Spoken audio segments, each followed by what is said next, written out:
What's up, y'all? We'll be starting right before the bell.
Right on time.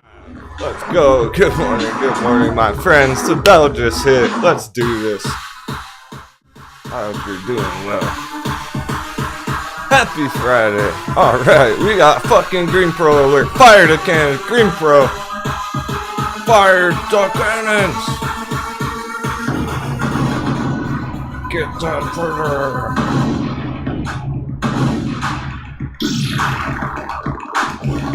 That's the hot dip.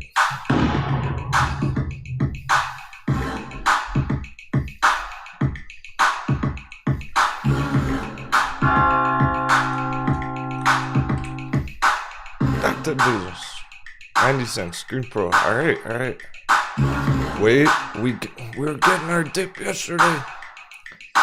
It's not quite that magic number, but it's already going green from 90 cents. No hesitation on accumulation. Fire some shots. We're trying to hit the perfect penny. Will it? We'll see. It's pretty close. 87. 85.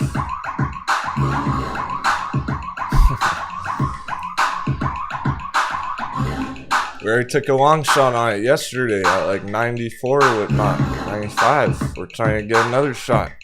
Direct hit, 85. Remember Camber Energy, just like Camber Energy. And we got that. Very, very bottom on the dip under $1. Sundial was trying to open with a bang. Let's check Sundial out. 91 cents. Yeah, boy. Let's go, Sundial Bulls. I told you it wouldn't take that long to hit $1.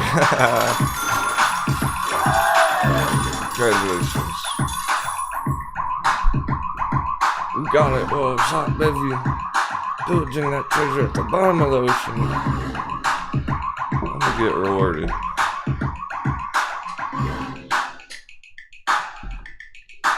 We got Robert, Gizmo, Vicky D, NYC, Soki, Gregor DeLash, Not Bored Enough, Kumana, Lava Bean Joe, LC, Soda Line, 7, Grizzly Giant, 1 Nelly, Naked Swabby, Mazina, Go easy bro, headshot. This is Mazina's jam. Perfect song to start Friday with.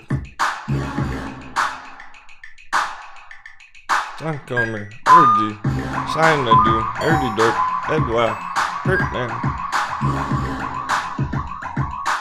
Tomas, Sisters Farm Now from City Country, J-Big,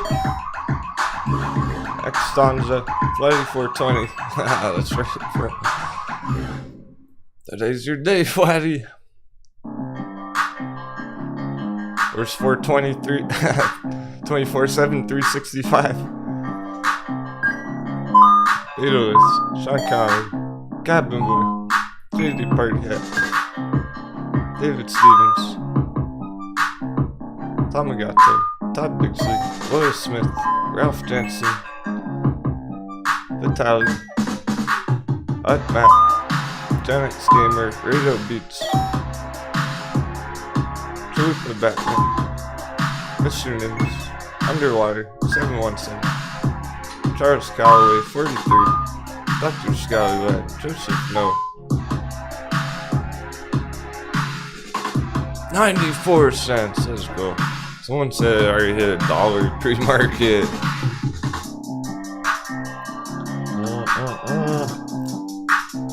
Undialed data shine. Woo. It's mooning, is what a moon is. It's a moonshot. We're leaving Earth.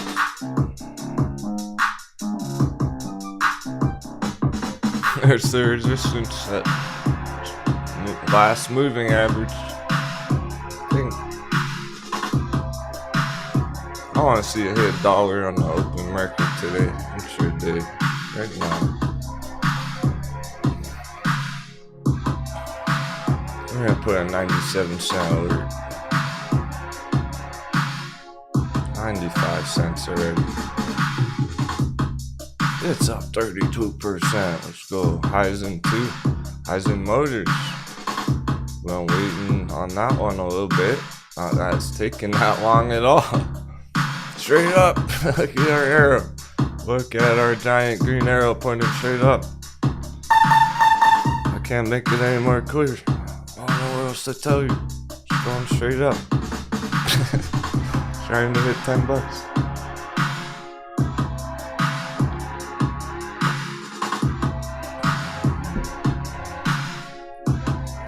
Yeah, I like those too. I like those straight up arrows when the price follows it fucking perfectly. I like that too, man.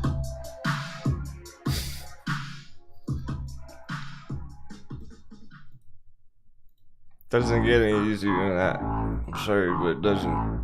I can't make it any more clear than that. Like, hey, Heisen Motors about to blast off. It was just taking an extra day, whatever. Just needed a bounce first. That's why we're chilling on that. Alright, we got some ride panic. Well, that's what we're talking about with the earnings, y'all. Ride earnings. It was going up so much yesterday. Going up so fast yesterday. I'm not surprised if it cooled off. It's still over $6. That's holding the breakout. Don't be fooled. Ride's bullish as ever. That's holding the breakout of the yellow resistance.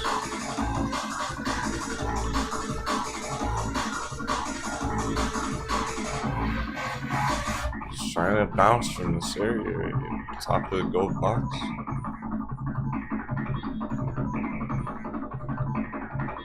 Trying to bounce from 6. I think it just stopped once it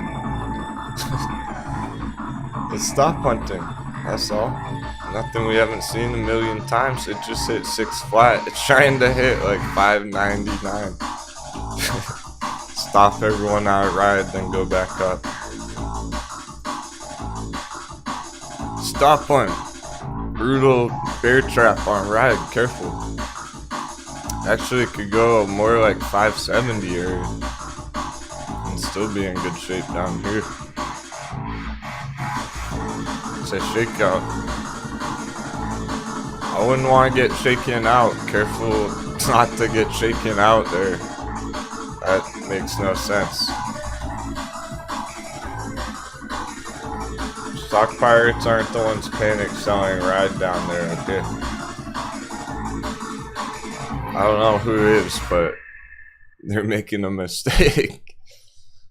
You don't panic sell ride at $6 after it just broke out yesterday after a successful earnings with huge targets for next year.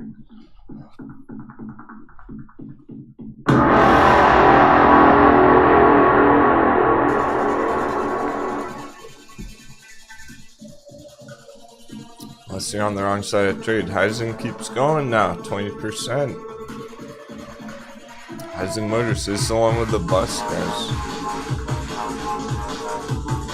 Alternate fuel vehicles. So we were talking about yesterday, literally yesterday. It was like, hey, the 2 bullish industries going into next year. Medical marijuana, alternate fuel vehicles. What's the 2 biggest gainers right now? Sundial, medical marijuana, Heisen, alternate fuel vehicles. Done deal.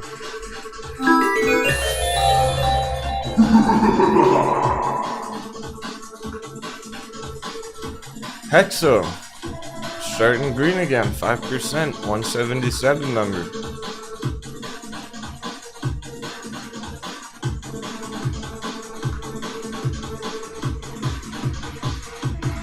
ACB and Hexo, both of them. Grayscale Litecoin. Oh shit. Fasten those seatbelts. We're still cruising from yesterday. We're still selling from yesterday.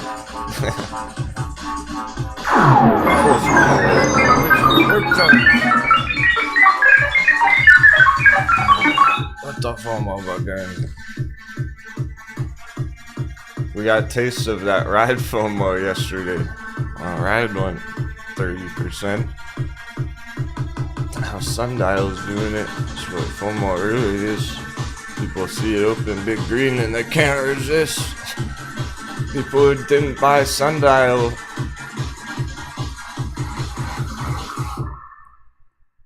The 20 times they had the chance on the dip at 70 cents, 60 cents, they're FOMOing in today. Already paying $1 for it. What are they thinking? No FOMO.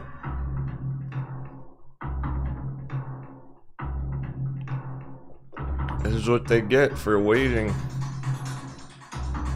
They hesitated on their Sundial accumulation, now they're paying a fucking price. The price being 90 plus cents. Penny stocks, they're turning into $1. We're not even gonna have penny stocks anymore. Sundial's almost $1, Naked's almost $1. Castor Maritime at a reverse split. It's not a penny stock anymore either. Let's go Naked. Let's get some Naked hype and AKD.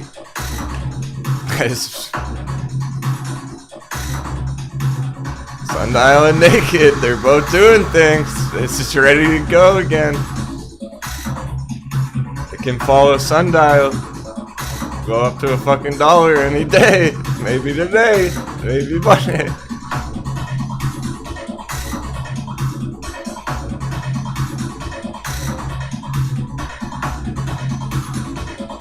What if Naked pulls the Sundial right now? Shit's 85, 90 cents. And it did. Just like it did a few days ago. Boom. Or just like it did last week. Or just like it did last couple of months. Any day. Getting ready. that dollar mark on naked as well. We need a bounce from down here. Support there. It's perfect support right there where it is right now.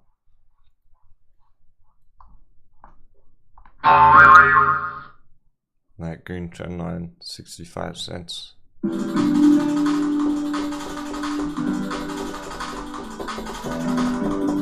So it's not doing anything yet. I'm showing you because that's how we get in early. Get in at the low and that bounces huge Monday morning. You saw what happened on Sundial. You realized the possibility here. Yeah, actually is a strong possibility. Check out the indicators now. It's going insane. Nice. Really is getting going. For Sunday. Here's the daily RSI.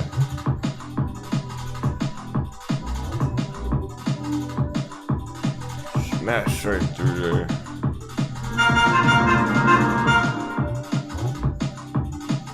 I was just going parabolic. Mooning. There's your moon. That's mooning. RSI right there. The weekly just for fun. Look how far it has to go on the weekly. We're just getting started. Trying to go way over $1. Forget $1 on sundials. Trying to go way past $1.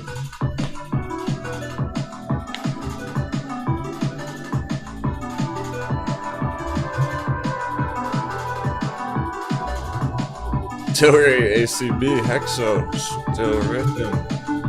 They're on fire. They're sparking one up, guys.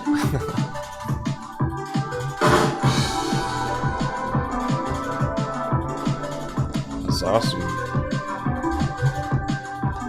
Sundial, $1.50. It looks like we're trying to hit 150 instead of $1 for now.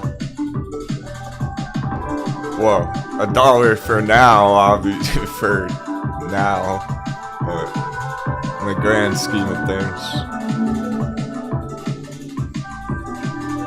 we'll likely be seeing high over $1, at least like 107, 110, something like that, before getting a harder sell-off one day, probably next week. I don't think it's going to be red all day. There's going to be profit taken here, obviously, with the big market morning opening. But I don't think it's going to be red all day. Just chop around this area, most likely. A blue box. So it's all good. It's not looking like it's just going to go straight back down and then get stuck there all day. Even if it does come down hard, like it just bounce by the afternoon, keep heading back upwards. So we're just enjoying the ride at this point, sailing the waves, guys. It's the best thing you can see on it. Now we just gotta give it time and see what else it can do today, this afternoon. Because obviously we're not even considering taking profits on it yet. Only if you're a day trader and you got in like earlier this week on it for a quick scalp like that. So here's their projection.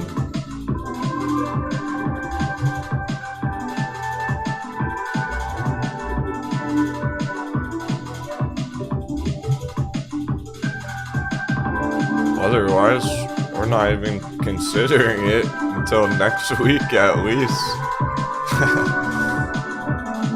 Yep, no YouTube notifications getting sent out. I don't know why. That's what everyone said. Nothing's different. Sometimes they send out my notifications after the show ends. So 8-hour live show ends and then they send out your notification. But you know where to find me.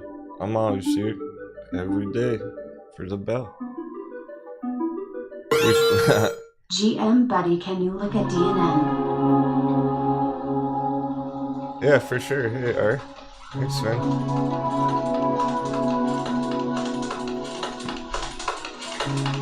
We've been here with... I've caught that bell every day. Except for like 2 or 3 times over the past 10 months, so just check the... Just search Denwo. You know I'm live.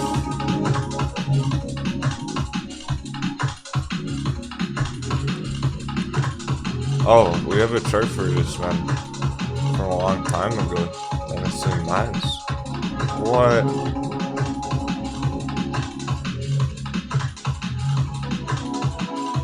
We haven't looked at this in forever.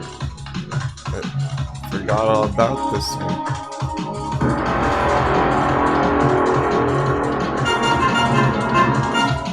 Oh, it's perfectly on track.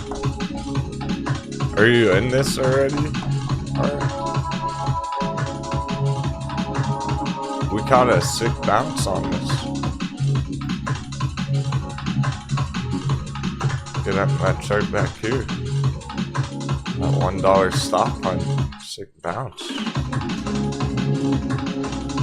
I haven't looked at it since like July. I remember this chart. Following our arrow straight up. This Nimbus is in it. Sweet. Okay, cool. Ours in it already too. Okay, sweet. Oh shit. Did you guys get in at $1 back? Maybe you got in back there when we were charting it. I forgot about this one, honestly. It's coming back now. I'm being reminded as it's following our projection straight up into the earnings. I still got a whole $1 to go. We're going for a $3 target, not $2 target. 317. It's holding over 2, so it looks like it's hitting the resistance right now. Meaning if we didn't have that awesome projection already on the chart, it looks like it's hitting this resistance, meaning it would be going down, but actually I'm sticking with that projection closer to $3 and retracement.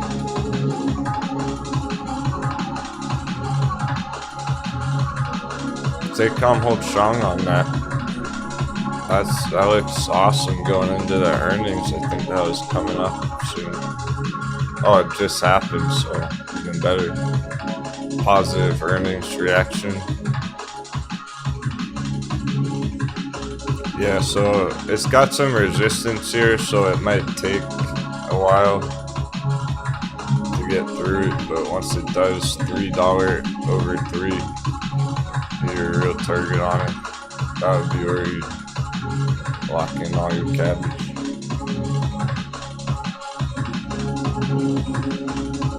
Most of your that's your good target. And if you get lucky, maybe 5 longer term next year, like that. In terms of the timing, some point next year, you make it up to 5 even.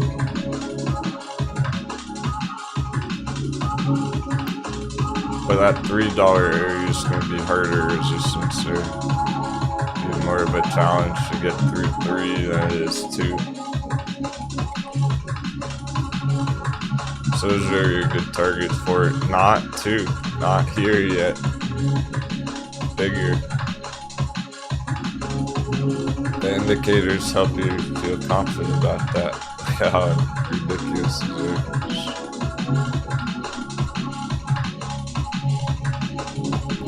These are super bullish velocity, momentum, and the RSI is still cruising.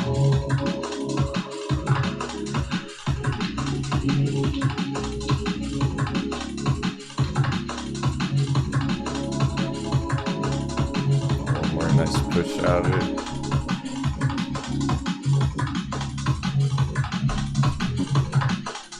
Really, Mr. Nimbus? Wow, man. He got in this March. First thing he ever asked Captain about. Yeah, sounds familiar. He asked if he became an official stock pirate if I would look at this form. And I was like, I'll chart it for you anyways. You don't have to donate. So we looked at back in March, and he liked our chart. So Mr. Nimbus joined the pirates after that.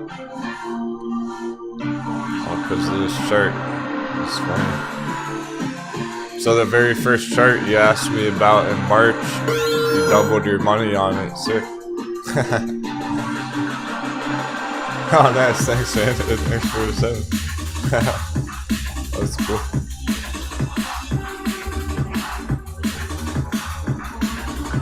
Yeah, so far so good. From $1 to $2. That's awesome.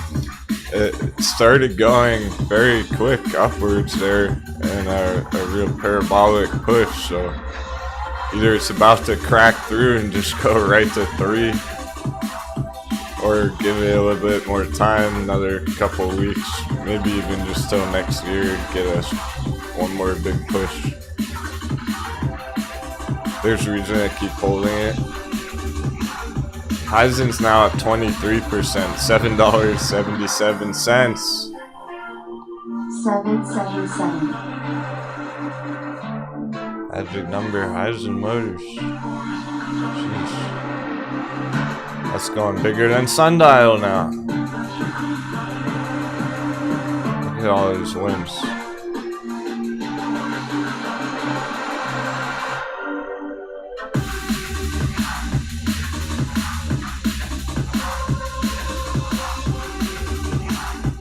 Tilray way over $10. That's just that bounce off 10. It's never looked back. That was as hot bevy we were gonna get on it, apparently.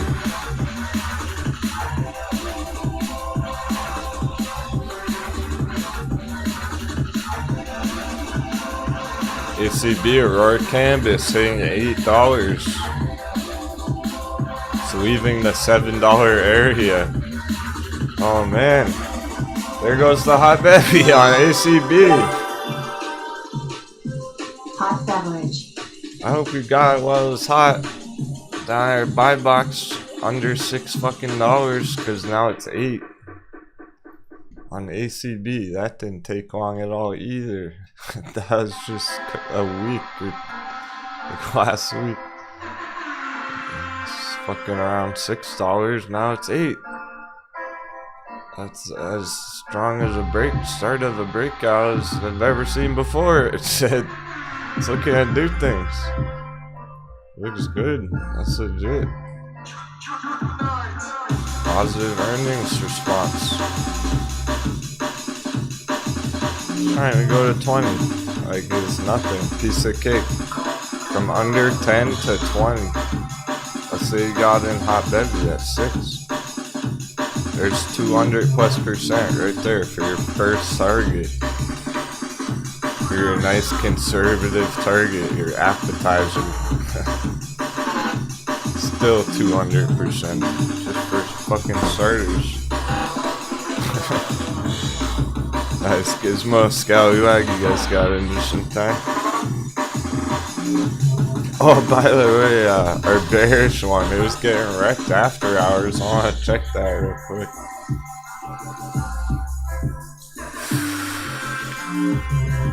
Oh, Progeny get destroyed. Let's fucking go, Prog Bears. What?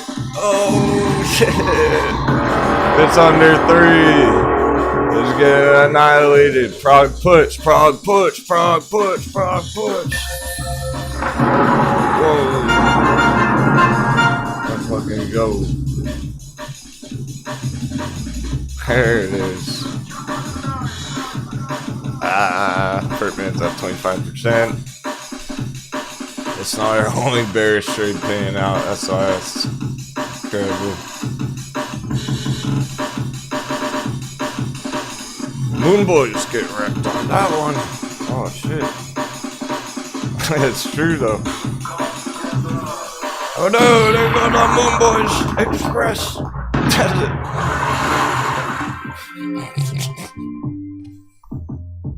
There goes the SS Moon Boy. Taking on water. Here's where Matt Kors bought it.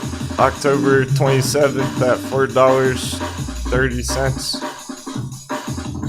Now it's $2.97.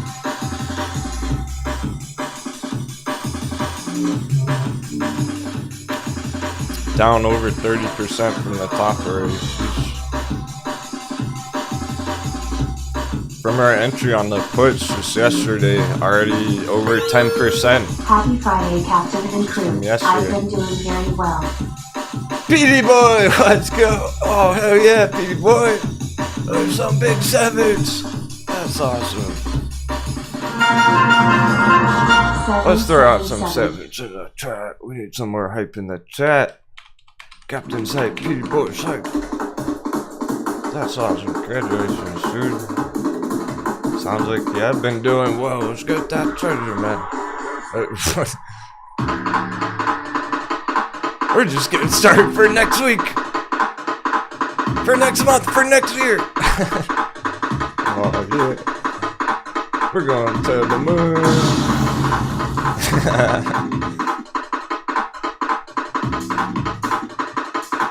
We got all the SS Moon Boys treasure. Now we can go to the moon. And then they'll see us up there. They'll be like, damn, I want to go to the moon too. And then they FOMO in and buy all your sundials.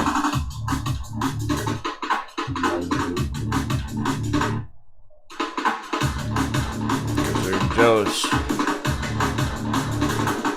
They wish they could find this much green and a sea of red. They're dreaming of the moon. We're on the fucking moon. Oh, Mind Med going again too. Mind Med hype. That looks perfect. That's what I was hoping to see from it here.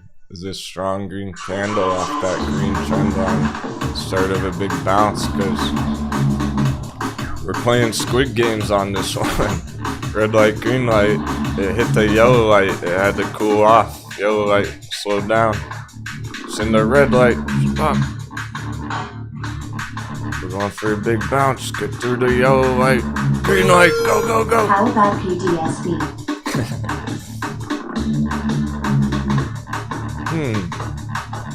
I don't think we have a chart for that one. Thanks for a suggestion, though.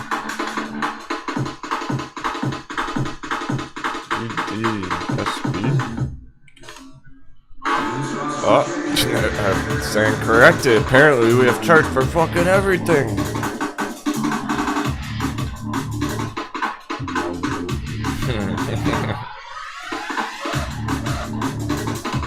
$25 target. It's at 10 to 25. Done.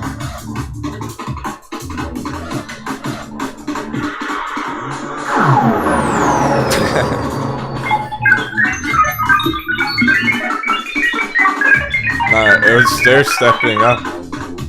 Stair-stepping. And a bigger breakout formation. Hasn't even come close to the real target there yet.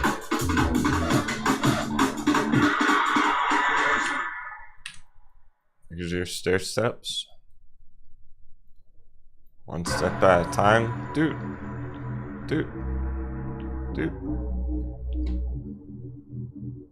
Breakout, retest, support. Giant yellow resistance trend line.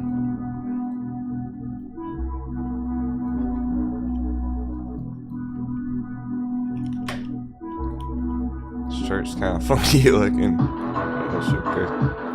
Good thing I know what I'm fucking doing, or else we'd be in trouble on this chart. It is an unusual chart, but it's all good.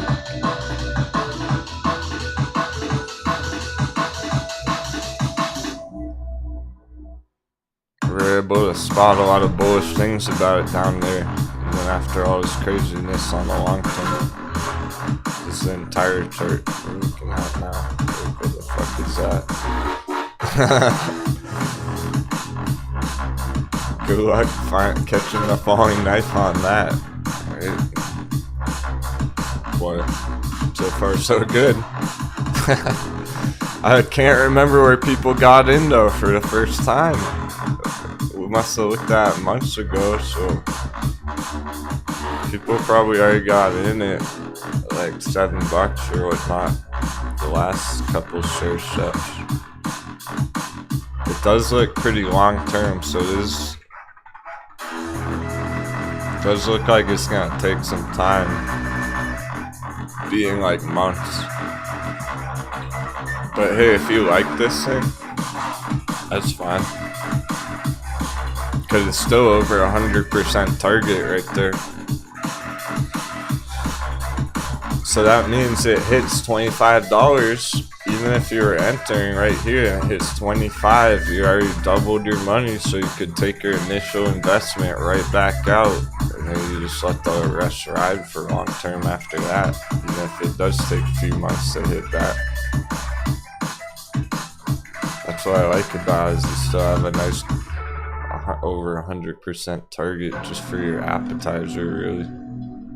Even if it is taking a while, slow and steady wins the race. Yeah, so if you like this one, sure, but for everyone else, if you've never heard about it before, and you're just seeing the chart, in terms of just the chart, it's not my favorite. There are other better technical charts. This one just, maybe somebody's already been holding it for a while, or they really like the company. That's what this one's all about.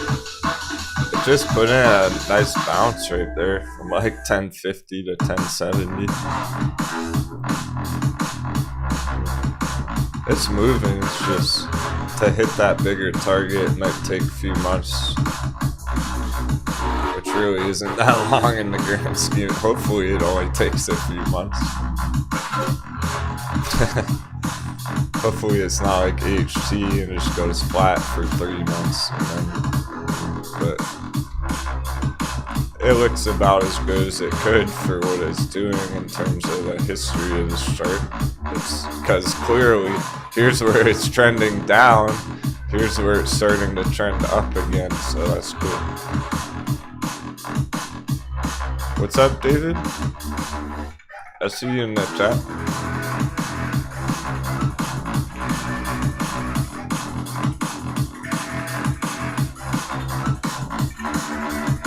Let me catch up with the chat.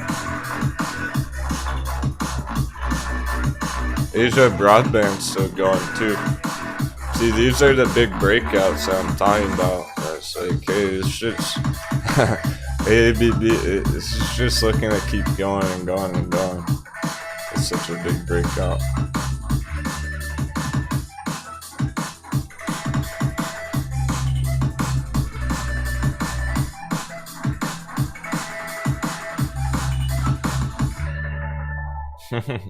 Buster, I'll take a quick look just cause. Shout out to Buster Keaton's girlfriend.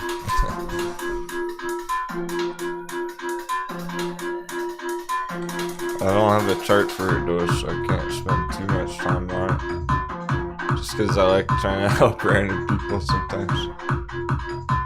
She got it at 120. Oh, nice. She's crushing it then. She should be watching the show then.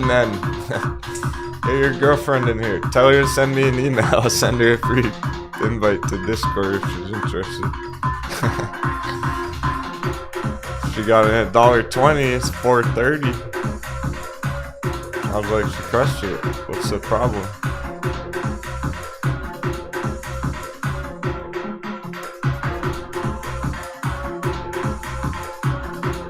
Oh, should she consider raising the target? Ask her if she's feeling greedy. Buster Keaton's girlfriend. Are you feeling greedy? Depends how greedy you're feeling. You already crushed it. It's like you already, you just wrote it up nearly 300%. That's a successful win right there.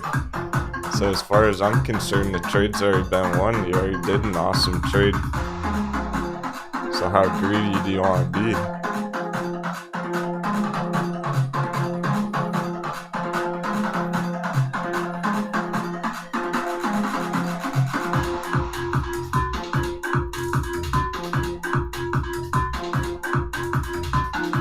Ooh, there's some time till the earnings.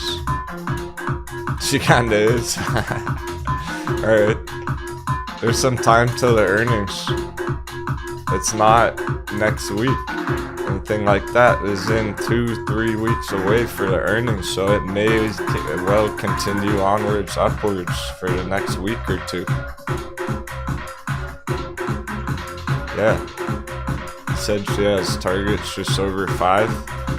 Alright, if she's thinking $5 target, it's probably a better idea to set it at like $4.97, just under 5 instead of just over 5. But the $5 number is not even really the target. It's really, you're looking at this exact old all-time high back there. That's over 5. Closer to 6. I think she'll be good for a $5 target area before the earnings, but you would probably want to take some profits on that before the earnings, just like Ride getting a huge dip on the earnings today. As soon as that hits in a couple of weeks, crashing back down. So it's getting up there. It's definitely time to start thinking about locking in profits.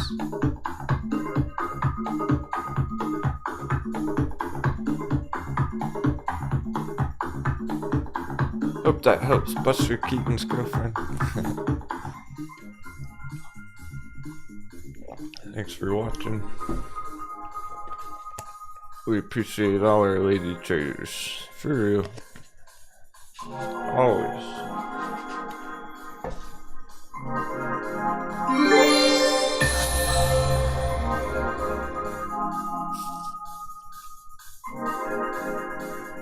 Blackberry 1077. We got a dub 7 on Blackberry.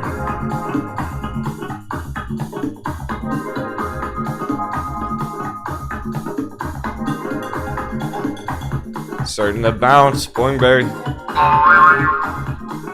Under 11 stop point, 1077 magic number, starting to bounce from the support at 1050. It's been red for long enough.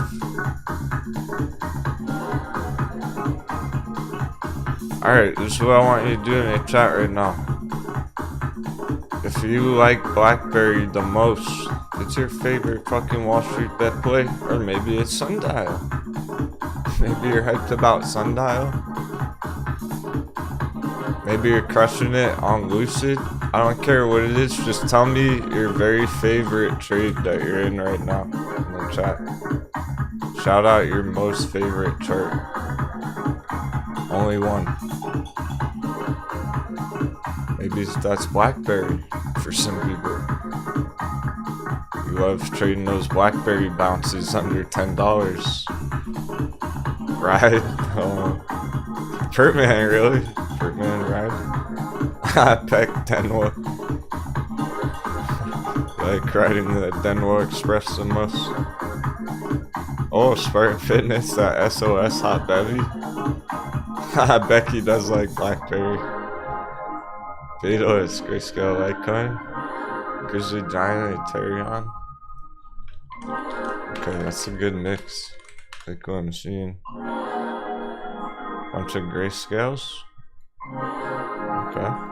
Sphere 3D. ASRT and Co. You're the only one with that. PO Bab CLS. Okay, those aren't on our list. That's why I'm asking.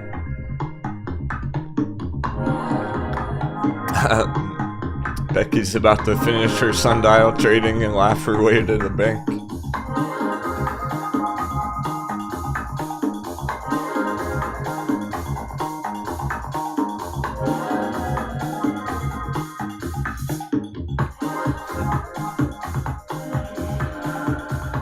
Those are good ones.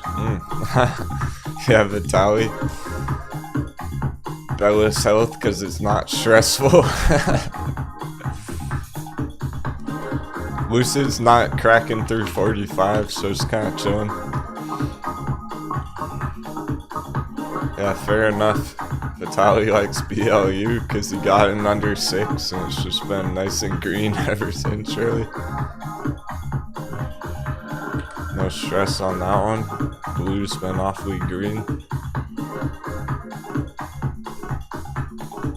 Oh, there's the Metin Bulls. Yeah, JJ Hustle, LC.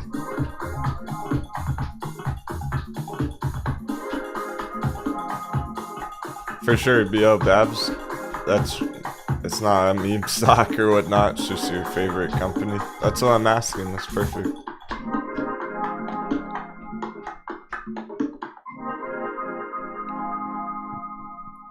I like to know what my pirates are excited about pillaging.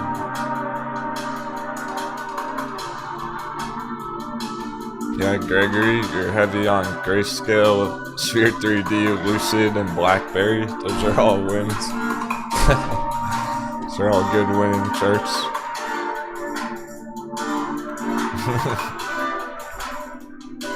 Perkman's all about that ride right now after he made 120% yesterday.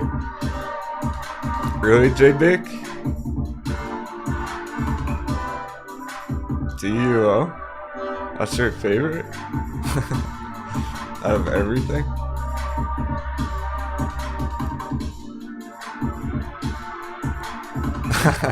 By the way, it's funny, YouTube's taking away the thumbs down count on the videos. Aha, Salty Bears. That coconut brain who does it every morning. They're removing that for that exact reason. Oh hey, air-cooled VW. Right on. You're welcome. That's Buster Keaton's girlfriend. She thought she tuned in and hopped in the chat after I helped her out. Let's give a warm welcome. Everyone say hi to air-cooled VW.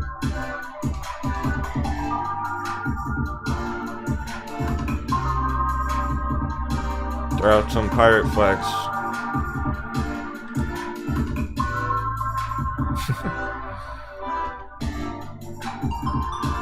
She's ready to make some money.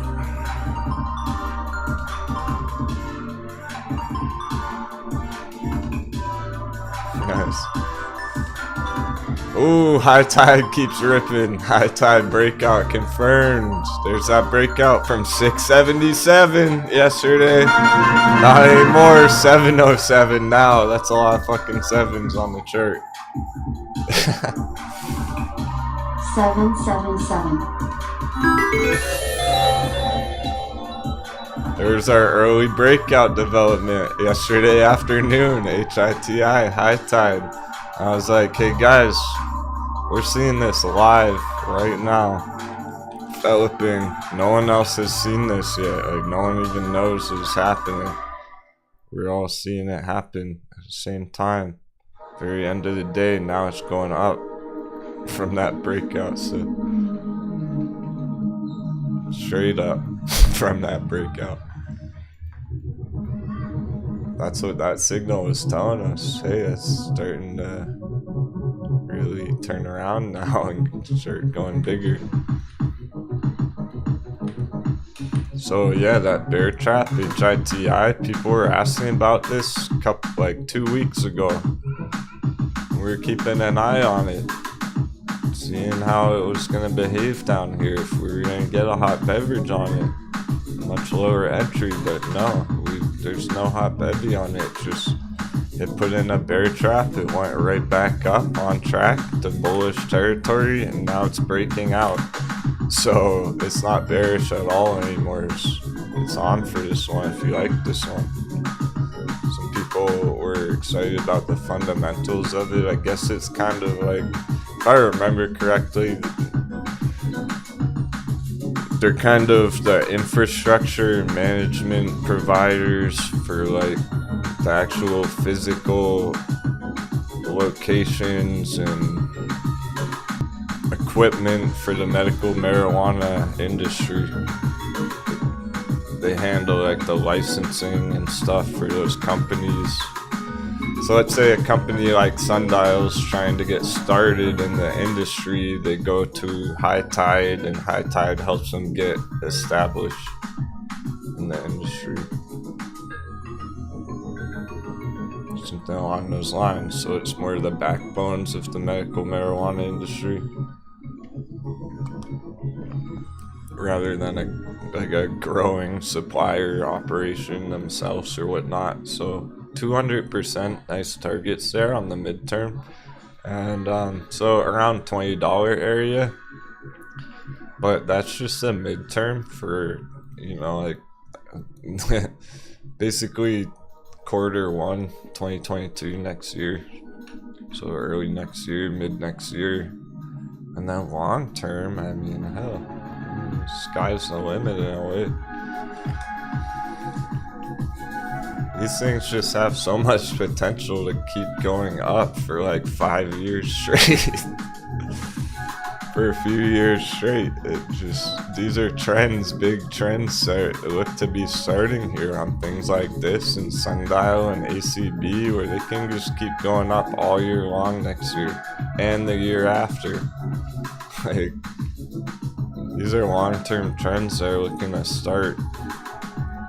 Sundial, just keep putting in green weeks, green months for a long time ahead.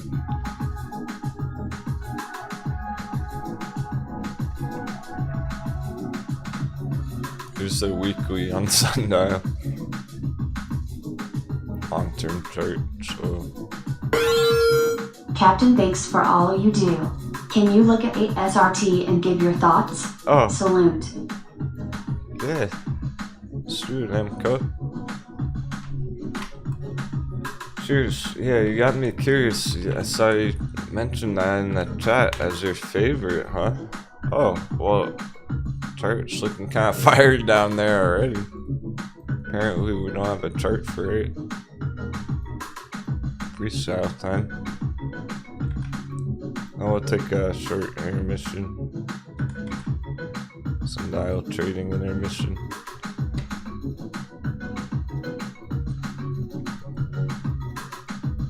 Been crushing it for an hour straight already, believe it or not. Time's flying by already. Market's already been open for an hour.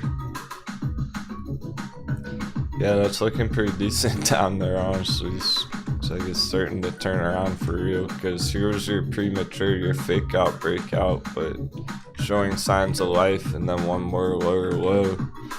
Let me check the divergence. There, yeah, I already see it. There's good bullish divergence. There's huge bullish divergence. I like it too. You're in good shape. Daily's going insane. It's already pushing up, so that's helping it break out down here. Maybe you got in under $1. It's well over $1 now. Short term, just under $1 the resistance. After that, after it gets through that though, gets right through 2, it holds 2 area, boom, goes straight to $5, $6 area. We got way better targets, yeah. Cool, so I'm glad that the chart looks good, because he said it was his favorite and I wasn't sure. That's not one that's on our list right now, so yeah, the split is right. We got a split back here, but it's only a 1 to 4. It's not a 1 to 10 or a 120, 150, anything crazy like that. So this looks like this target up here. We can stick with this. We're not going with all this action back here. That's what the 1 to 4 split is gonna be affecting there. We have to neglect all that because of the split. So we're just staying in this lower range down here. But even with that split, that's pretty reasonable. It's more about the time frame though. So that could delay, that could make it take longer. So I drew it out just a quick projection, but that may be overly bullish there. Maybe more like something like this.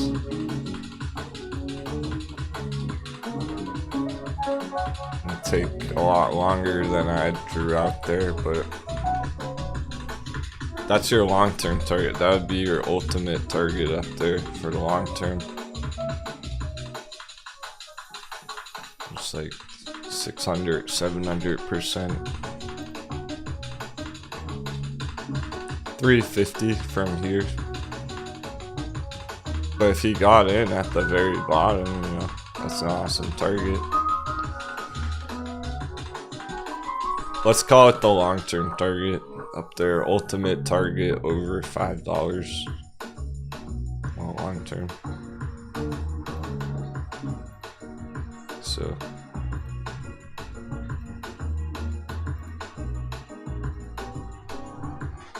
that's your target box, sell box. But you might have to wait for this earnings. That's the next quarter, March 10th, 2022. So this is the kind of stuff that we're talking about in terms of time frame now. It's not even about the earnings this week or next week anymore. It's more about the earnings next year. If we can hit some big targets going into those earnings in like 4 months.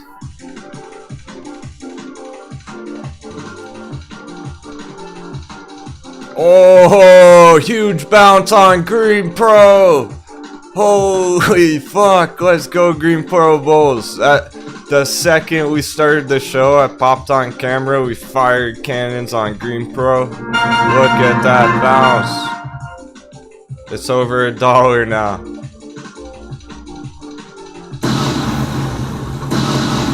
Direct hit! You got him fucking blasted. Oh, hell yeah. We fired the cannon first second of the day at like 90 cents. Now it's $1.02. Bears got smoked. Speaking of which, we're going to take a short trading intermission. But what a start. That's why we didn't hesitate. Look at that fucking giant green candle just instantly popping right up above $1. Epic. Who got in this morning under $1? That was epic. Or yesterday. Or at the very end of the day yesterday. We took our long shot up there, like 95 cents. And we really blasted them right before the bell, right when the bell hit. Now it's just straight up. So if that holds $1 today, oh man, it's on. We might have caught the perfect bottom again in that thing. That is sick. Nice. BL Babs got in as soon as we fired the cannons this morning. Oh, nice. Swift Mischief. Missed it this morning, but got some shots on it yesterday afternoon. Yeah, no questions asked, so we went in for a pillaging this morning. That's how it was done.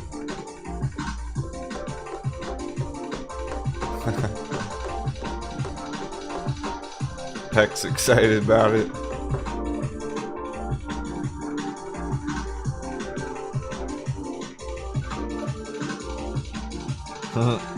Scallywag, nice. Resto Spec was still trying to fire off some cannons and that popped. still placing orders at 90 cents in that pop. Yeah, that didn't take long at all. It's a huge start to a big bounce. JD Party Hat got it. There you go, JD Party Hat. Nice. Just Ducky was having trouble. He fucking just Ducky just yesterday was like, am I the only one who's been watching for a few weeks and hasn't made any money yet? He's feeling left out because he hasn't got any wins yet. Since he's been watching. Well, there you go. Welcome to the realest dealers. Technical analysis on the internet.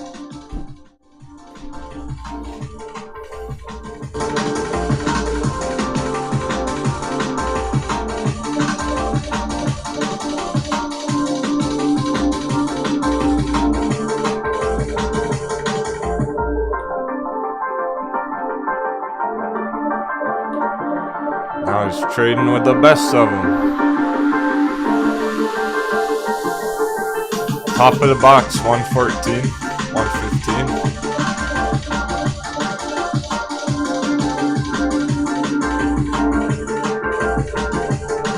Throw up sundial on the right. Gonna be a lot of chop on sundial today. So, you know.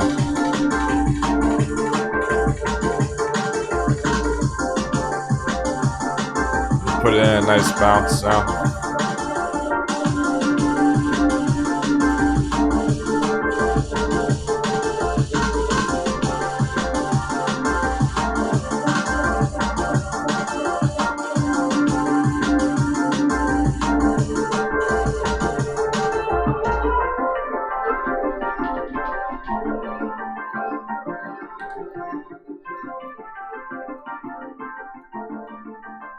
Green Pro, Sundial, awesome. All the medical marijuana stocks booming today.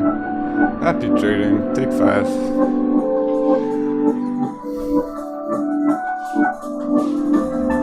What a start to the morning already.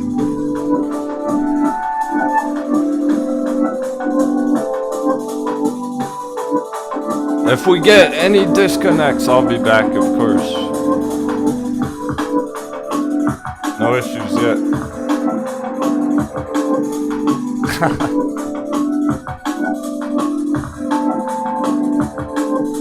Yeah, that's funny, XD NFT. He's just joking.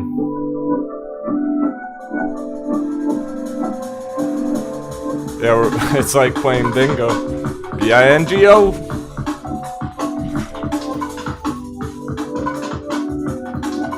Are you feeling lucky? Throw out some more 7s in the chat if you're feeling lucky. I'm feeling lucky. I don't think we need any luck right now, but I'm throwing out some 7s in the chat anyway, because it's Friday. Let's go.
There go all the impatient people.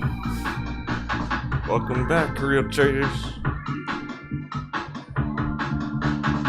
How dare Captain take 10 minutes to fire off some orders? I was gonna tell you what I bought, but whatever.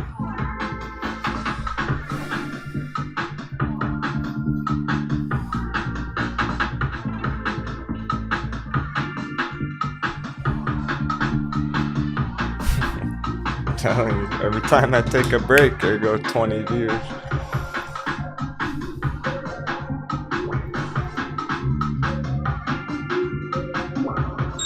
They're not patient enough to wait for alert. See, we're right on time. What the fuck was that? We're right on time.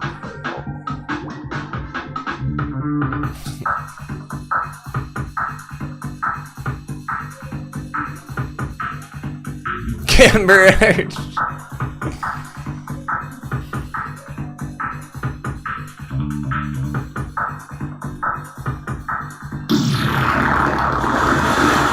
There goes Matt Core's ship and his Camber energy and his progeny.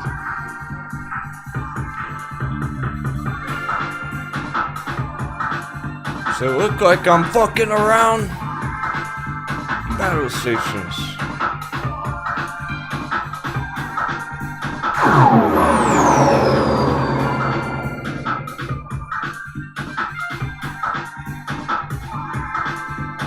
We're selling the British flag. We're undercover.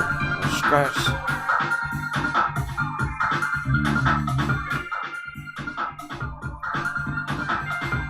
Smart money versus dumb money. Yeah, we do shit coins. We talk shit coin. People made 10x on Shiba coin in the chat. 10 times their money on Shiba. That was fun.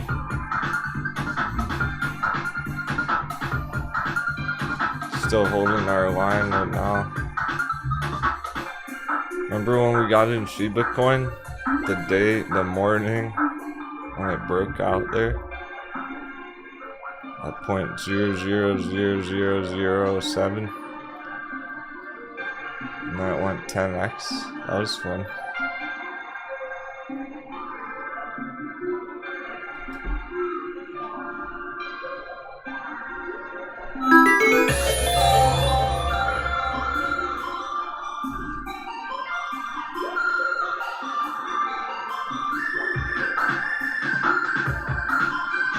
Only when the charts are doing things, so only when they're tradable.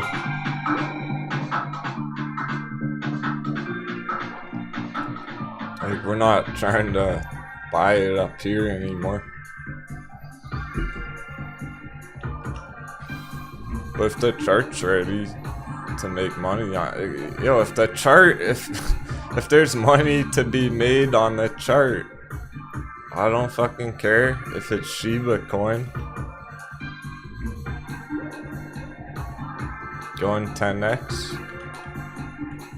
I don't care if it's Camber Energy going 10x. I don't fucking even care if it's AMC that's going 10x like it did in January, February. Whatever it is. If there's money to be made on it, I'm interested. If it's tradable and chartable and trying to go up, that's all good. Yeah, she's just a long-term hold at this point for people who got in at the bottom. Yeah, so hey, NFT, I've been speculating that we're heading into an altcoin season next year, right? But as time's gone on, it's looking more and more like we're already in altcoin season. Let's take a quick peek at the cryptos, because there's stuff going on. They're getting, some of them getting rejected right now. So Bitcoin's fucking around.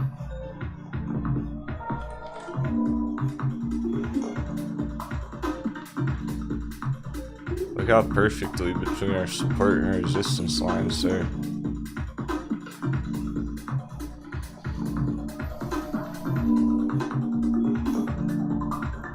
So I want to show you this because Bitcoin's been getting resisted from up here, right? 70,000 area. Okay, cool. It's back at the bottom support, this pink line. If it breaks through here, it's going to be a harder sell-off. It's close to potentially breaking down on Bitcoin in the short term. It can be a pretty hard dip, pretty hard retracement there. And then go back up, so just caution on that we still might get a hard dip on some of these things if it breaks below that pink line. Otherwise it's still holding above right now bullishly, so of course we're forced to be bullish on it. Just assume it's gonna go up either way until it doesn't, until it were to break down. So it's on the line on Bitcoin. So a couple of the altcoins have been like dipping overnight, but here's the altcoin total market cap, which is still just an extreme all-time high, low off top scenarios. So these are still just short-term dips as of now. Small dips for now. We have to assume it's gonna keep continuing until it's a harder retracement, because it hasn't broken below anything. It's still very, very bullish until it were to start retracing harder. Let's just assume it's gonna keep going. So we have some dips here and there, which is interesting. Mina is still going. Oh, that's Mana actually. Mana token. Mana and Mina have been crushing it. But these are the dips that I'm talking about. So even on Mina, which has been going straight up all week, here's that dip. getting these dips right now, but they're still holding their support line, so until it breaks below there, we have to assume it's gonna keep going. But it's right on the line. They're right on the line for a potential bigger dip, short-term dip on some of these things. Okay, so I want to show you VThor right now. I bought some. Surprise, I bought some fucking more because it's 1 penny.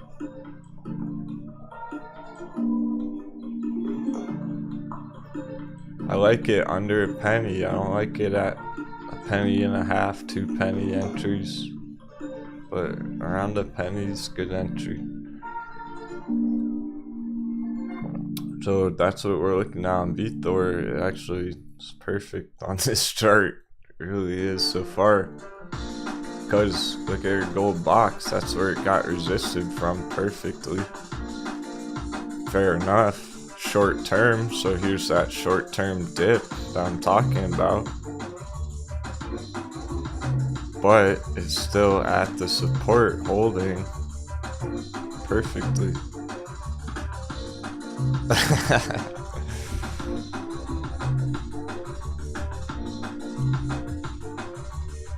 Becky's laughing because of the captain's hat on him, talking super seriously about the charts.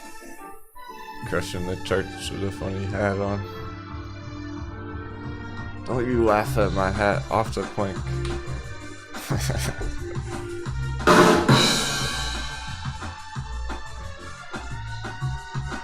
Forgot it was even on.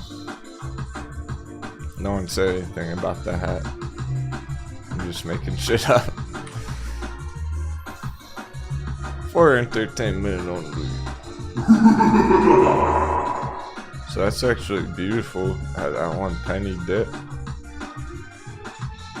Might be the last chance to get it at a penny.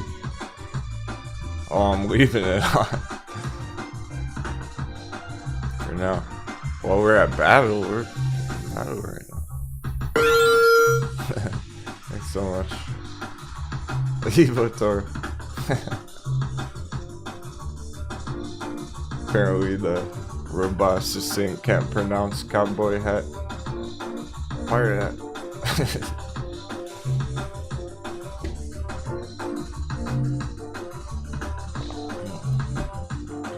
You know we're having a good day if the hat's coming out. You know it's smooth sailing. So that's still looking to push up through. I mean, we just have to assume it's gonna happen soon. But we do have a little bit of time, so it hasn't left Earth just yet. It looks great. Still some accumulation time on it for now. Like ICP, still some accumulation on balancer. They had this short-term dip. They almost left Earth. Balancer right there. Just a couple days ago. Short-term crypto dip right there.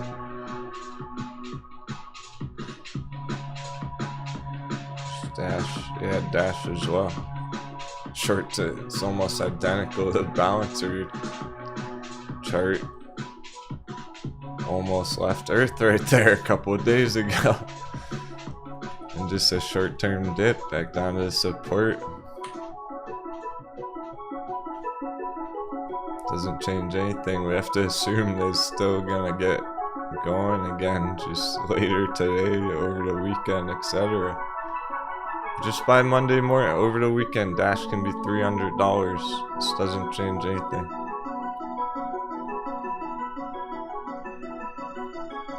So Litecoin's putting in a dip like that too. We're getting back to the stocks in just a second, but here's the Litecoin dip.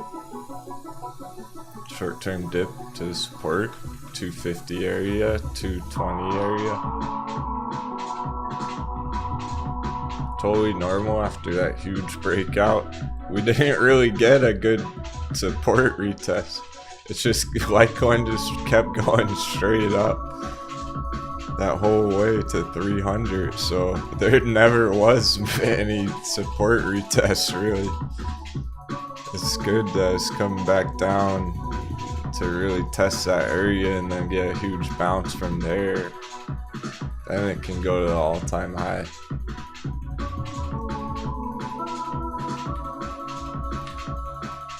So that's what we're looking at now on our crypto, our Litecoin and everything. Short-term dip, pick things right back up over the weekend, next week, whatever. See if it can hold above 200 and it'll be all good.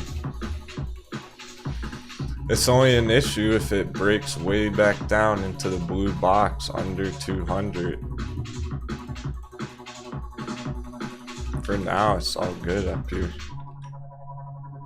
But this brings me to the stocks, because what about Grayscale Litecoin? It's been green. It's been holding up. Well, let's see, it's still green. Even with that Litecoin dip, Grayscale Litecoin's still fucking green. Pushing up on the breakout box. Explosion zone.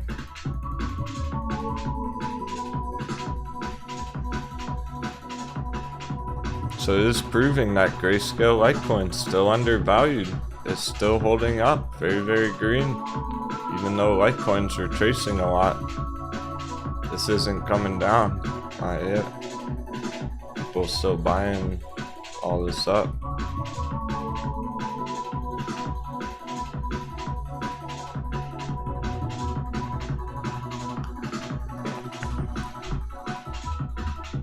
SNDL holding well above 80 cents, so that's all we need out of it today. It's incredible. And it can pick up some more momentum now, heading into the end of the afternoon, into the morning.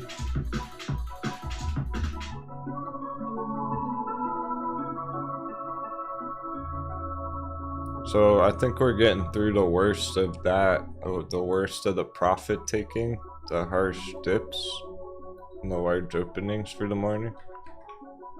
Hey Omar, you're in SNDL. Huge targets, man.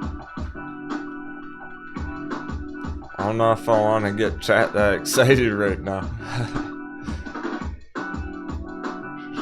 Trying to stay pretty, it's business time.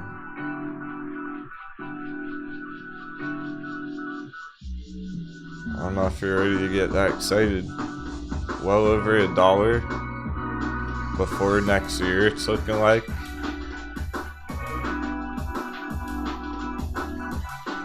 Going into next year, over $1.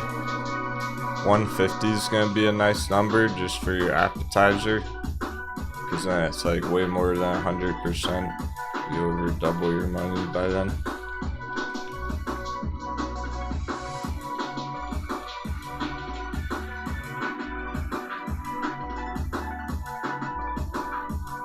How about $4? Does $4 sound? The old all-time, well, on the year, the yearly high, January, February stock squeeze. $4. Green oil.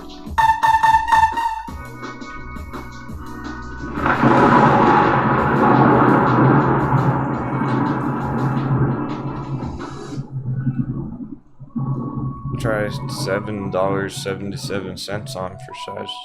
777. SNDL bulls.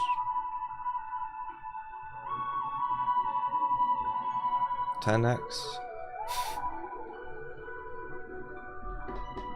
From 50 cents to over $5.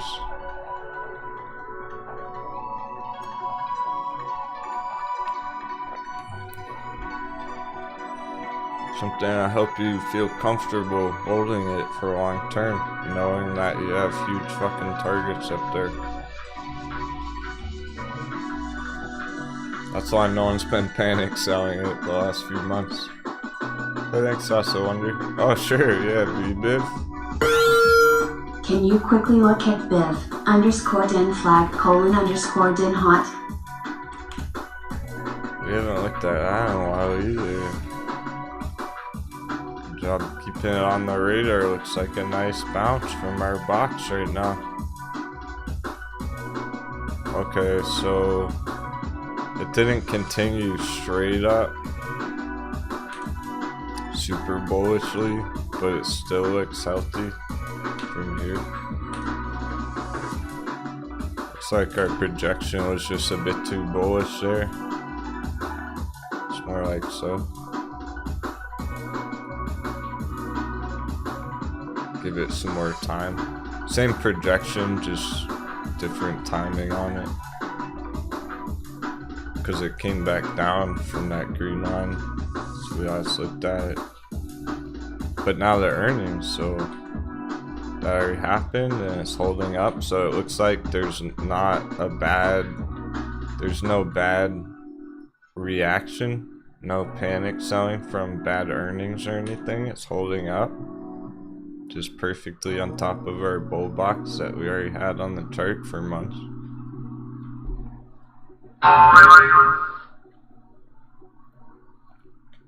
So that looks good still. And it's recent, it's fresh from this big breakout of the orange trend line. That's what's been developing on it here. There we go. I'm gonna leave that on the chart. X marks the spot.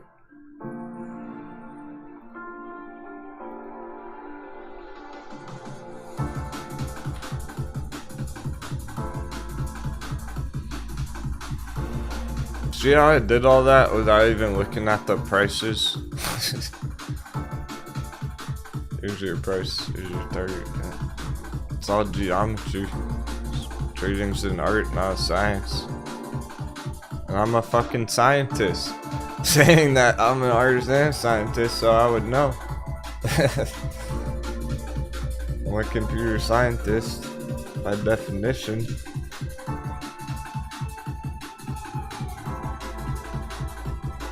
I've always been an artist, and I can tell you for sure it's more about the art than it is the science.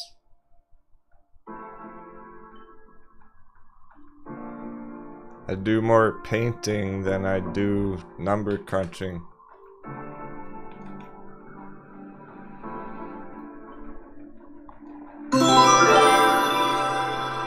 Hot beverage.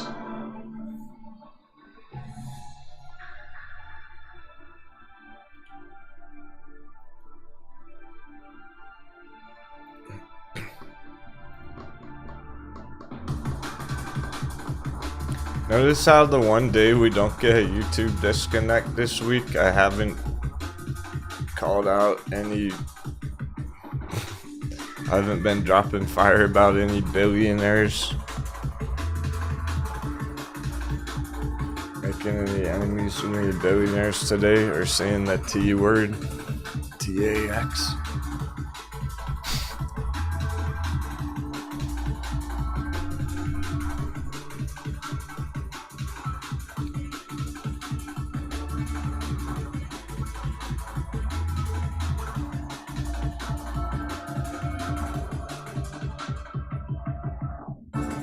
Yeah, I'm doing things all of a sudden. What's this? Whoa, I had a huge breakout back there. Forgot about that.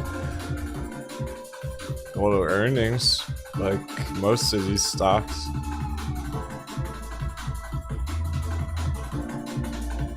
Me International.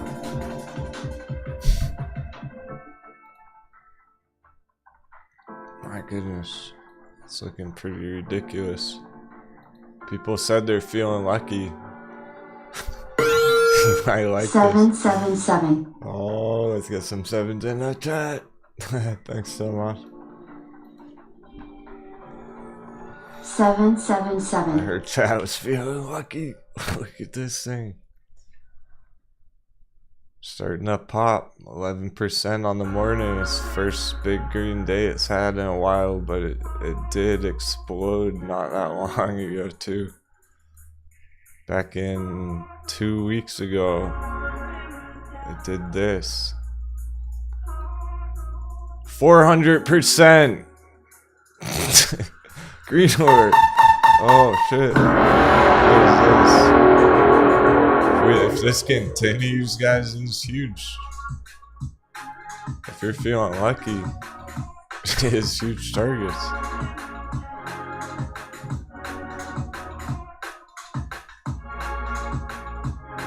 Over 10x, 1,350% targets there. To $10 area. It's a penny stock trying to go to $10 again. Like Camber Energy. Like Metin.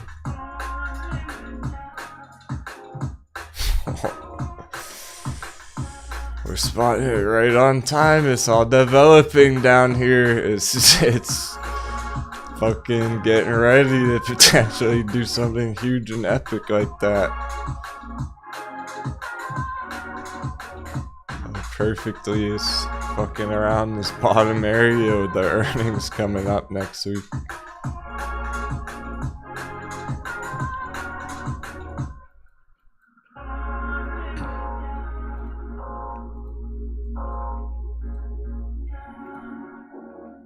I think we might have just found a banger. It's a bit premature, it's a bit early, but we're assuming the earnings get a nice uptrend going into the earnings, and that could send it flying because that would push it through all these resistances. So as long as that earnings goes well, boom, could go hundreds of percent right after that. Nice swift mischief. He's causing mischief, being swift about it, not fucking around. No hesitation. He's feeling lucky. He's fucking getting it.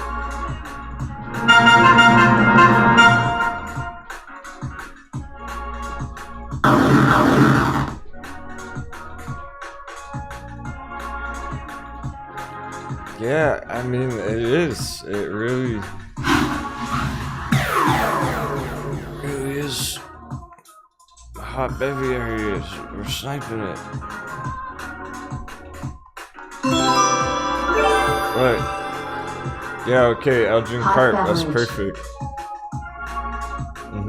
This is the Chinese food and drug retailer one. Perfect. That's why it has huge targets. China stock recovery, they've all been going green.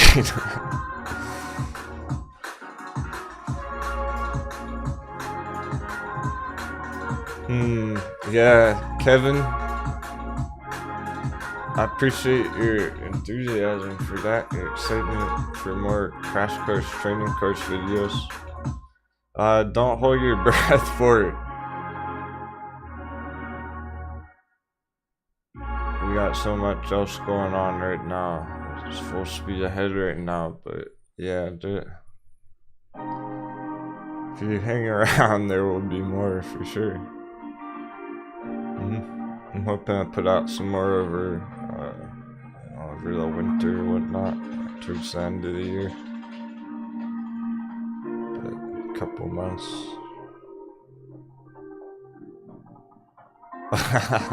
Supernova girl playing Christmas music one of this time. Yeah, that's not gonna happen, sorry. I like you, but not that much.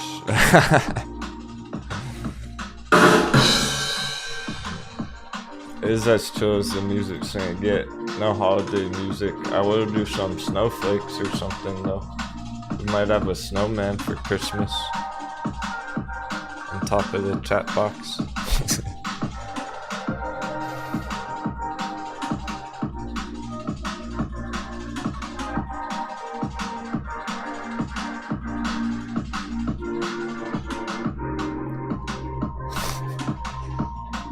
We have a very diverse community, so there's probably all types of religions or spiritualities or whatnot in the audience.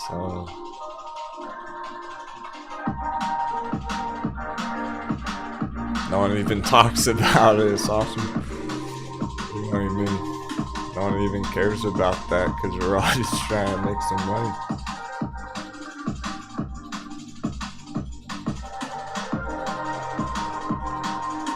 Nathan's going in. Alright, I'm gonna check the indicators. So what the idea here is early signals that we're getting with that big 10% bounce from the blue trend line there. So we got our early signals going on. We're speculating about the Chinese stock recovery, so you gotta feel lucky. It's a moonshot, but it's gonna be epic if it hits. And we're just going for a relatively healthy earnings response, meaning not going straight down, selling off hard into the earnings.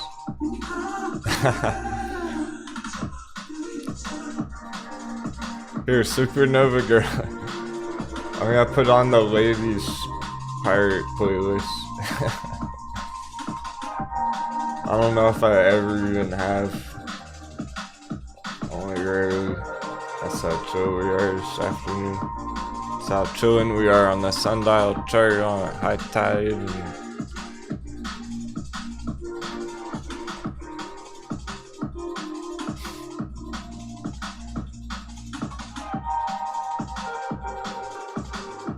This is as chill as the music we'll ever get.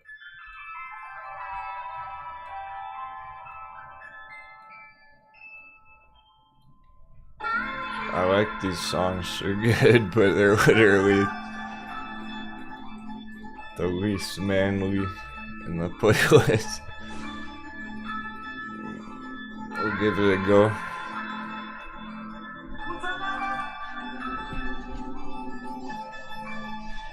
Cause we're smooth sailing right now. Alright, so if you're feeling good about all that stuff, all those signals for the moonshot,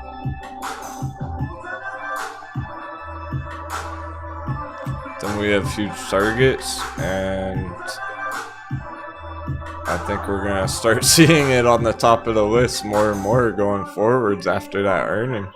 So let's give it till at least that earnings, and check the chart next Friday, the end of the month.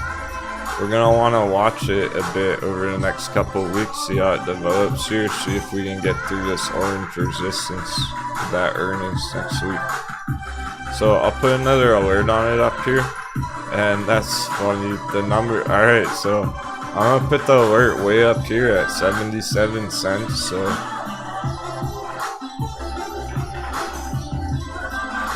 that means we might not even look at it again until it's already blasting off. So this might be the only time I'm showing you it until it's already too late. Now this R's going in. Yeah, it's looking real interesting because everything's there for it to play out huge. That's the perfect scenario. The stars are aligned on it there, especially with that huge pump that happened a couple of weeks ago. That shows you what it's capable of, what it wants to do. Go hundreds of percents off that blue trend line. So as long as their earnings goes well, start putting in a huge uptrend. Go right up to $5 or so, and then it's already 10x from well under $1 to over $5. So juicy trade. There's no splits or anything. There's just craziness from the Chinese FUD, market FUD. Crashed 98%. Let's get it. Oh. That's hot beverage. That's hot as it gets, yeah. As long as you're bullish on the Chinese stock recovery. That's pretty fucking hot. 98%. Hot beverage. Probably even more like 99% if I was slightly more accurate about it.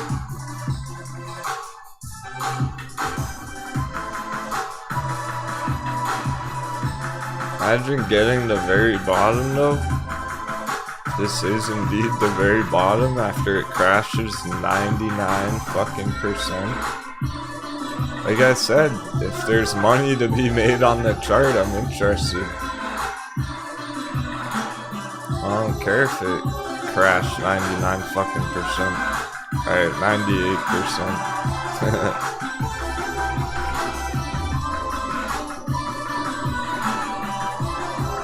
There's a lot going on with it, because also our green trend line here and the blue line, this looks like a bear trap. It looks like it stop hunted people as well. So that also happened, keep in mind. It already shook people out. Kind of reminds me of the early AMC days when AMC went from $2 to $20 and then kept going.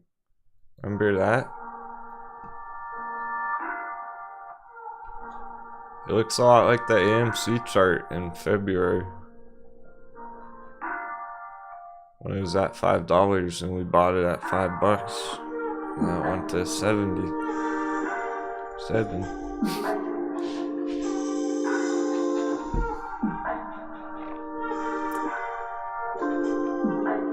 So this might be the only time we even really look at it, so I'm talking about it a lot. Before it starts cruising hard, if it closes nice and strong, keeps going Monday, and then the alert's gonna trigger, and it's already gonna be way higher than it is right now, so. Let's just sit on it for the earnings now, see how that goes next week. Unless it triggers the alert later today, okay, just keep fucking going all afternoon too. That's another possibility. Yeah, like Chinese CVS or whatnot, sure. Yeah, so these are things that got wrecked from the pandemic, guys. Lockdown, pandemic lockdown.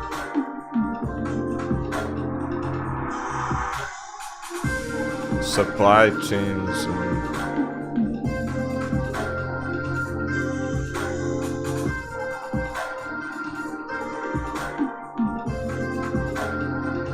so we saw the recovery in the US charts. The same thing happened in the States too. That was just last year though. Now that China stocks are looking to follow what happened with the US companies earlier this year. It's a year behind the United States recovery.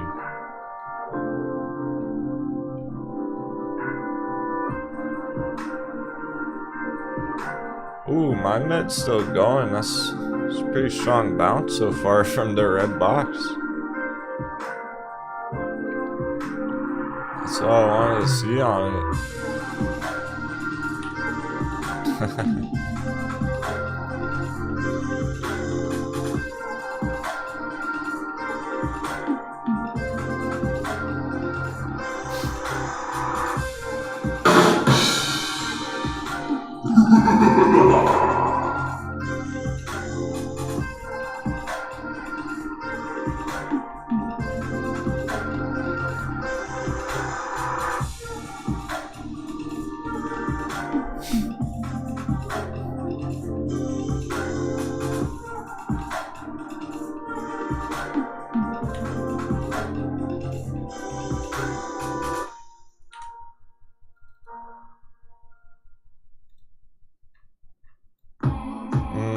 I'm gonna pull up a queen chart for this.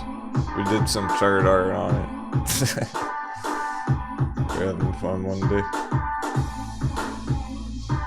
It's a little bit cluttered.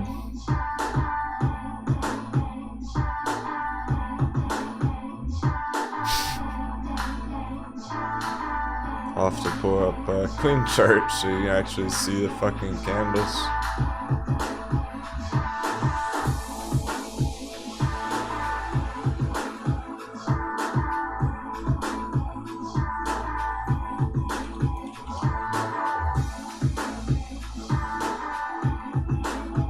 Alright.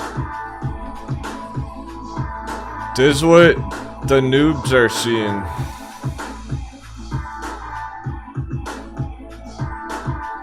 That's what that's what coconut heads look at. That's what coconut heads see on the chart.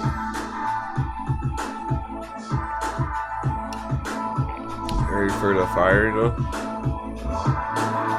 777. This is what the chart really is. You call, I fall. There's a legacy between us. We grow, we go. Logarithmic chart.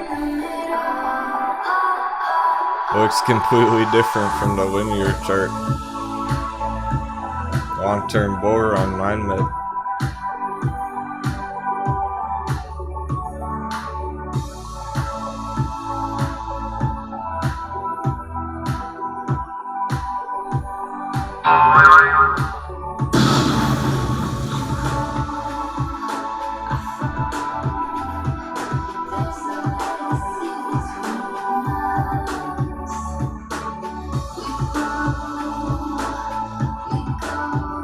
It looks like an altcoin.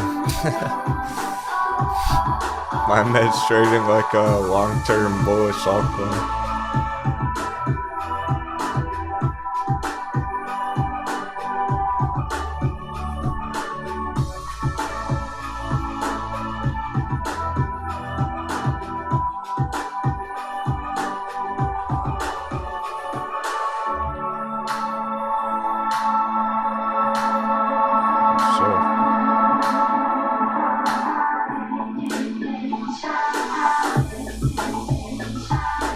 Can go big. I'm at 10x mind med, $20.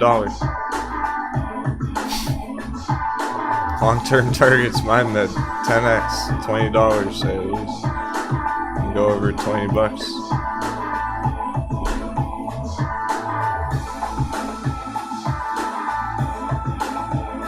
It might take 2 years, but still, it's pretty savage. Because you know what could happen after that? Keeps fucking going a few years after that, maybe another cycle a couple years later. Boom.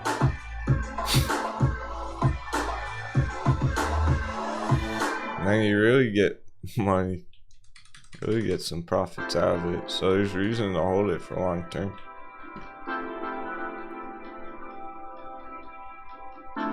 That's why it's putting in strong bounces on the short term.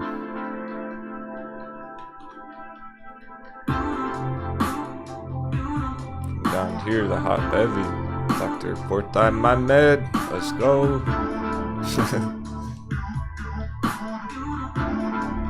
We got another. Who's thirsty? Hot I'm beverage. thirsty. I got like a quadruple espresso in my cup right now.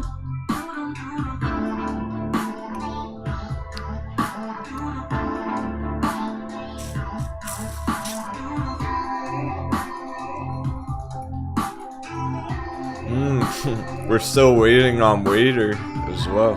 Don't forget about waiter. This choppiness, we were ready for that the whole time. All this choppiness, these support levels. But it looks good. Keep pushing that big on waiter. $4 target. It's at 150. Still has 200% to go. People got in under $1, so 400% to the cookies. You got your coffee. You got your hot beverage. Are you ready for some hot cookies? You go with that.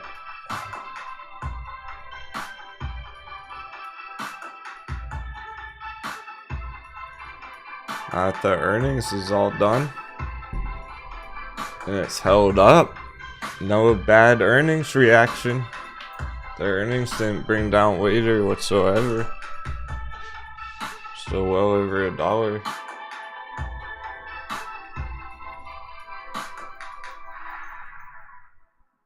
So I'm showing you things that are looking to go soon. Looking to go next. I'm not just gonna stare at highs and sundial all day.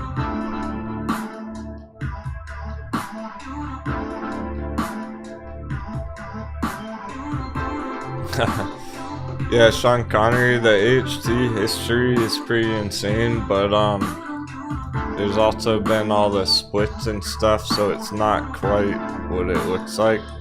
Be careful with stuff like this. Alright, so check out Waiter here first before I show you that. And I'm still on. This looks pretty wild, right? Well, I am still on the log chart. The linear chart's a bit more easy to see clearly.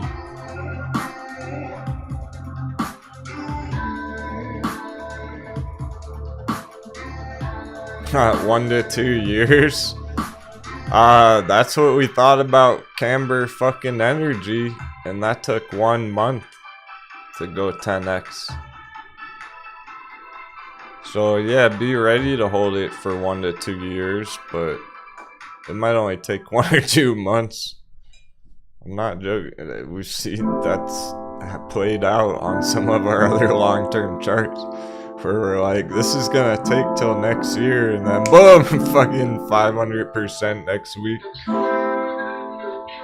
So that's how lit the markets are. Like, there's no time to even.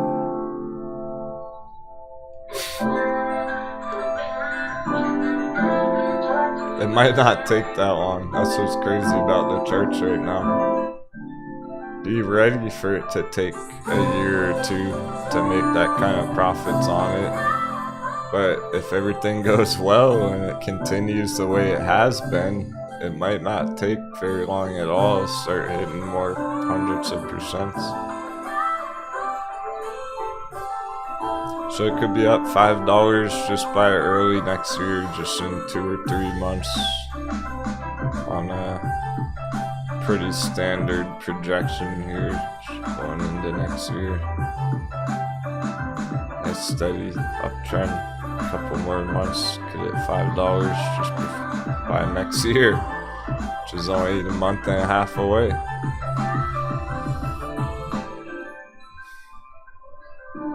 Remember how fast AMC went up, guys? Or GameStop from $40 to $400. It's not taking that long for some of his targets on these things. The timing's harder to estimate than the price and the target, so at least you know it's a good target and it's trying to head upwards to that target regardless of how long it takes. It's not like it's looking to take 10 years or something, 5 years, 10 years. It's not that long term. It's still a good swing trade for months, maybe a year, maybe 2 most. But if you get lucky, it'll only take a couple months to hit huge targets. That it already has. That's what you gotta realize. People were asking the same thing back under $1 right before it exploded. When we were looking at down here on the orange trend line in our blue buy box. We're asking, how long is it gonna take? Is it gonna take a year till I get paid? Took 1 day and they doubled their money.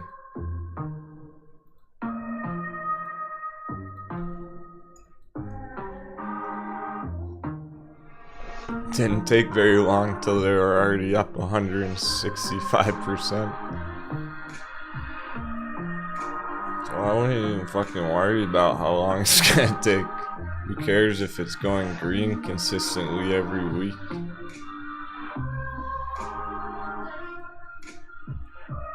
The point is it's going up, not down.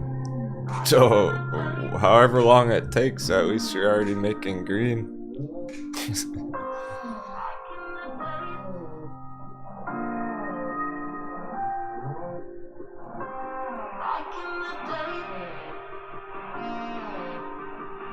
Sundial's still holding up very well.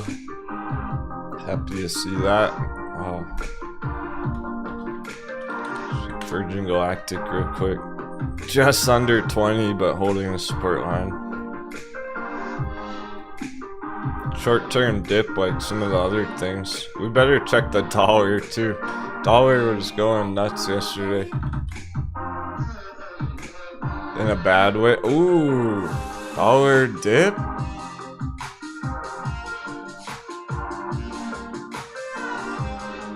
Sorry for all my moaning this morning. Ooh, dollar dip.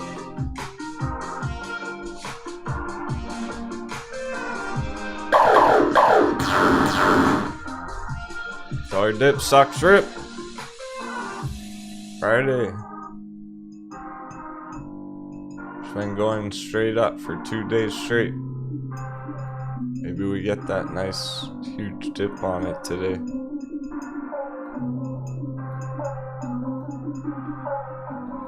Send everything flying upward. Oh man, if we get that, if this keeps going down, Sundial's going over $1. Sundial will hit a fucking dollar by the afternoon.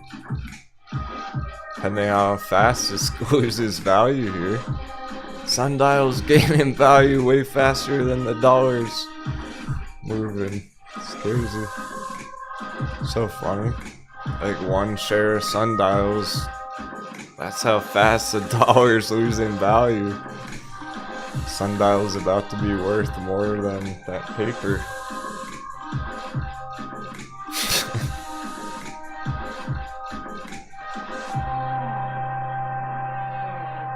Oh wow, Becky found a waiter call that's up crazy percents on the day.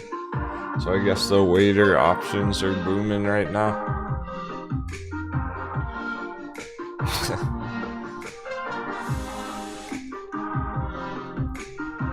Still gotta get through this green and red line, but this is the best chance we got. The timing's right with Friday afternoon. Still got plenty of time on the day. 4.5 hours.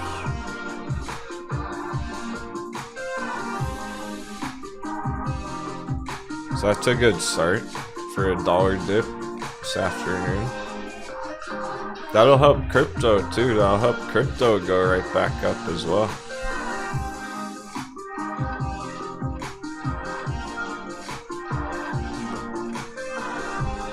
Yeah, Rado. Let's check the S&P. Oh wow. Getting rejected.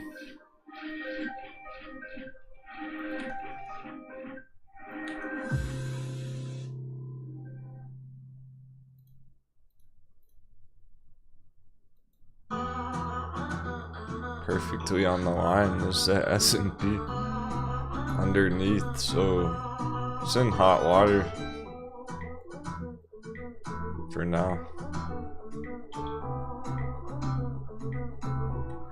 After Elon said he was selling Tesla, the whole fucking market started crashing again. On the S&P, it's ridiculous. One tweet sending the market fucking tumbling down. That's how stupid it's gotten. The FOMO and stuff, panic selling FOMO. But the big boys, the big dogs, they've been piling in the dollar for a long time, okay?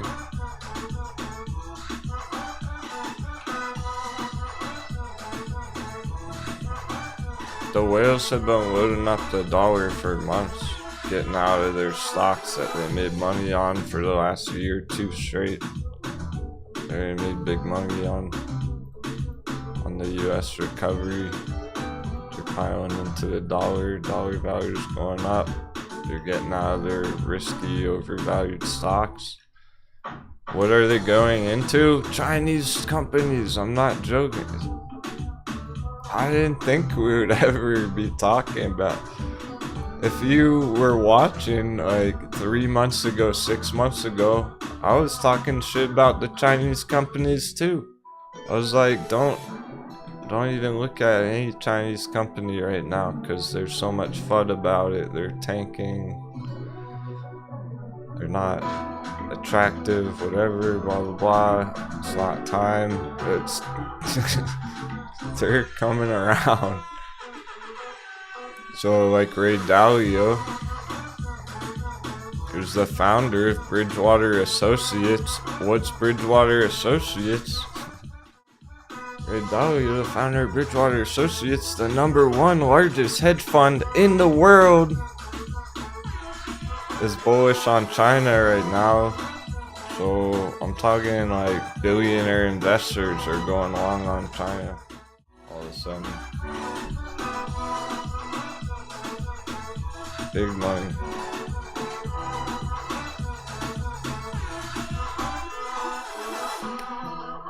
Because they know there's money to be made there on those charts. They're undervalued, a lot of those stocks, according to the technicals. So how did we crush Sundial so good? Because we knew it was undervalued. We knew how undervalued Sundial was down there. That's why I drew a giant coffee cup on it. That's why I drew a giant treasure chest on it. That's all I'm saying about the Chinese charts nowadays. Like BIMI and TAL and everything.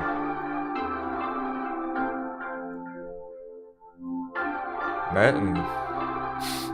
That's how we got over 100% on that Metin trade.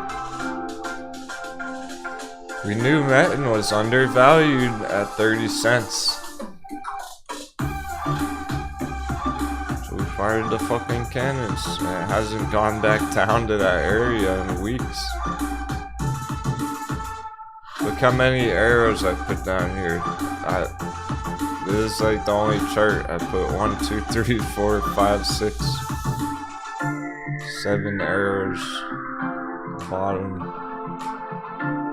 Because we knew it was undervalued down there.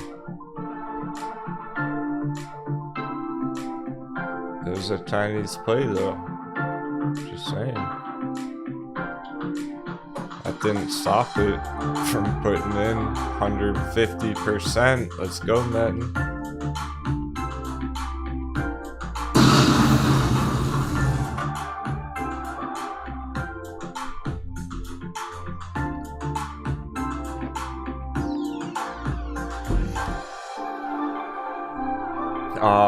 Yeah, 420. His gut was telling him to jump in Metin at 30 cents, but he didn't listen.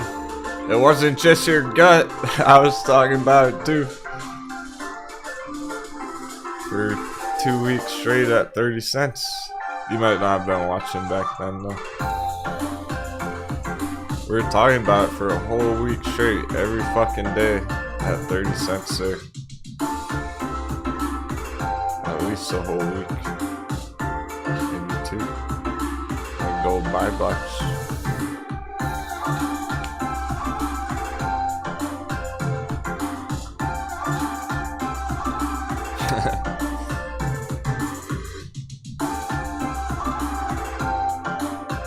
It was all the pirates in the chat agreeing. We were loading up down there, firing cannons.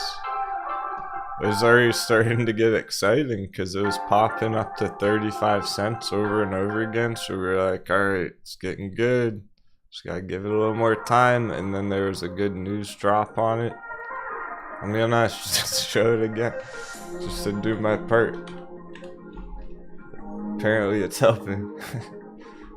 This is why Metin's been going down. I haven't been showing the due diligence on it every day anymore.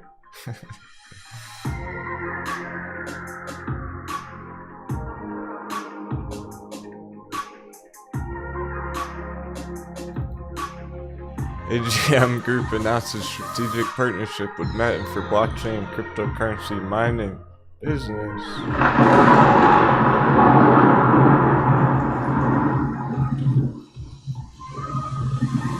The agreement includes an initial order from Metin for 1,500 Bitcoin mining machines worth $12 million, and it also has an option to purchase additional machines. That's the long-term bullish fundamentals on Metin.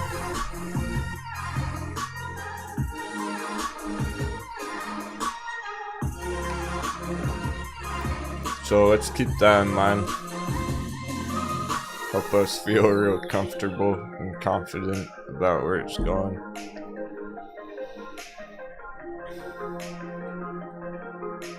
So we knew that shit was undervalued down there. It looked too good not to be. We still have our gap fill target, 77 cents.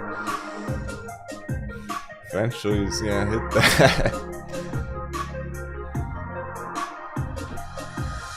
That's the only surprising thing on this chart, is that it hasn't hit that target yet. Green Pro holding 102, that's savage. Yeah.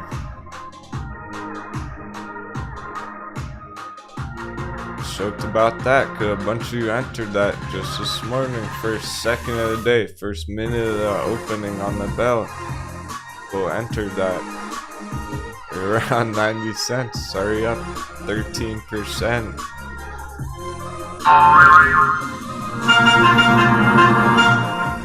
That's a good start. I can keep going end of day, closer to 115. I can go 25% from the bottom there throughout the day. So if you bought the dip this morning, right when we started the show, you might make 25% on that by the end of the day already. Green Pro's a great chart. It's been pretty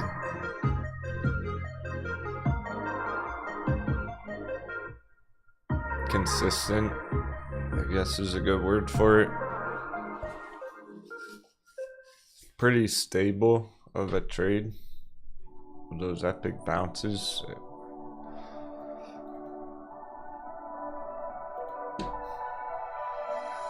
We're still pretty early on it too. Still very early on the grand scheme of things here. Here's the long-term weekly chart. Look where it is down here. Still on Green Pro.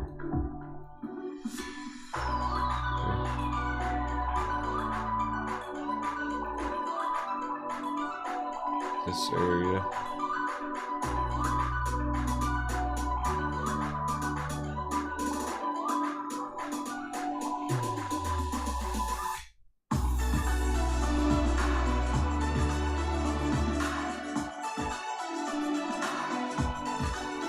Long-term Green Pro. Got a long way to go on Green Pro. Hey, Angelina, like for real.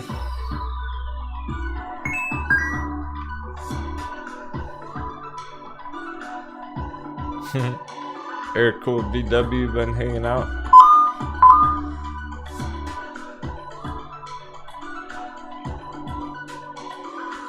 Becky's spamming the chat. What else is new? Just teasing.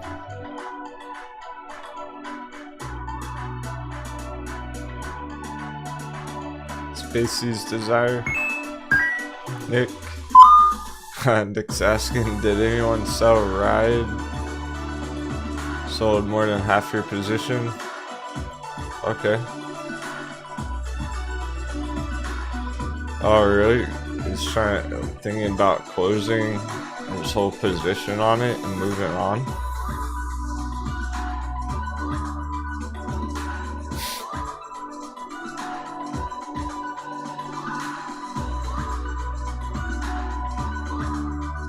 Well, careful not to exit your longs too soon.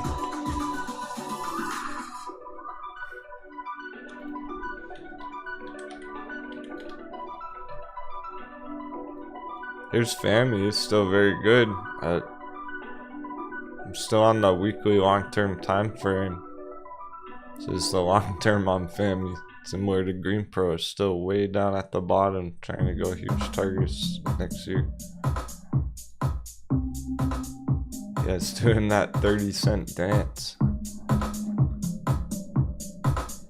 I think we need a bullish meow indicator on it. Now the long term's all on track still, and the short term Still looks decent enough. So I'm not worried about it. It's just taking some time. Every red candle delayed the party, so it didn't bounce big back here, keep going. So we're just giving it more time now. But it's still maintaining a nice uptrend.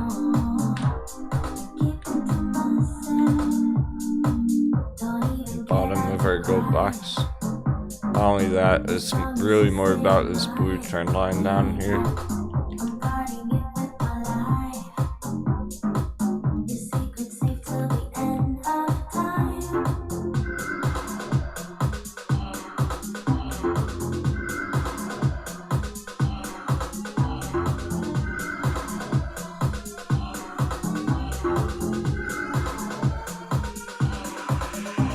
Beautiful.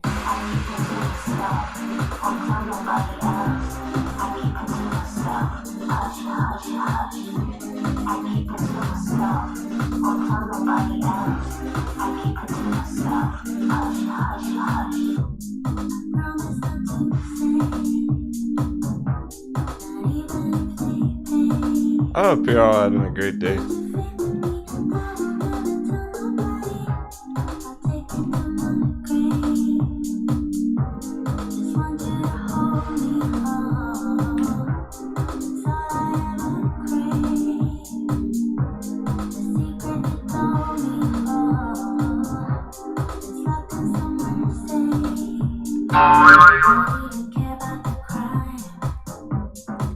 Lots of springs this morning. Pressing that button a lot today.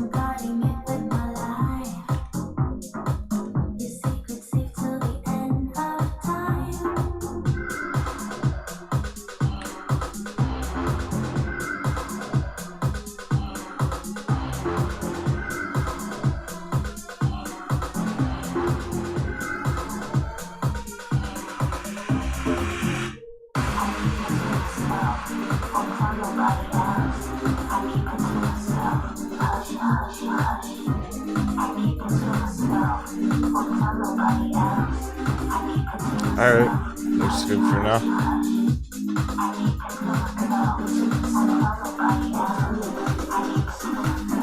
Dollar target, short term, midterm, 77 a dollar. Everything's pointing at that.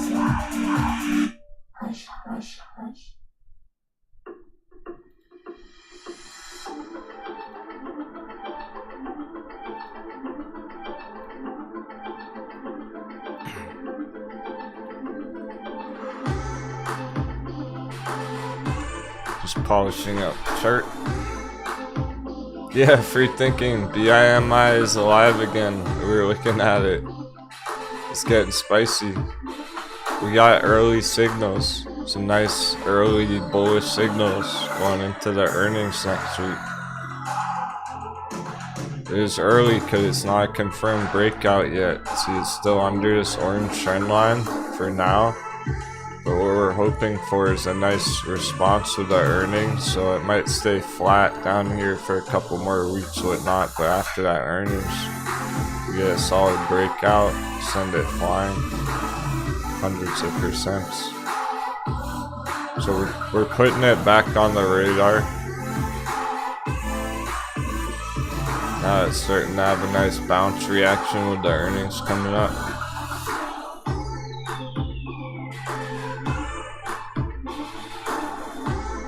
You're not going for that perfect penny entry. It's just pretty much anything under 70 cents.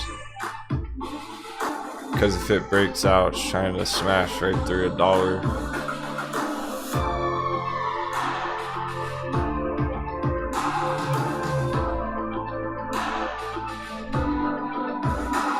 Sundial's going back up now. Looks like it's had enough time to chill out, support in that 80-cent spot.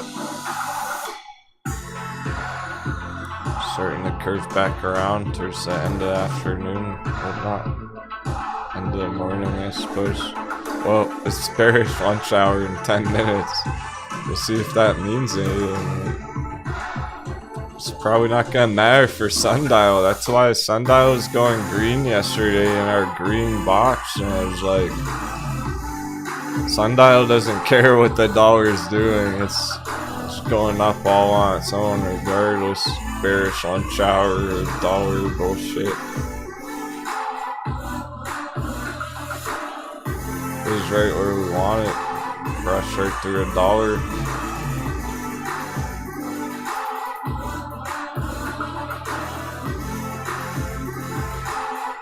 Even just closing here today would be really nice. Over 80 cents.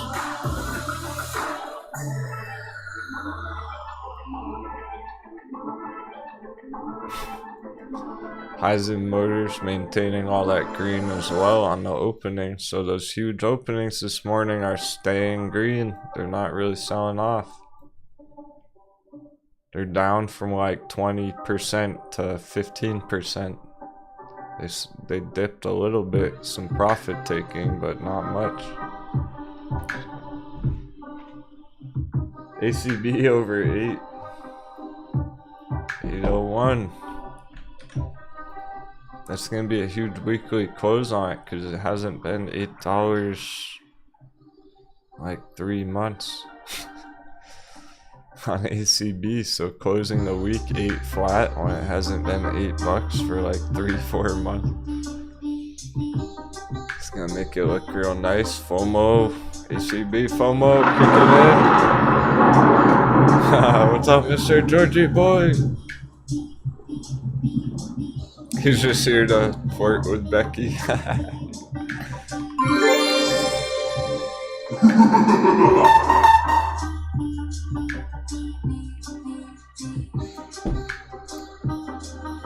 Aren't we all? Probably half a year.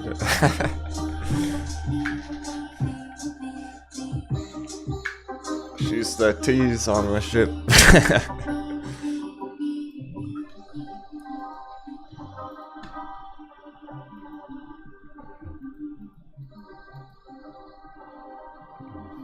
Keeps it fun for the boys.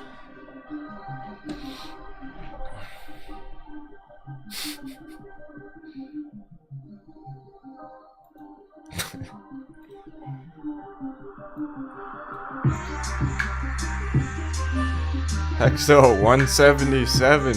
What's with all these dub 7s on the chart sheet? That can't be a coincidence. On Hexo on Friday. Right after that perfect move in the gold zone. GR and Q love as well as chasing Becky. Mr. Jersey. You're funny, man. Thanks so much. Oh, Green Pro. He got that dip. He's on the cannons. We got our snipers on the cannons. Perfect.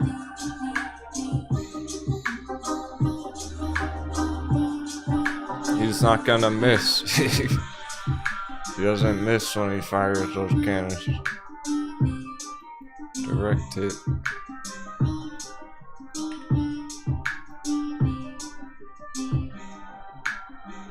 I'm already impressed with it. If it just closes the day over $1.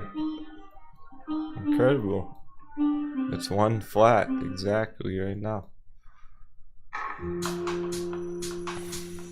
But it can close it well above $1 still. We have plenty of time, and then it's just nice and comfy. It's not looking to shake you out anymore. Bear trap, big bear trap. Perfect time to be getting in when all the bears got smoked.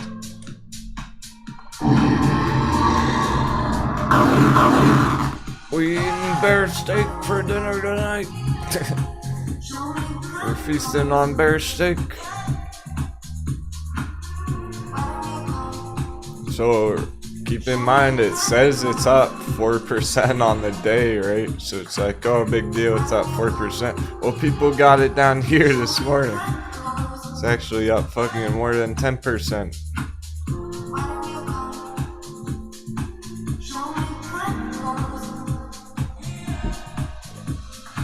Now it's a little bit, but it's so funny. It's so funny that it's still stop hunting people at $1. It's 99 cents right now. It's still shaking people out at $1. Careful with your stop losses.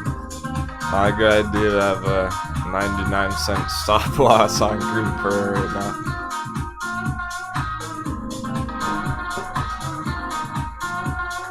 Just get shaken right out.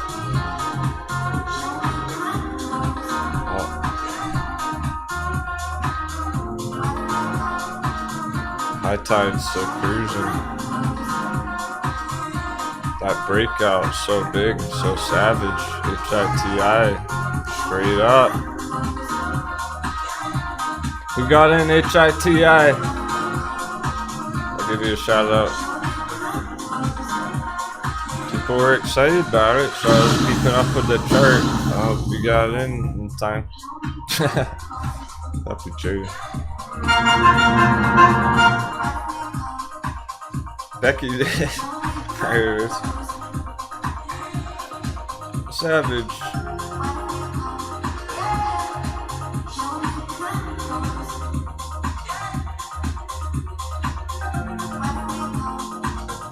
Whoa, Buster.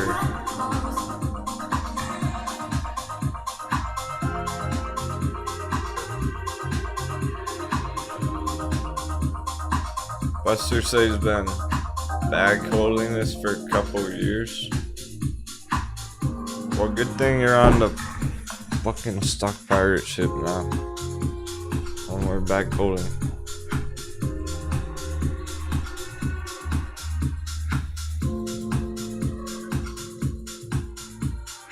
But yeah, some trades may turn into long-term holds. You don't realize it, and you just gotta ride it out for a while. That's basically what happened with Lucid.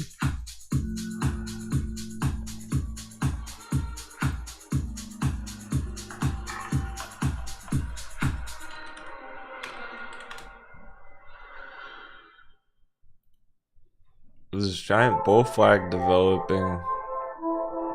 We were getting in on the dips down here months ago. But it ended up being a long-term hold, double dip.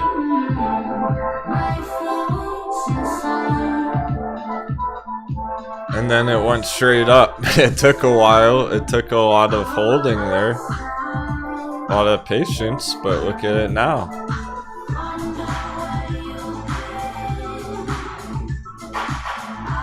$200% from that bottom there. Congratulations again. That was epic. I checked Discord and all the pirates were like, I bought the fucking Lucid dip at $16. They were hyped. People were hyped to get that dip at 16 that day. It's awesome. Went straight up ever since, 200%. Now people are FOMOing in at the sketchy area up there. So it did take a lot of patience. It did take some bag holding, but then it paid off huge in a short period of time. So it can go kind of flat for like 3 months, 6 months, and then bang, hundreds of percents. Just a month, a couple of weeks. It's kind of like Sundial right now. So I'm getting excited about Sundial.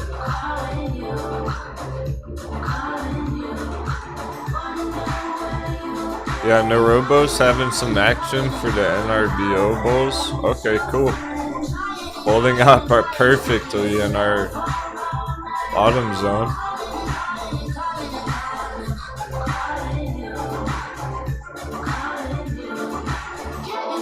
Oh yeah, we got check Kaval. That's like Kaval yesterday. KVO was holding perfectly the bottom support just like this. And then end of day Kaval went huge. Let's see how that's going.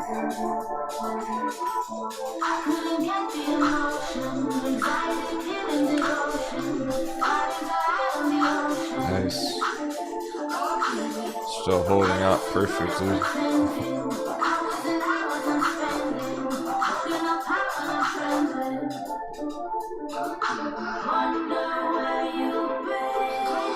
After holding the bottom of the box there. So it's kind of like Naroba right now in RBO.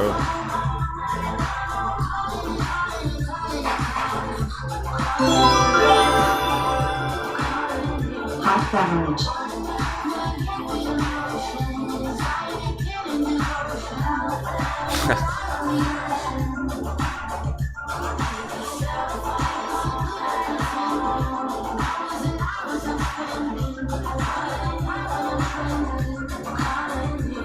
And Mind Med. It's like Mind Med too. While we're on this subject.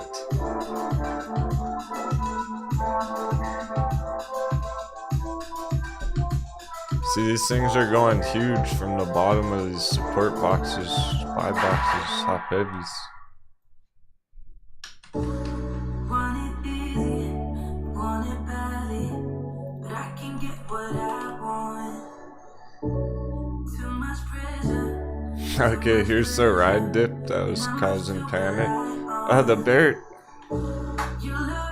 Alright, ride's ready to go green again. Bearish gap target complete. It filled the bearish gap target. Onto the green line.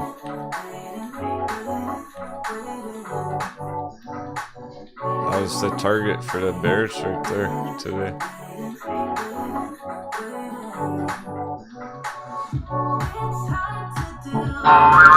So if the bears hit their target already, they're out of their trade, so longs are gonna have a turn. The bulls already have another go.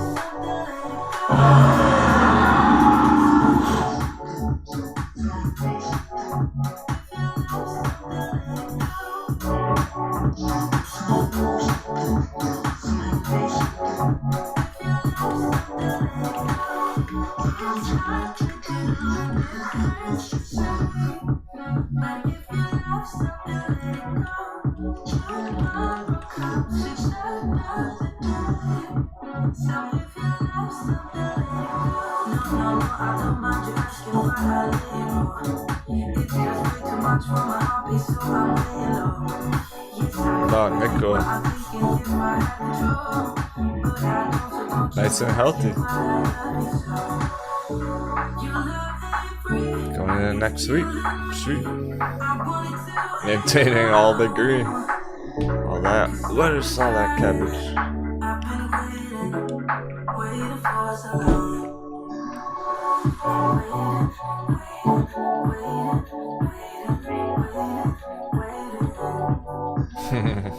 XCLA is ready to bounce too, Zella.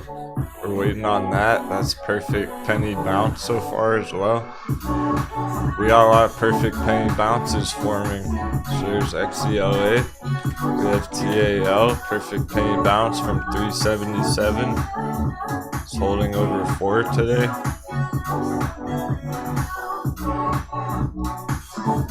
Tal Education as well, Tal and Zella.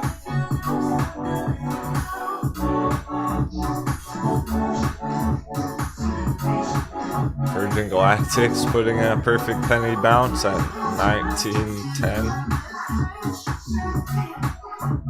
It's Virgin Galactic now. Blue trend line.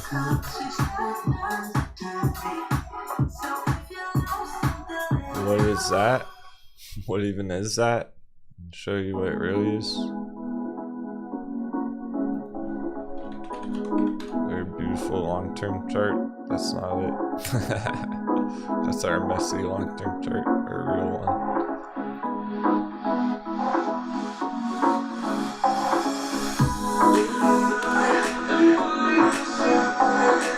Here's where Virgin Galactic's holding a bounce.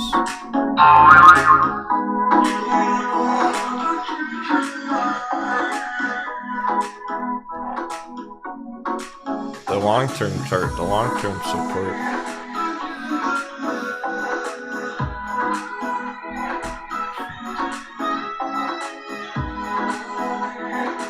It's lower risk because it's Virgin Galactic we're talking about. It's one of the most popular fucking rocket ship companies that exist in the whole world.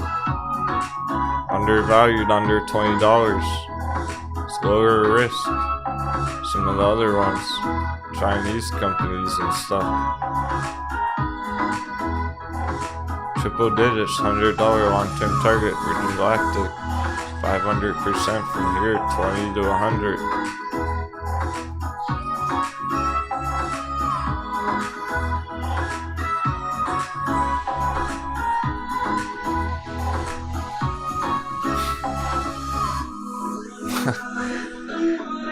What do you mean, Luke Progeny about to take another leg? Maybe to the downside, if that's what you mean. Holy cow. Let's go, Prog Bears! I'm excited about that. That's awesome. Thanks, Rando. It's like in the captain's hat. Are you feeling like a pirate yet? You better be, because there's real piracy going on. There's no room for imposters. Is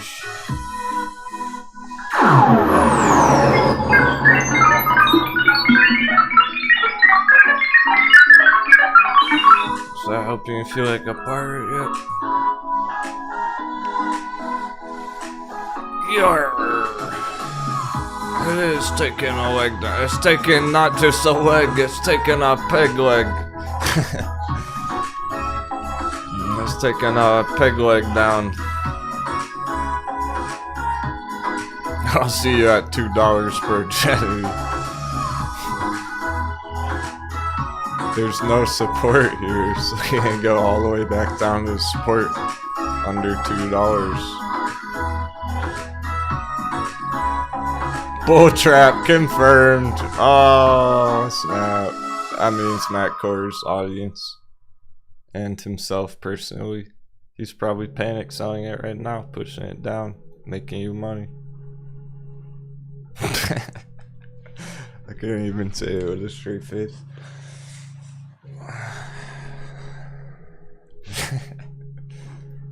I might as well mention it since you got wrecked on it, right? And you guys crushed it.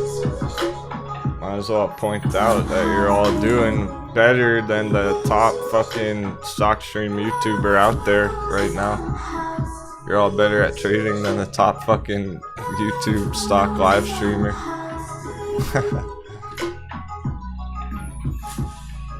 You made money on it, he fucking lost money on it. You made money on it twice, he lost money on it. We made money on it going up, too. You got it fucking twice and he still got wrecked. He bought it at literally the worst fucking time. Literally the worst time to buy it.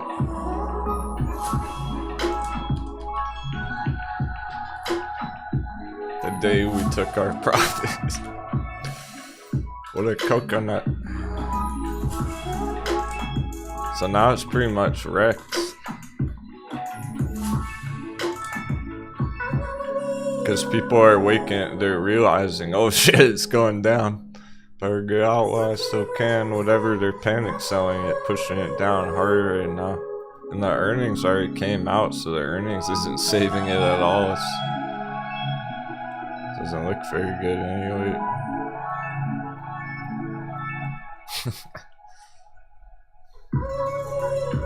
I'll put an alert on the next leg down 277. Let's see if we can crack 2 dubs.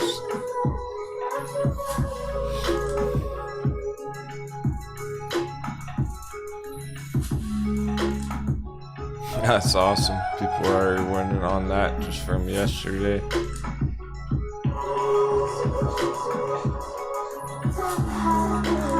Nice. It's down 10% from yesterday. 10% win for our Bears to the downside from yesterday.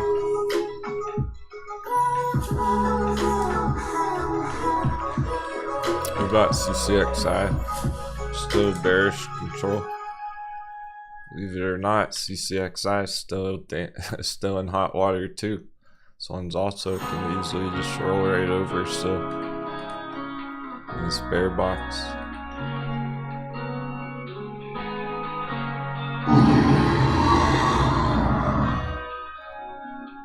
Brando, AMC's always been a long-term hold. I don't ever recommend swing trading AMC.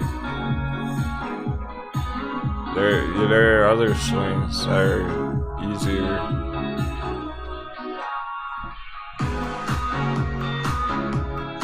Metacrine going green. Well, that went down a lot since the old area, but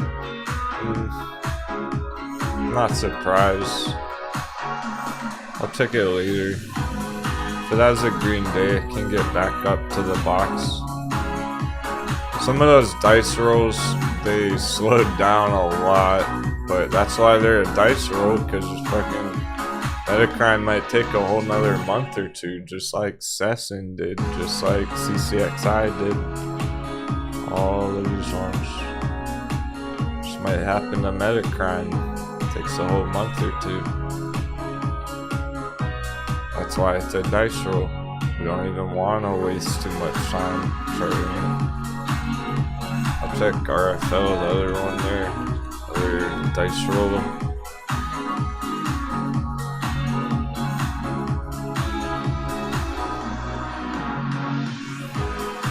Yeah, see, that one's gone red too. It hasn't been doing anything.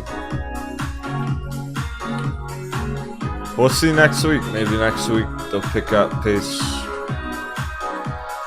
They're still developing.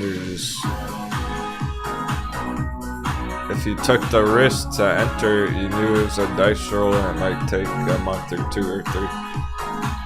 You're still on track. That's the whole point of it. You don't just give up on your dice roll. Nice, RJ bought SNDL 2 days ago. Perfect timing. Oh, really? 420, 24/7, 365s.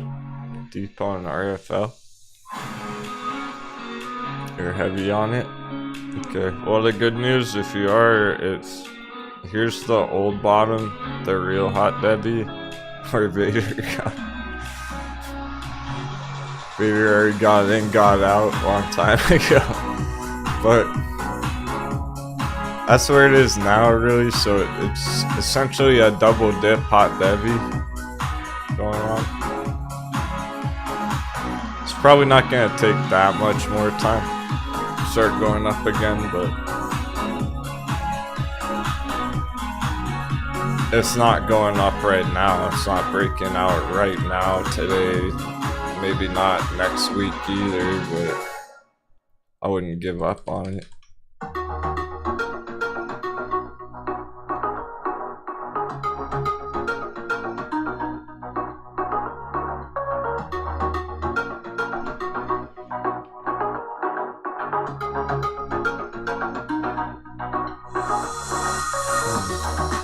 Yeah, we're getting some more green flashes on Sonnen, Puxin Limited. Some of these ones that haven't gone green for a whole week or two. Okay, nice. This can definitely turn around soon. Things are happening, big things are developing. It's not green right now. It's not a green week on this thing. That's okay. Just bear trap. Double dip, hot bevy. We're getting some double dips on some of these, which is good. Another chance to get it near the bottom. Hot beverage. Lots of hot bevies today, lots of trampoline bounces. That's always good.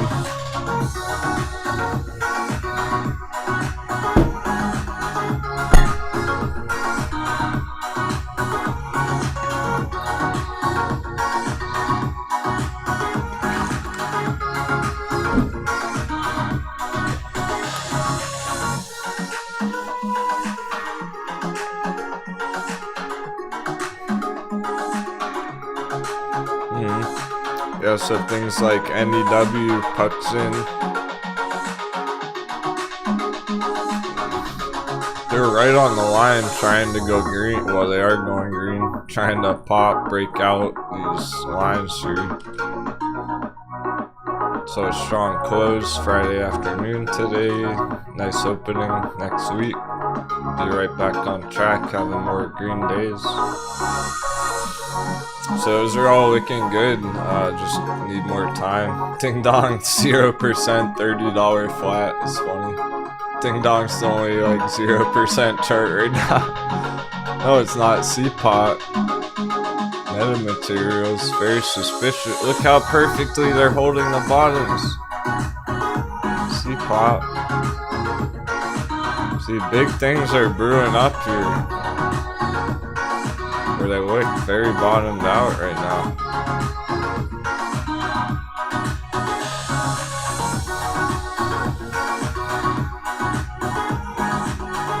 SLGG holding over 4 all day. Savage bounce from $3.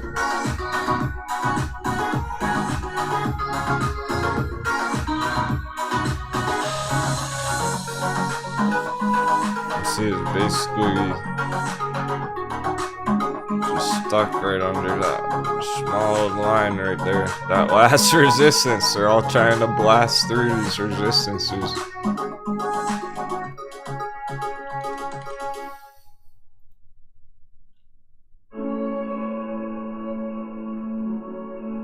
Looking pretty good for the close, so candle close is end of day. Let's double check the dollar real quick. Dollar check.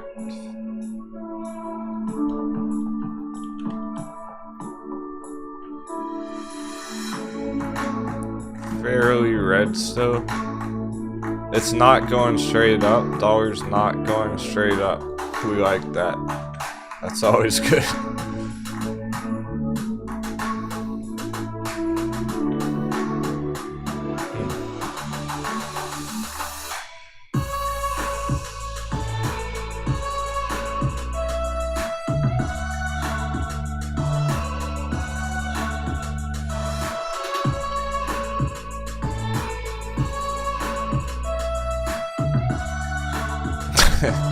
We might want to look into this one more.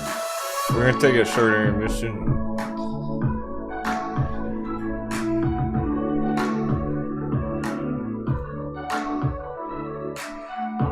I do want to leave Sundial up because Sundial's day to shine today.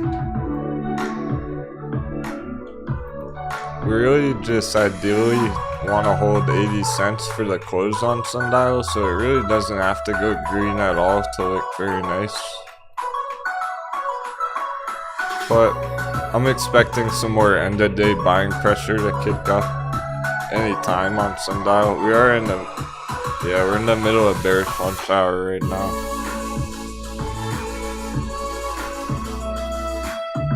Maybe in 30 minutes, another hour or so, we'll get some more nice green on Sundial.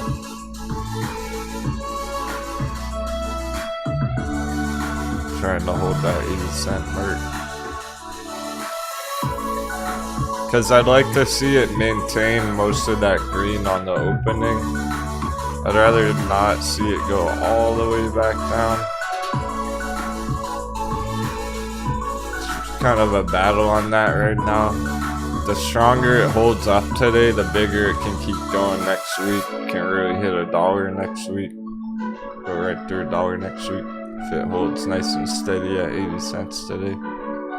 So we got a bunch of Sundial bulls hyped about that. It's not often we get to watch that Sundial 5-minute chart.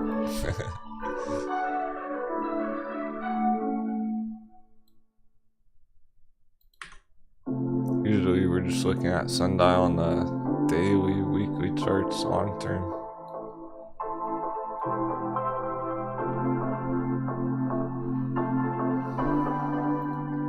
See if Metten's moving at all. Yeah, Metten's still looking very good. Put in more green end of day. It's technically it's red right now, but it looks good. Metten's still. But for now.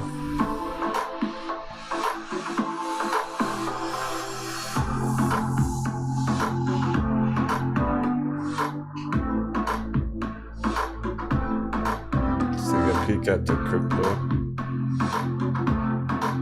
Okay, lots of red, lots of dips on the altcoins. Talked about that earlier. Some decent entries though. For short-term entry.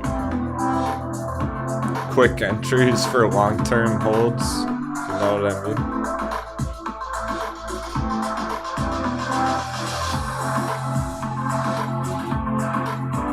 So AEHR at $25 area. This is getting topped out really. These are our top target areas on this thing. It already hit some. So everyone knows it's big green today, but it's way closer to the top than it is the bottom.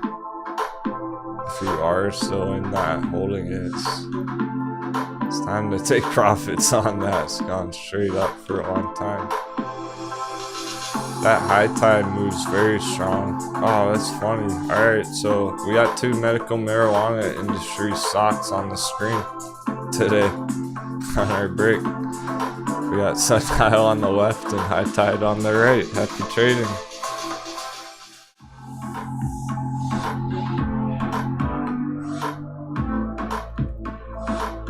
They really are booming today.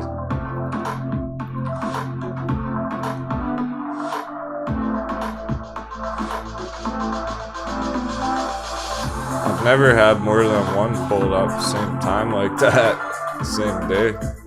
So that means the whole industry is hot. Not just SNDL, it's Tilray, it's ACB, it's high tide.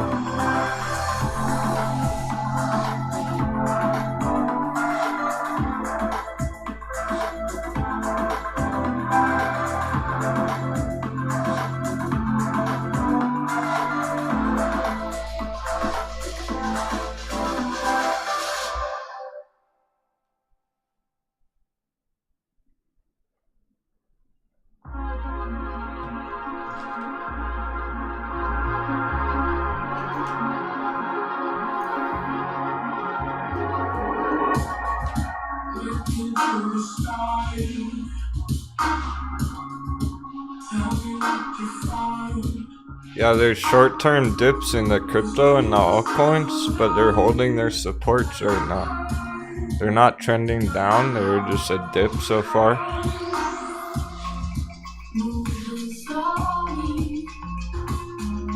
And with the dollar starting to trend down Friday afternoon, crypto can go right back up. They can all go right back up over the weekend. I'm still assuming they're short-term bullish on our altcoins for now.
You call me a saint, but you know I'm a stranger. All willing and able to do what you want.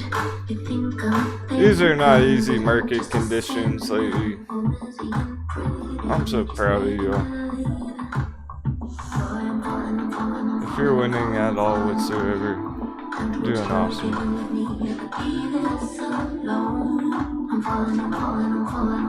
falling. Shouldn't be trusting me, I could be making it all up, you know. How you know, babe, I'm thinking myself. How you don't know, babe, I'm fading myself.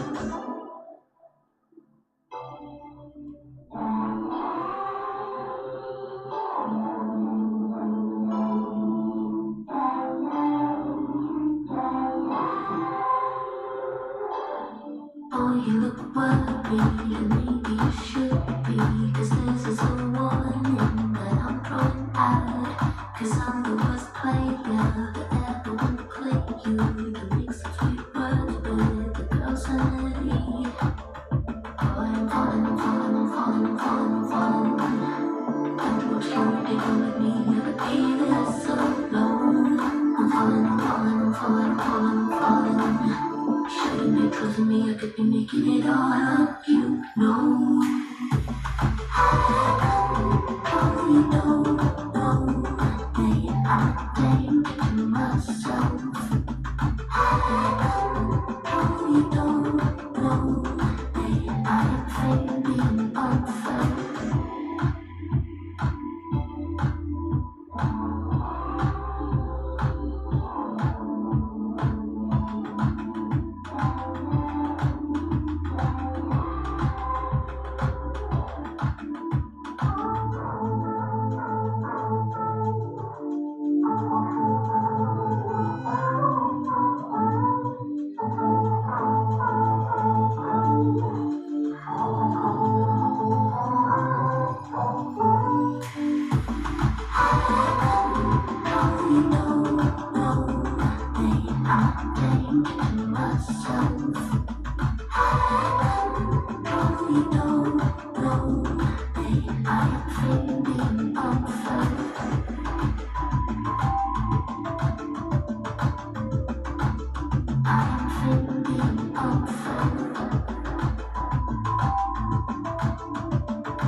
Cool.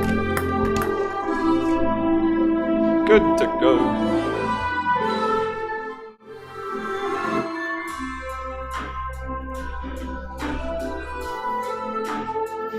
Welcome back, my friends. Alright. Good shit. Ride holders getting it good yesterday. Sundial holders getting it good today.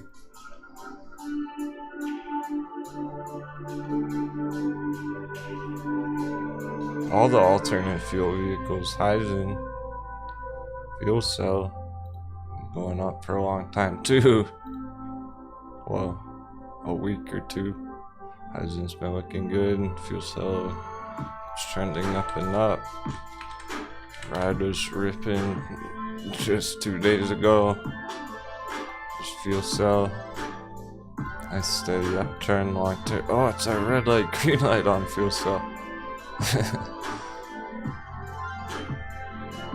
It's in the green light. It's ready to go. You know it. Fuel cell. After fuel cell saw what CCIV Bay just did, what Lucid just did, what Tesla was doing.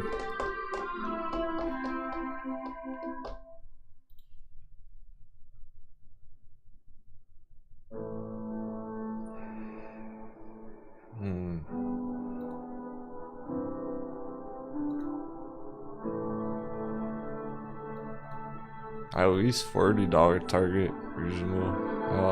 30.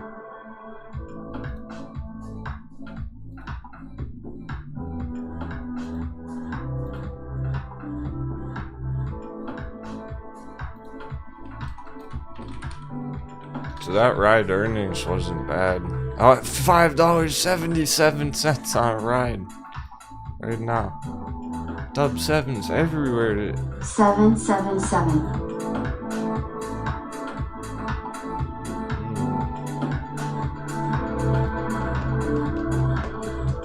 Can't make this stuff up.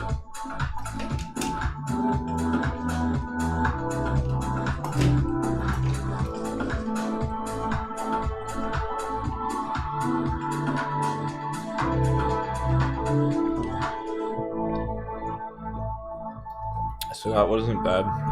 Here's a clean chart. Clean view of the uptrend that it is riding.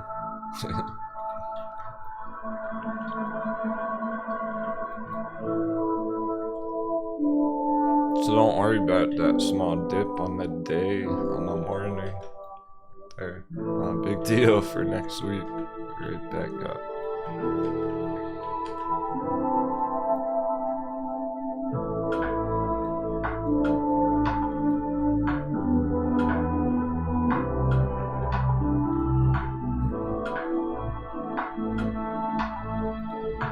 Alright, so there's been big developments on the long-term indicators on a lot of these things.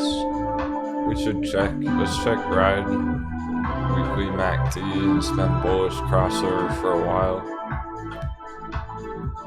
So I want you to be aware that we have these confirmation signals now. We were just watching it develop on ride for a while there. A couple months having fake out crossovers. Spaghetti MACD right there. Now they're nice and straight uppers. Pretty bullish for many weeks now.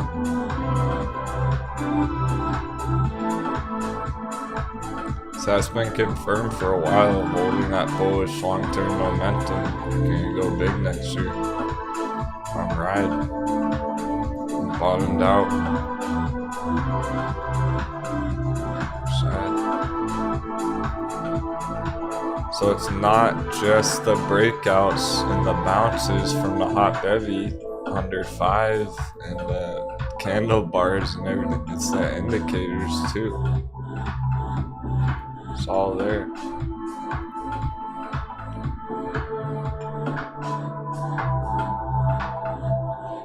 That actually goes for the cryptos too. It does. Grayscale Litecoin, let me point that out.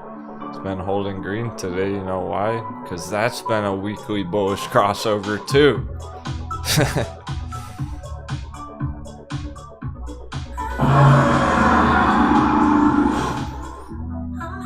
We're gonna kick up the hype. Let's get some hype in the chat. Are you ready?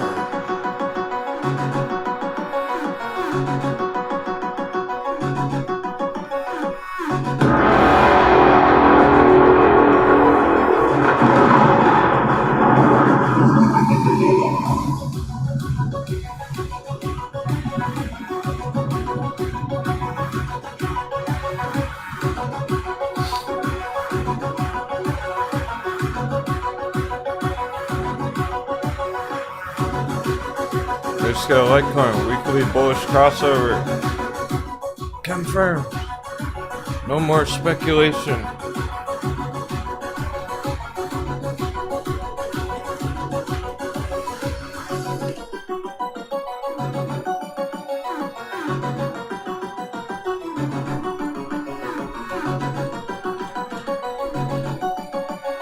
Grayscale Stellar Lumen still has an 84.5% premium that people are paying to enter Grayscale Stellar Lumens versus regular XLM, the cryptocurrency.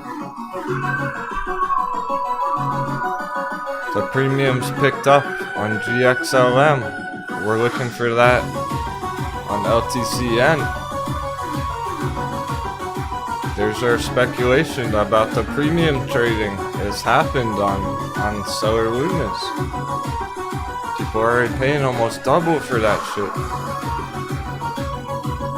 Grayscale Litecoin still isn't even caught up with the fair value price. It's still trying to catch up.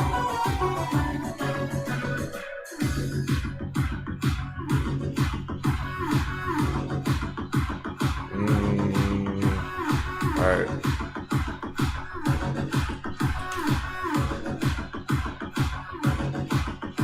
Pushing right up on the resistance. We'll blast off box. Rocket fuel in that green zone. It's like on the penny, guys.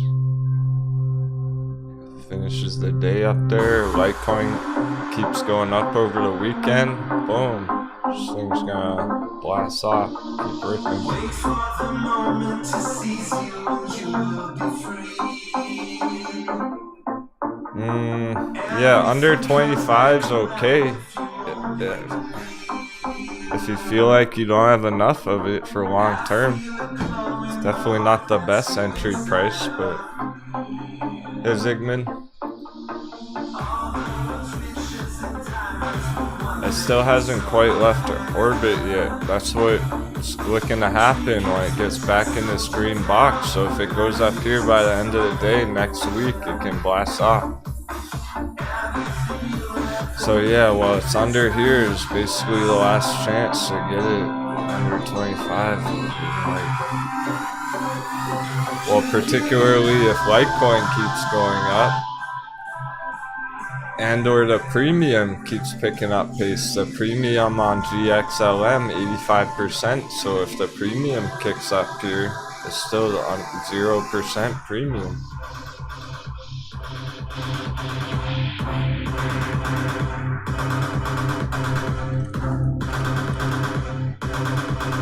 So it's trying to catch up with this Litecoin, $250. It's roughly a tenth, so it's like $25 just the value. It's about there. It's about there, but they've finally about caught up with each other. Now that Litecoin's gone down, Grayscale Litecoin's kept going up. They've finally kind of caught up with each other in terms of the fair value. But check this out. I got more fire for you. If you could look into my eyes, you'd see what I am with. Back to the clean chart. All the things you're doing, I want you to see what's inside and take it for a mighty I might have one set up showing this already. Let me double check. Yep. Here's Litecoin in orange. overlapped with grayscale Litecoin LTCN in blue. Litecoin's up here right now, $250. Grayscale Litecoin's way the fuck down here, so they're not even close to lined up. They should be on top of each other like they were last year back here. Still extremely undervalued according to this overlay.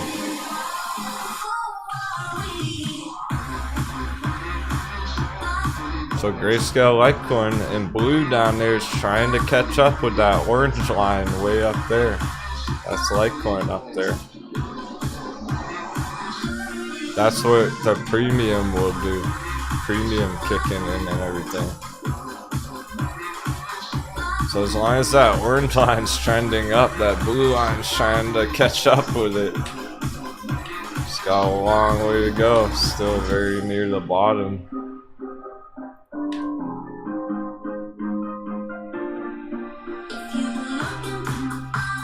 So again, the blue is grayscale Litecoin. Here's the big dip last year. Here's where it is bottomed out, where we've been firing the cannons, big targets. Here's Litecoin in orange.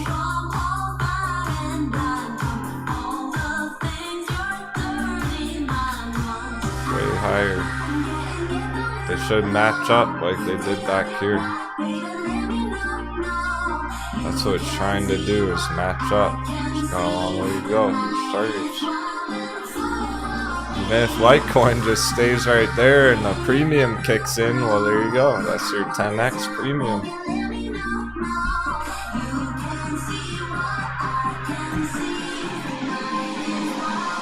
And if Litecoin keeps going higher, then it's gonna go insane. So dollar's still dipping. Dollar dip, crypto rip. Those short-term dips probably are just short-term dips. So we're gonna get more bullish strength coming through with this dollar going red here. Friday afternoon, it's looking good. So Sundial is still holding above 80 cents with that. That can help Sundial keep pushing up. Way over here. Starting to put in some green with that dollar action. Sweet. And Green Pro holding over $1 as well. Very nice. Hexo $1.77. They're everywhere.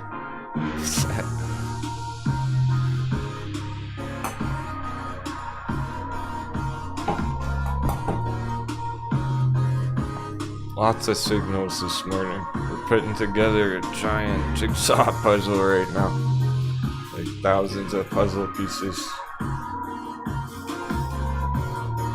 We got the corner all squared up. We got the corner pieces nice and square, so we're in good shape.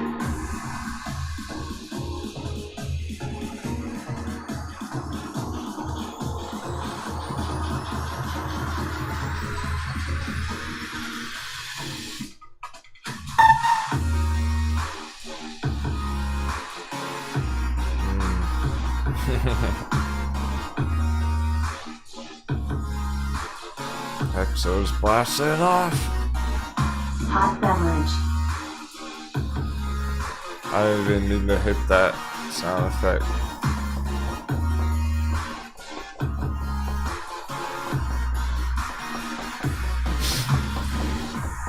These charts are wild. These are big things.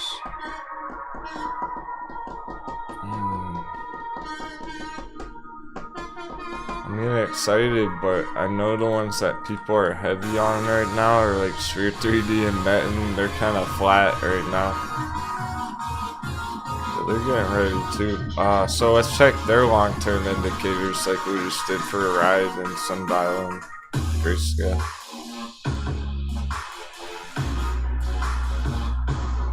Okay. I mean, it's clearly Sphere 3D. Here's where it was not good. Here's where it's going good.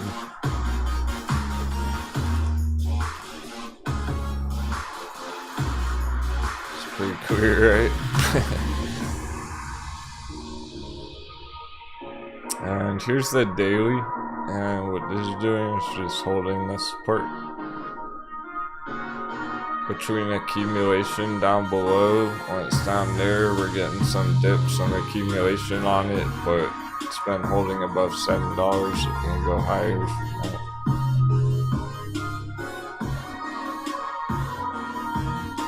$6.69 right now.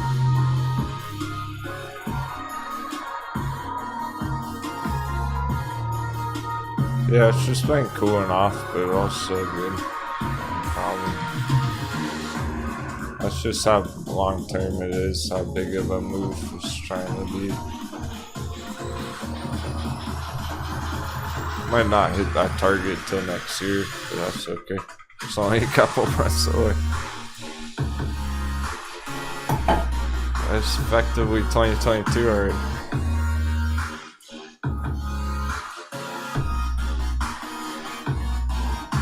The real big shift with 2022 next year isn't the turn of the new year, it's more the end of this year. More holiday time, end of December. That's when a lot of investors and traders, well, one, they're taking profits because they've made money that year. So they're taking their profits for the year, potentially pulling out of some stocks. Maybe they're even taking profits to buy like Christmas gifts and whatnot, holiday gifts and everything.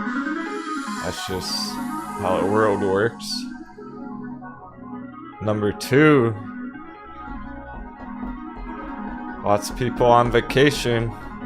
There's lots of fuckery that time. That's when the whales have fun smacking the markets around.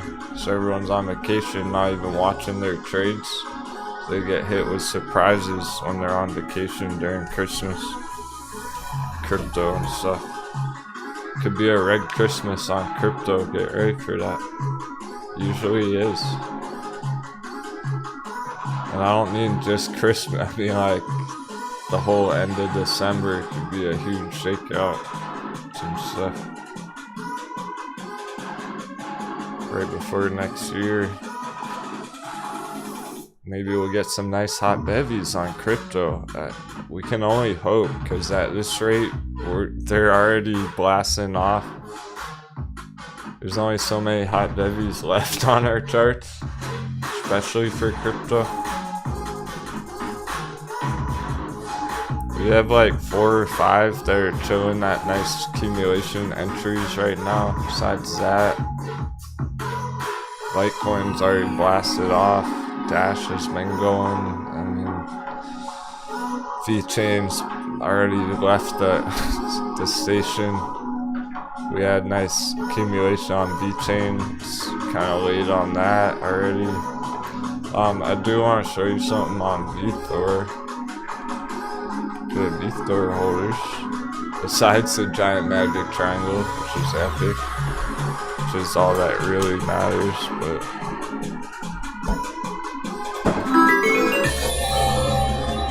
when we have a giant magic triangle like that, it's all that matters on this chart, really.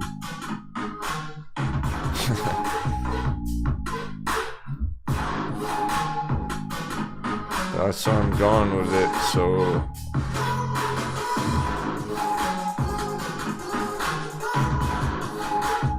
something about the breakout, about the price it's sitting at right now. I was looking at it this morning before I started the show. It's fucking perfectly holding this breakout right now. It's already started early developments here. It's very technical, very perfect. It's on the penny, look at that. This is an older chart.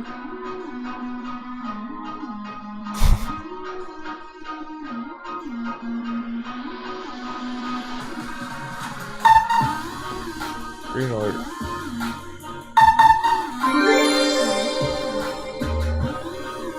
So if that holds over a penny, that's it. It's looking to keep going huge. We're out of time.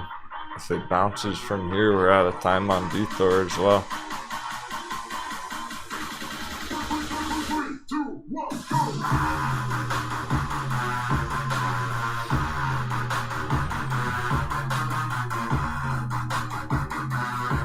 send it flying. It's a long-term log chart. They're so linear.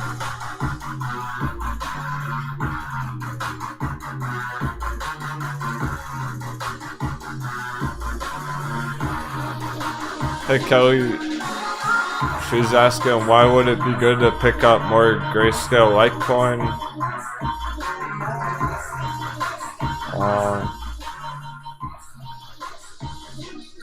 If there's a dip on it playing out? Whoa. It depends. Okay, so it's a good question. I get what you mean.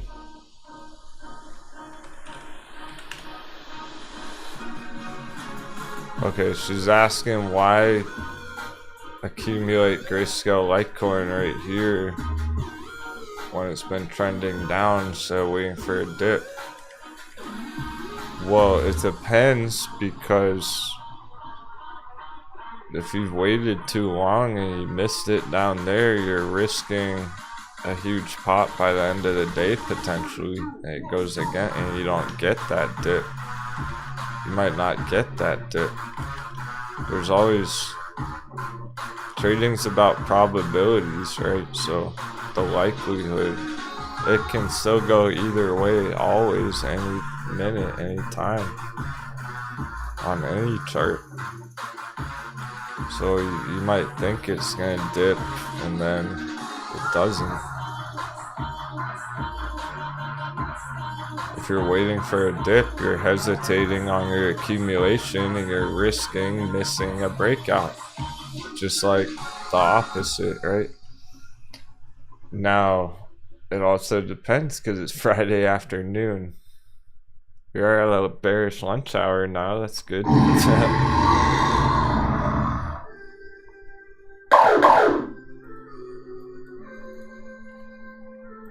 But it is Friday afternoon, so now think about it. If you're trying to get more of this at some point, either here or waiting for the dip, you're trying to get in, it sounds like, still. We're running out of time on the day. We have 3 hours on the day, and then all weekend, well, crypto doesn't sleep over the weekend.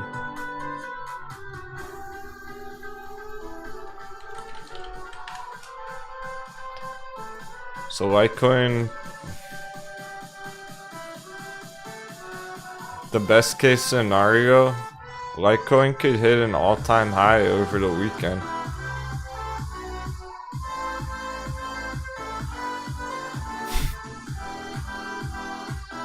If it really gets ripping, can go double just over the weekend.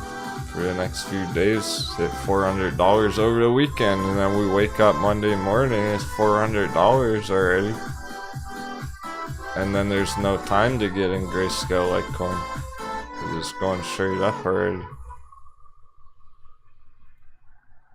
That's why you might accumulate it down here before the end of the weekend, because Litecoin might keep going up all weekend long, and then this just opens up huge Monday morning.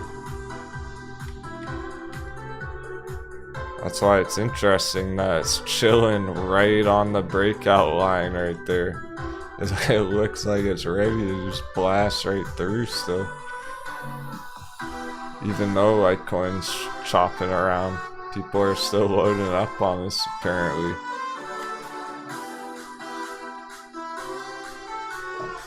So if it closes in that green box, end of day, it's looking strong. Litecoin can keep going all weekend.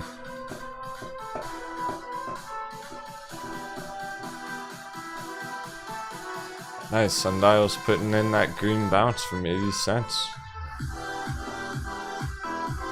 Alright, what else is going on?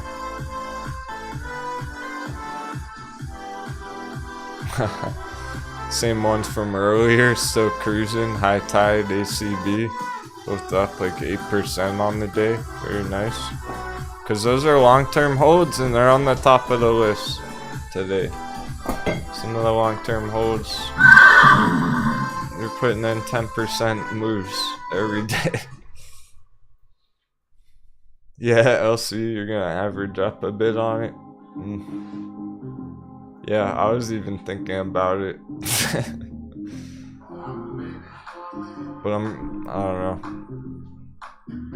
I bought some more VThor instead. I did get some more VThor around a penny. Just a bit. Because I'm feeling good about it. Just wanted to top off my position. Hey, MD, Jingon. Yeah, true. Yeah.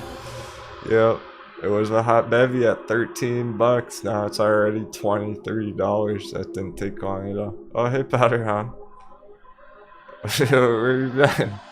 Busy week at work? You missed some banger trades this week.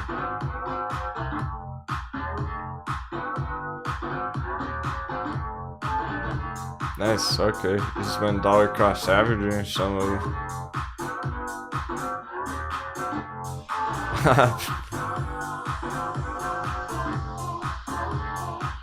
Becky figured out how to get some. Sounds good. It's a good plan for the OGs. Perfect timing on it, around a penny there, because that's where we want it for accumulation, is under a penny, straight out a penny. I'm trying to get it out like 2 cents, 3 cents, 5 cents.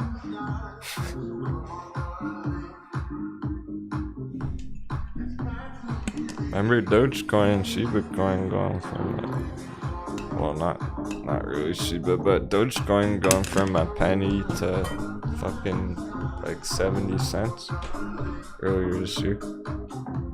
And I rode that one up too.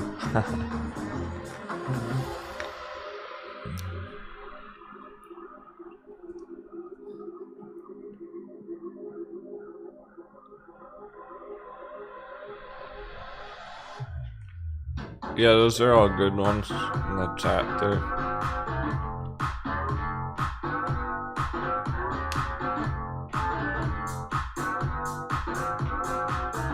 Hey, Elliottician, at least if he made money on it, it's all good, man. People are, cause those stupid AMC guys. I mean, excuse my language, I mean the coconut heads.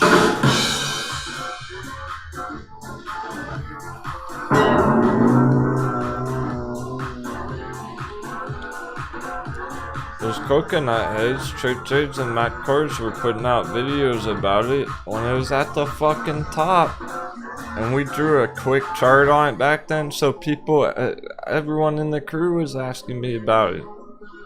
About buying it back there. And we drew a quick and dirty 1 second chart, and this is how it played out. Here's our old Dogecoin chart. So I drew that arrow and skull before the price went down. Yikes. A lot of people lost money on that, okay? We're seeing a lose money on Dogecoin.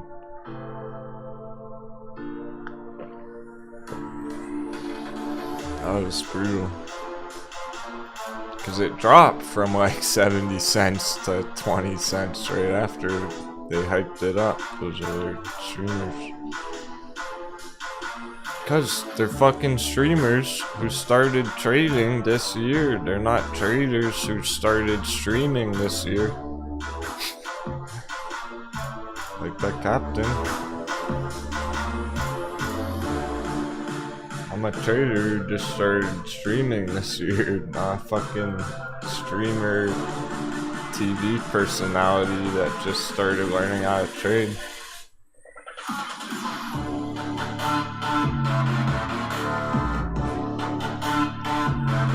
Yeah, it's so brutal, we turned it into a mouse pad. We are getting that beautiful dollar dip right now. Let's go, Pirates. 95.077. Dub 7's on the Dixie chart. Hitting it red.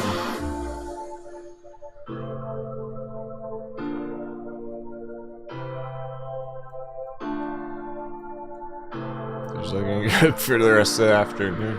If this continues all the way down for the next 3 hours, holy cow, we're gonna get big green moose.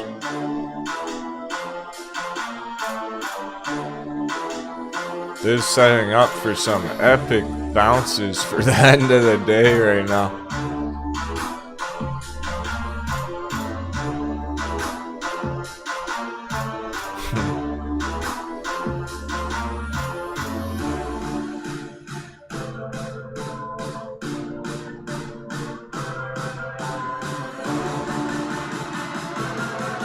To be fair, they're all still moving this. Even if they're just a couple percent, they're still moving in the right direction. The green one.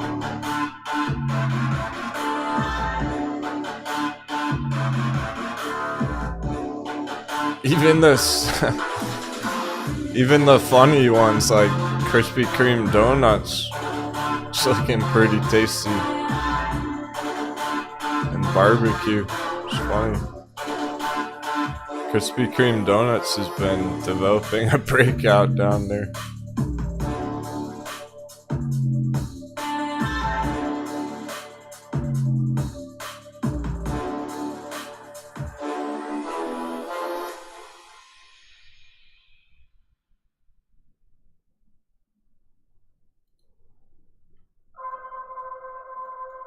Aha, CVM's outside of the resistance now. Okay. That's lit.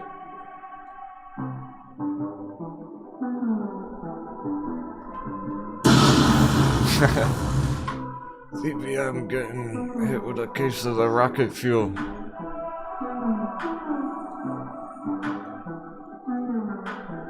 That's a very nice breakout so far. This red resistance peeling away, pushing up to the gold breakout box for real.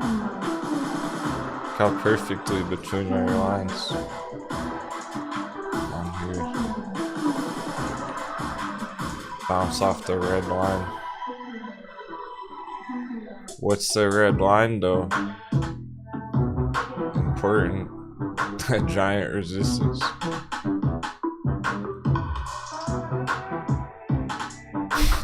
That's a big development. It's developing right now. It just popped 10 cents from 12 bucks to 12.12.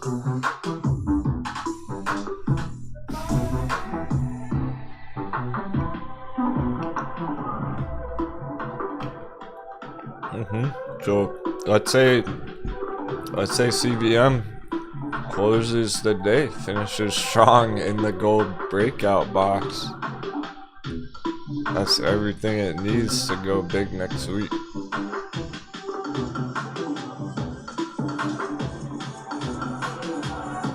And then keep going. It's been enough time. It's been choppy. We've been surfing the waves, riding the waves on this one for months now here. In this $10 area. Up, down, up, down, up, down. For months, for weeks. It's ready to go because it's finally through the big resistance now.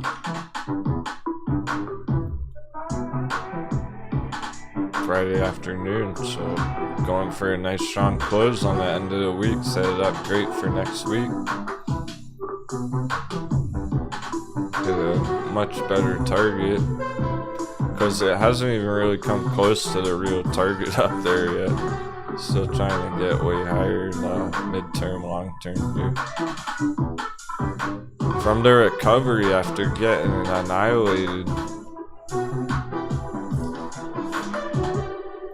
came down hard.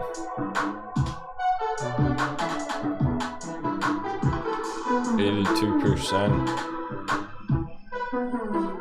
Ever since, it's been going back up nice and good. And we're just waiting for that next big target now. So it's been developing on the short term, the midterm's still on fire. Now we got that midterm development through the red resistance trend line, so we are looking at that next bigger target now up to $20 area. So that's great from the bottom if you got in at like $8, $7, $20 target going forward. So most likely before the end of the year, at this rate. That's what that breakout development means, is hey, we might hit 20 bucks on this before even next year, just over the next month and a half.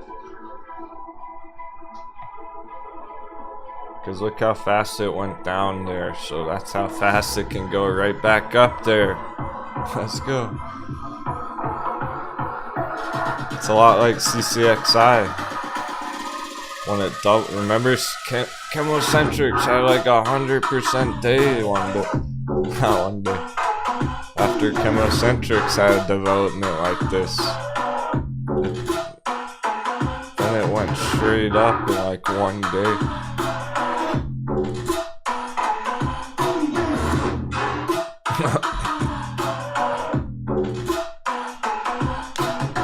Oh, nice. Ralph dancing right on there. Said, way to go, Cap. Found you like 7 months ago. Poked my head in once in a while, but never lingered. You've got me going full pirate. Best fun I've had in a while, and learning a bunch. Thank you.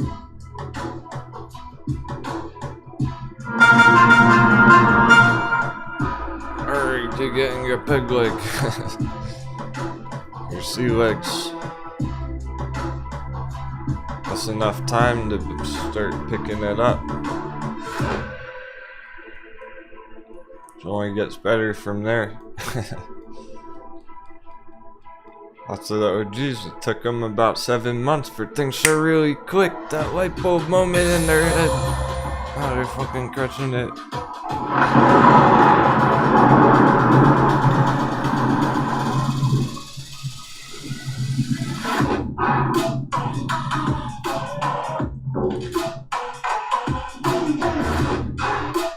That's how we do it. We're always looking ahead. What's next? I'm finding one for next week already.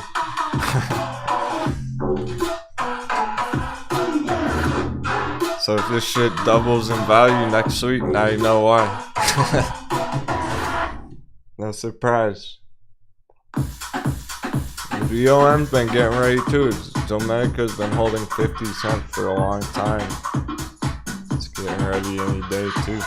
No hot bevy on this. Never put in a big hot bevy there. Just held 50 cents straight up.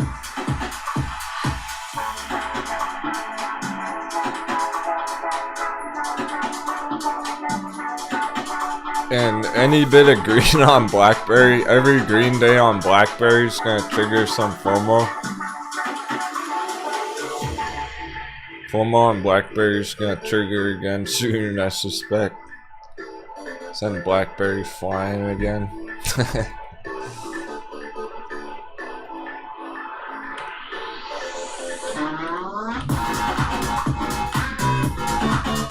That's why it's Boingberry, because it doesn't waste no time for it puts in huge bounces.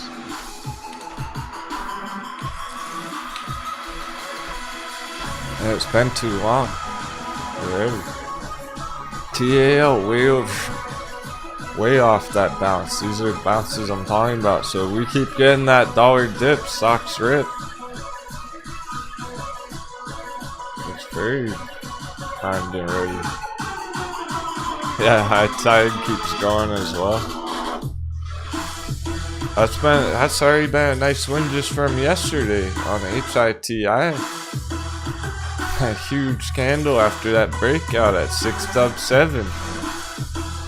That was our end of day surprise yesterday. Remember if you were watching yesterday?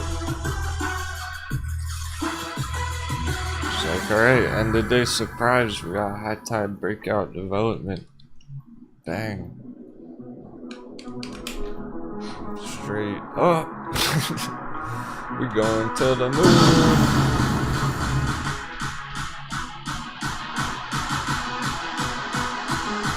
Couldn't hesitate though, it couldn't wait. It couldn't wait. That was the signal.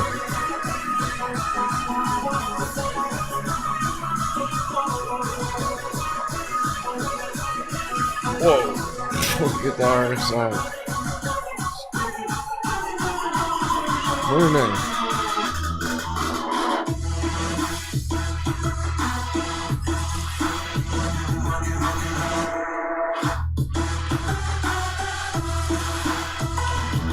What is this? Oh, that was when we first started charting it.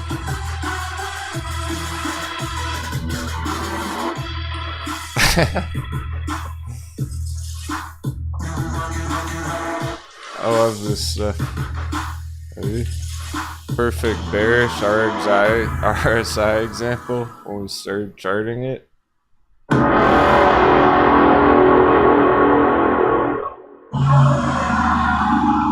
Perfect bullish RSI example now. Oh yeah.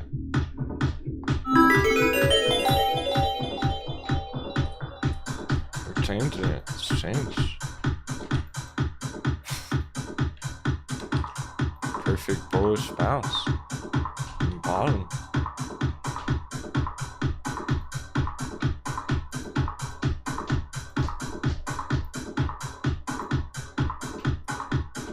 Big breakout forming. Indicators look hot. I'm excited for it. Let's see what it can do. $10 first stop. Your appetizer's over 10.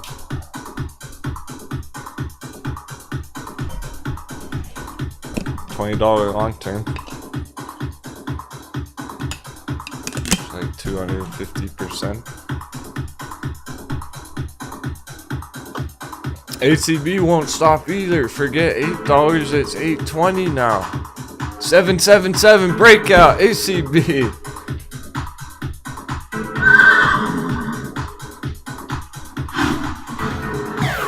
Sniped it.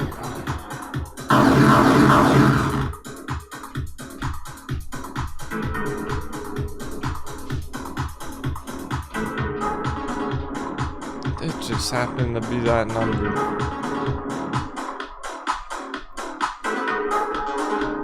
Or canvas sync.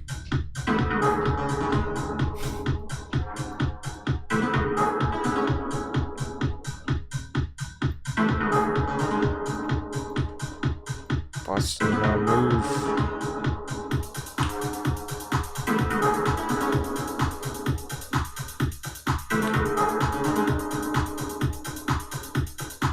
That green line's the trip set number, the magic number. So perfect. You can't make this shit up. It just is that number. The only number that matters on that chart is that number. Somehow, some way. And now it's above it. Now it's crushed right through it. Yeah, it's still a good entry rando for long-term holds, but we got a hot bevy on it. Some of the pirates entered it under 6, stop on under 6. We got a perfect penny entry on this one. Hit right at the bottom. That's where people got in. That's the golden entry. So you're late on it. Of course, it's usually how it is by the time the pirates already pillaged it, it's already too late. But so you're paying 40% more than when we looked at it last month.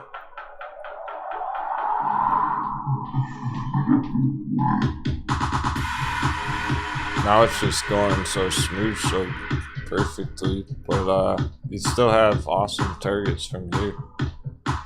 So from under 10, let's just say if you were getting in under 10, just rough estimate, then over 20, really $20 area for the target, so well over 100% for the target. And then a long-term hold can go bigger. Could hit 40, about 500% on the long-term targets there, 5x. So that's similar to, that's pretty similar target long-term to Sundial going to $5, let's say. Something like that. ACB going to $40, $50.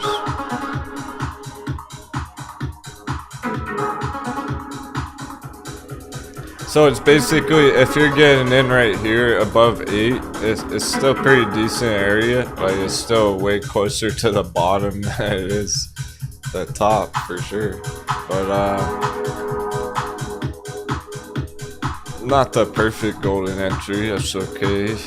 It's kind of like entering Sundial right now at 83 cents.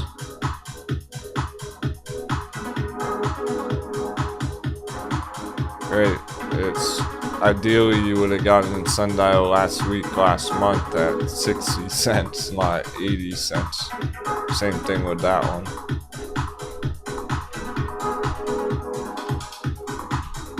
But they really are just getting started for next year. That's what's cool about them. That's why we're getting hyped about them. Because all our speculation about the medical marijuana industry picking up some more momentum next year is already starting to happen. Same with the alternate fuel vehicles like Lucid, Nikola, Ride. They've all been putting in lots of green the last couple months. Vitaly bought all the dips.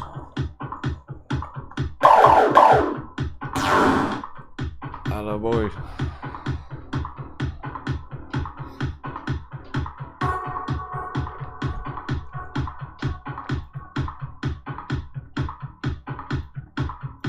Let's check the dollars. Speaking of dips, okay, hasn't really moved.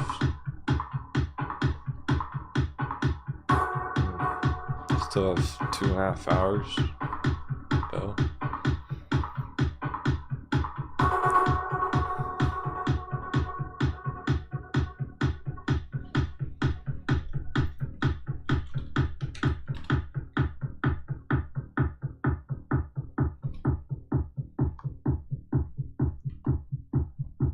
We'll get crypto crunch in there at the end of the day. Stay tuned for that if you're excited about crypto. I am too, but so much going on with our stocks right now. Friday afternoon, we'll save it.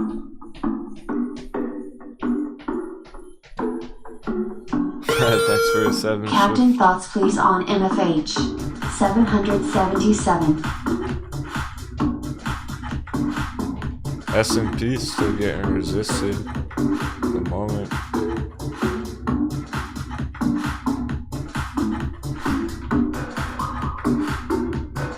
Nice, next ID. Going green again. We're waiting patiently on that. Some of the short-term scalps.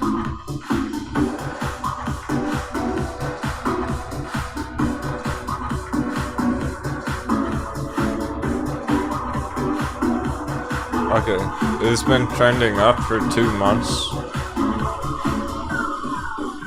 Going on a 4-hour swing trade. Okay. It looks good. This looks like it's popping on the long term. This is bigger than the short term. Oh, it's pretty stable actually. At first glance. Before I'm seeing. Nice breakout development there.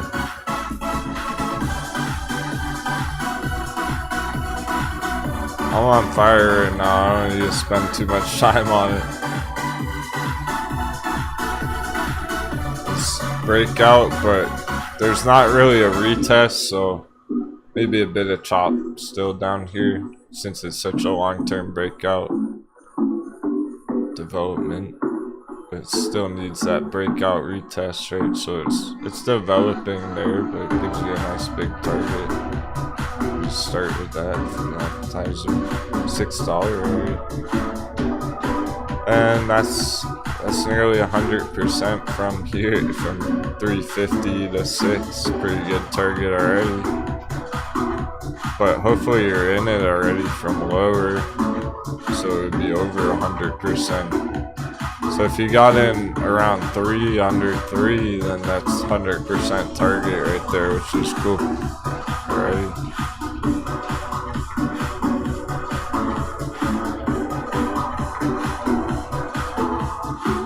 And then I would want to check it there and see how it's going in more of the long term, because by that point, it's already gonna be next year. You know, we'll be in 2022 already by then, probably. So it looks good for now on a long term, but it's tough to speculate about or just put a solid prediction on this for after that, like well into next year. Could be a lot different things going on in the world, but there's your technical targets. Say $11 long term, best case scenario.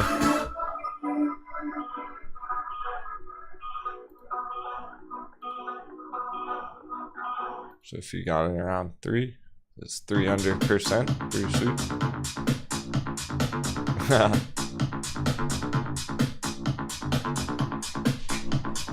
Yeah, you got some drum and bass going, sundial pop, sundial big bounce, there it is. Like I was saying all day, that sundial bounce off 80 cents.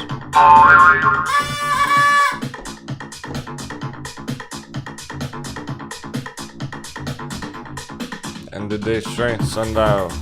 We're gonna see dollars soon. It's like either this afternoon or early next week.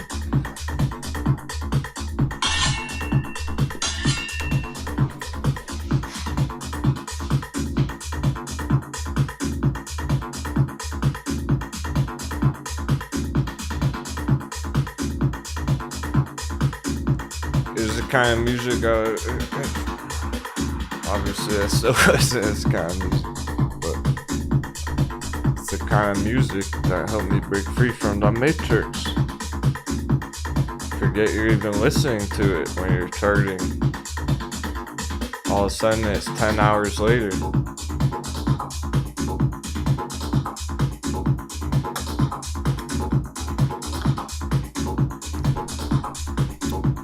Gets you in the proper mindset.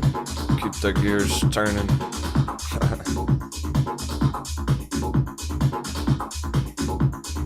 It's productive music. We're chipping away at the charts.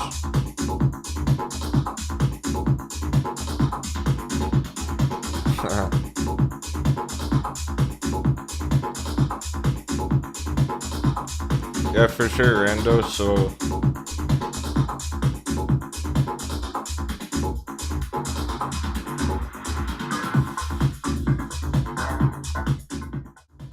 Denwo unplugged from the slave wage system. Yeah, a long time ago, and that was kind of my goal as I was younger, growing up, going to school and shit. Oh, study hard and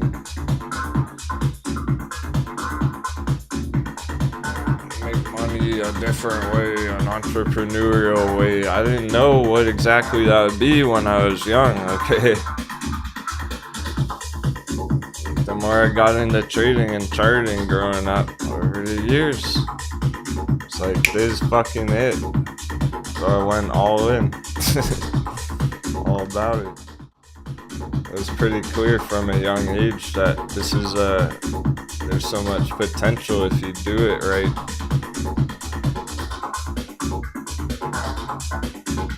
The better you get at it, the more potential there is. Look at us crushing sundial right now. Like it's no problem. Like it's a piece of cake. We know where it's going. It's trying to go to $1. There are people sitting there right now freaking out like, oh my god, where's sundial gonna go? I just YOLO'd and oh fuck, I got stopped out. We're just chilling on it. Because we're confident in our technical analysis.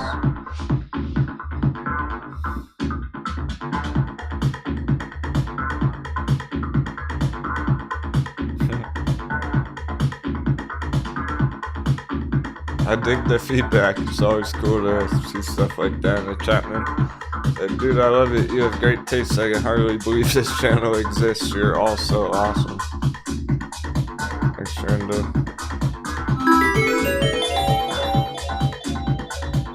So I wanted to make a channel that I would enjoy watching as a serious trader.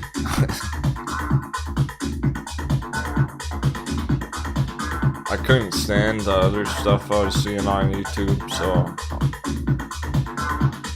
well, that's how things get made in the world. It didn't exist. No show existed that fit my needs of a serious and entertaining, successful live show. So I had to fucking make it myself. Here we are. Happy trading.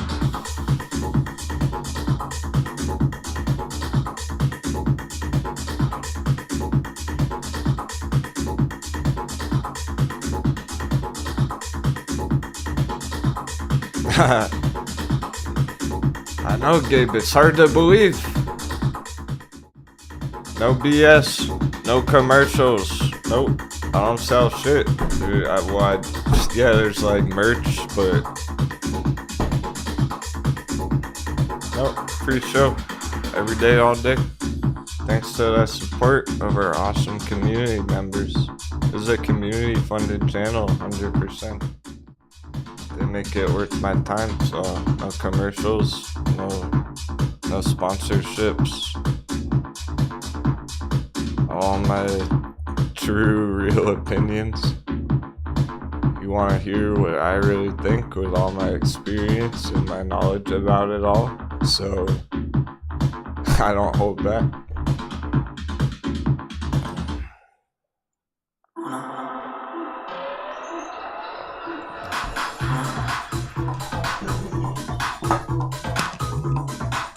But I do put out a lot of extra awesome content on Discord for the members if you're looking for a bit extra.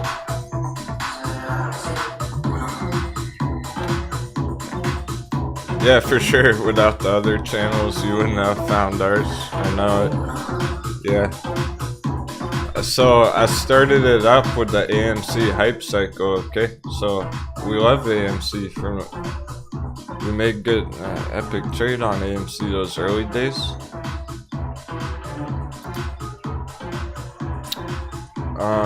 But tell you what, yeah, most of you started trading from that AMC hype.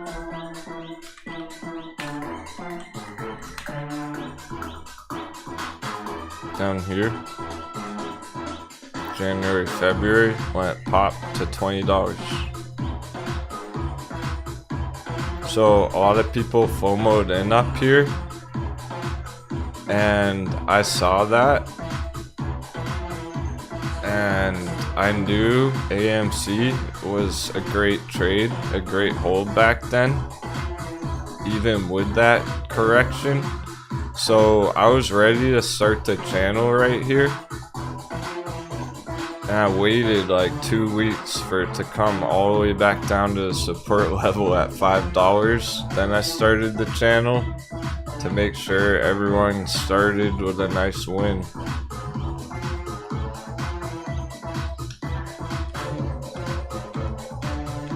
But yeah, I kind of tricked you guys into getting addicted to trading.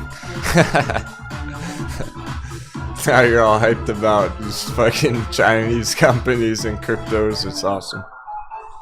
Welcome to trading. Isn't it great though? Isn't it great? We still got our AMC long-term chart just developing. Nothing's changed on it. That's the thing about it. Nothing's changed on it. It's still in the zone.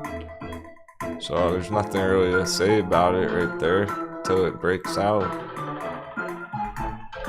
That's why I haven't been pulling it up lately yet, until it breaks out here. It's just flat right now. Going into next year, so we'll give it more time, see how it goes. But yeah, so a lot of the OGs, not only did they start trading or get into the markets because of AMC back then, they were holding from like $15, $20 cost average. And because of our bullishness on AMC at $5, they bought the dip. They lowered their cost basis way down to like under $10. Some of the OGs were holding AMC at like 20 bucks. They bought it at 5, lowered it down to 10, and then they made nice profits on it.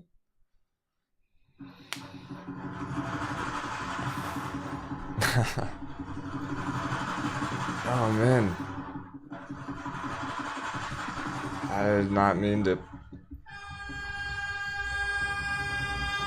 I can't stop the Pirates from playing the bagpipes on a Friday afternoon with sundial mooning, okay? I have no control. Knock yourselves out. Pirates are so hyped, they're picking up the bagpipes. Now it's on this playlist. We gotta keep it going. That's what kind of day it is. I only took off my captain's hat because it was getting hot, or else I'd still be wearing it.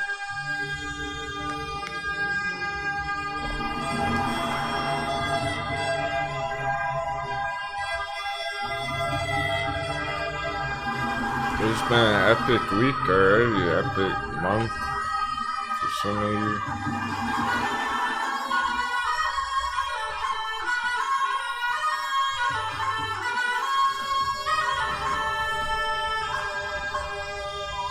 And we're getting that dollar dip end of day. Friday afternoon, no way. The timing's so perfect.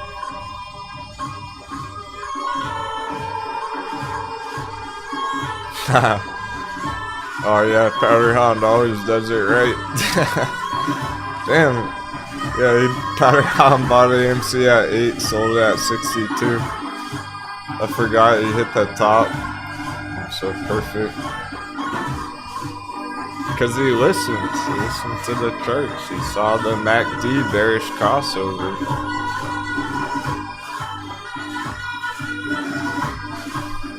And it's not greedy.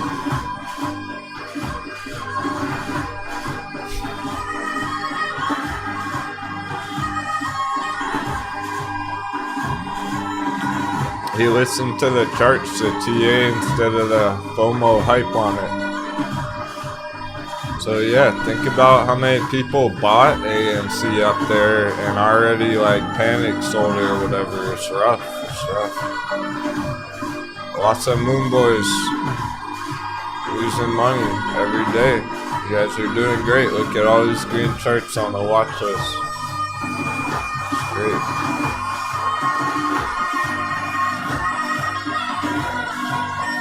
The biggest thing taking a hit's Ride, because it went insane just yesterday. It's only so red today because it was #1 yesterday. Yeah, Rando, there's a bunch of the crew that was like that. Yeah, that Moon Boy mindset. I had to shatter that for him. It was tough. It was real tough to shatter your mindset.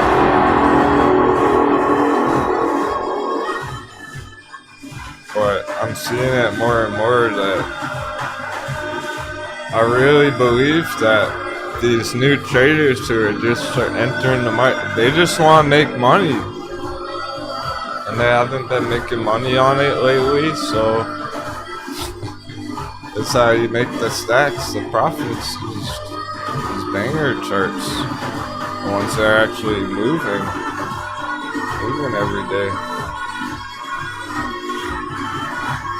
And Grayscale stuff, which was also huge green yesterday. So the #2 red charts today are the two that went huge yesterday. That figures. So that's nothing to worry about. Oh, Coupang. This might just be a bear trap scenario on Coupang. It's not. This is too long term to. Doesn't change much there. And then Kavo had an epic bounce yesterday afternoon too. So that's not bad either. And Lucid and VXX, and it's still over 20. And Nicola's been pushing up green all week. We're in great shape. None of those look bad right now. The worst red charts don't look bad.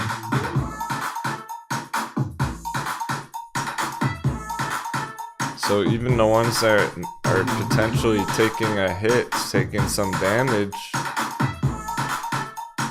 not too bad.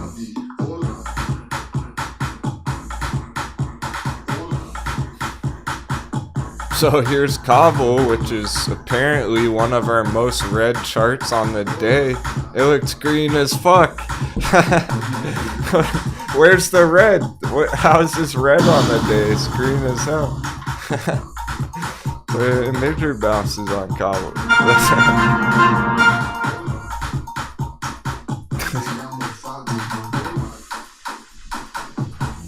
Forget the red on the day.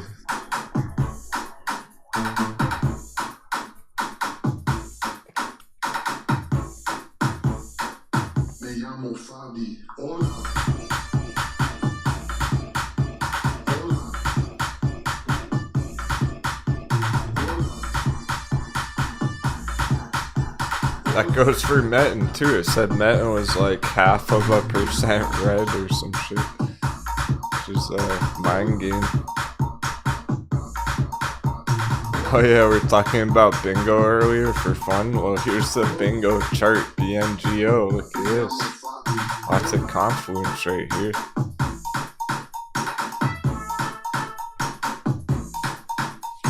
People said they're feeling lucky. Potential giant bounce forming on bingo, but it's risky. High risk, high reward. Not my favorite. It's really not. It's already gone huge all year.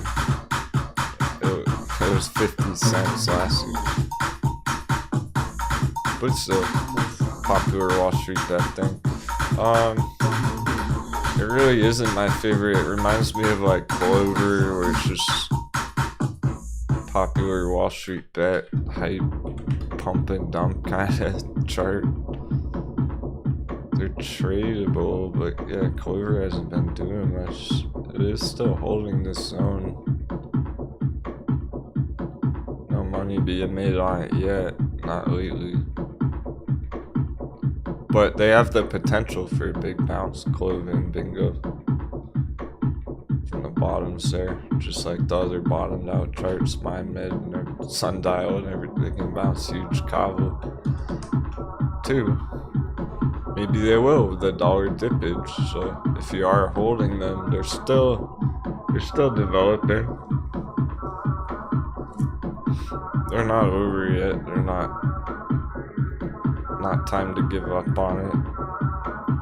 That trend line. The blue box.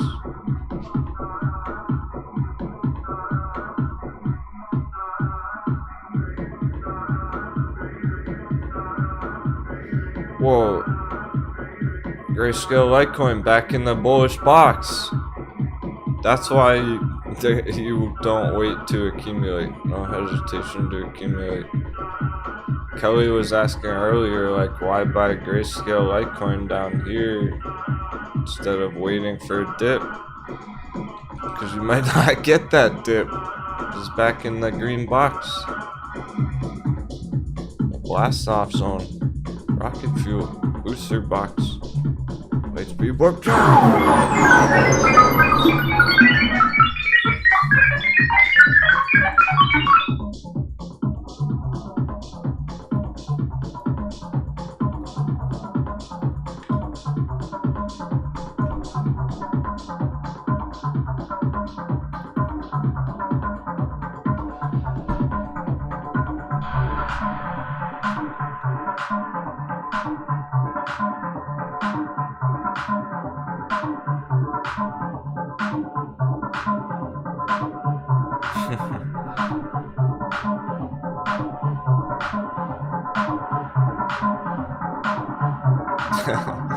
Nick, I know you're joking, you're laughing about, oh, I'm only up 15% on Kabul.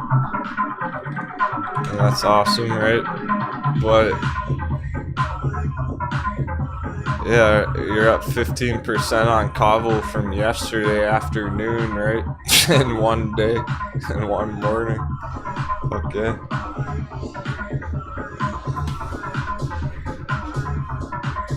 It's only 15% for now, but it happened in one morning.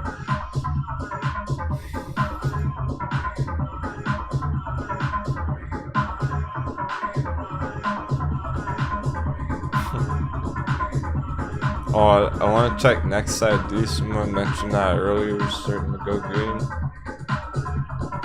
We've been waiting for that one.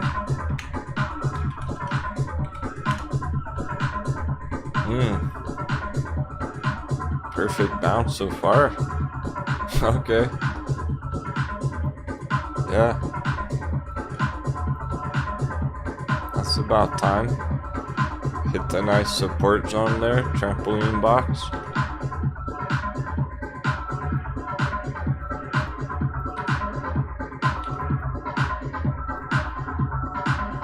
It's still way over the entry down there. Under 3. That was a great entry. People who were brave and bought next ID under 3 there. We're still just trying to ride it up from that entry. In the grand scheme of things, the uptrend from that bottom, still like that.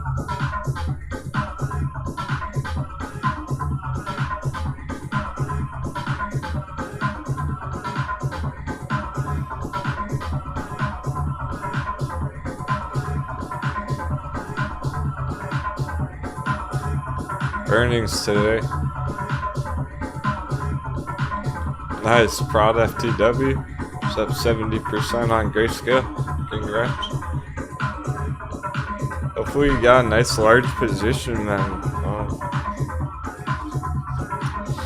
That's what's great about Grayscale so far. People are up a good amount. There was so much reason to have a nice position on it for hold, not just a small scalp, whatever. So hopefully that's some good money talking about. Cool, yeah. Thousands of dollars, he said. Yeah, your name's still on the hot bevy. I can't remember which one though. I've been writing a bunch of pirates' names on them.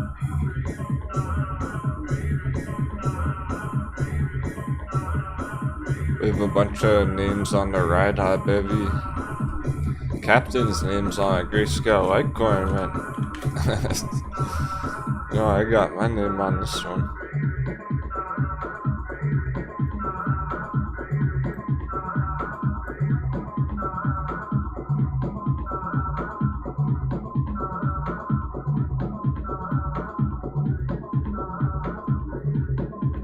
There you are. Chief Works Prod FTW. You got what was hot too.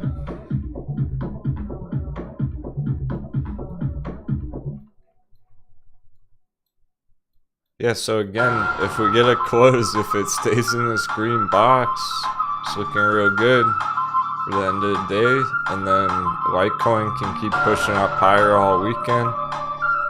And then we have a nice green week on this again next week. It's probably not going to go too much further today. By the end of the day, only 2 hours left. But we're trying to get a healthy close on it for next week. So far, so good. As long as it doesn't close getting hammered.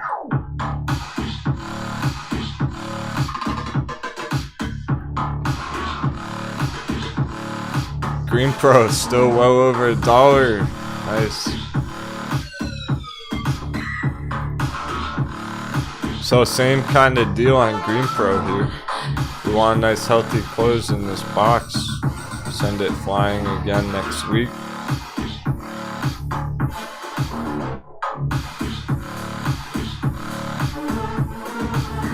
So far so good.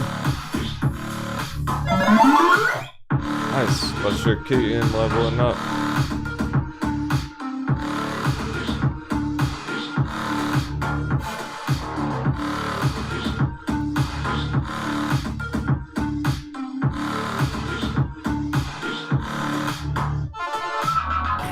Sundial 85 cents keeps pushing up in the day.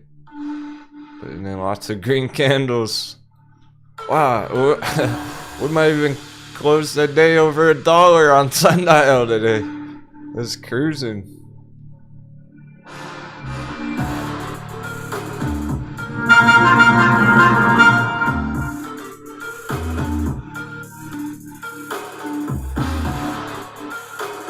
Just keeps pushing like that for another 2 hours. It'll be over $1 by the end of the day.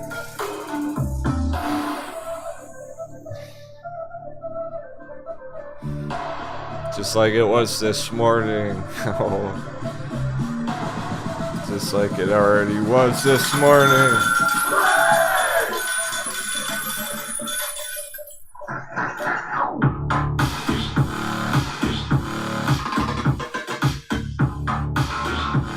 There's real money being made where the pirates are fucking payday on Sundial.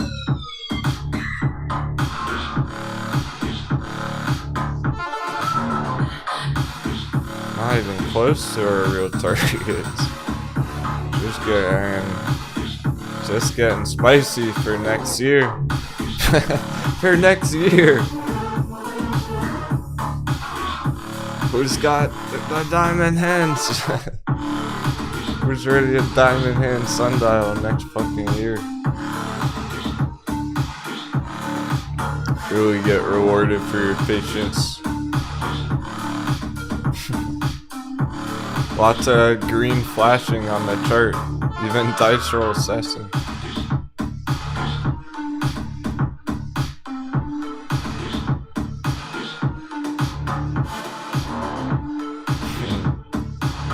Lots of these have potential, putting huge moves with this dollar dip. That's what we really want. That's why I'm looking at the dollar chart a bit in the end of the day. Further, harder this comes down. Things like Zella, XCLA, Meta Materials, Waiter, Black Belt, they can pick up speed. T-Cat holding green today. Golden entry zone. T-Cat is a very nice entry so right now. This accumulation is basically a double dip down here around 5.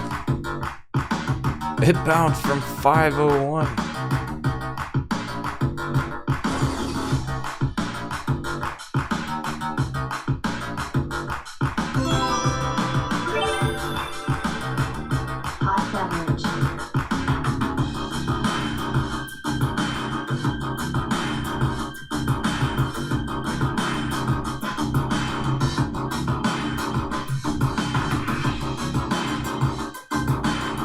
There's that grimy Super Nintendo beat. We haven't looked at the Nintendo chart yet. I'm curious. I was getting wrecked. Oh, it's holding out okay. Maybe it's finally stopped tanking, going straight down. It's only halfway. Could keep getting wrecked. Nintendo, yikes.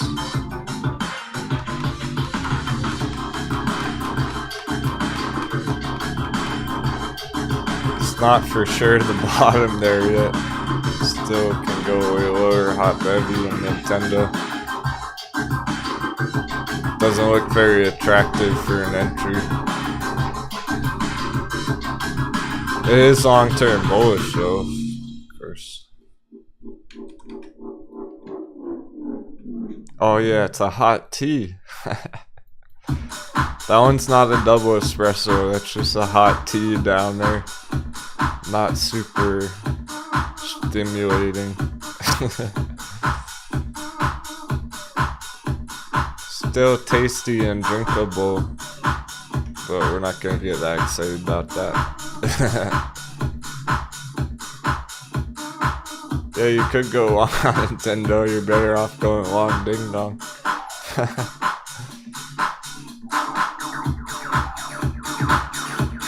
They all pull up Metacrime, but not before I turn up their tunes.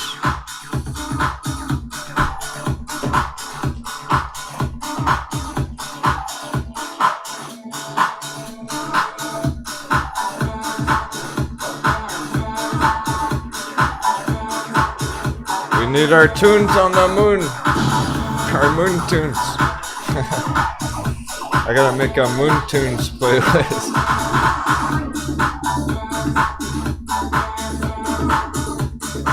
Bull rum, bull rum, bull rum. We're into a bull rum for next year. I better go pick up another bottle of the good stuff.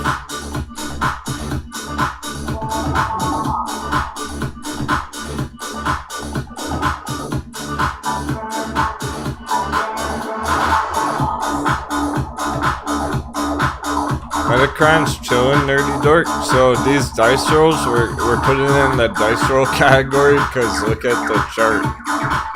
Catching phone knife.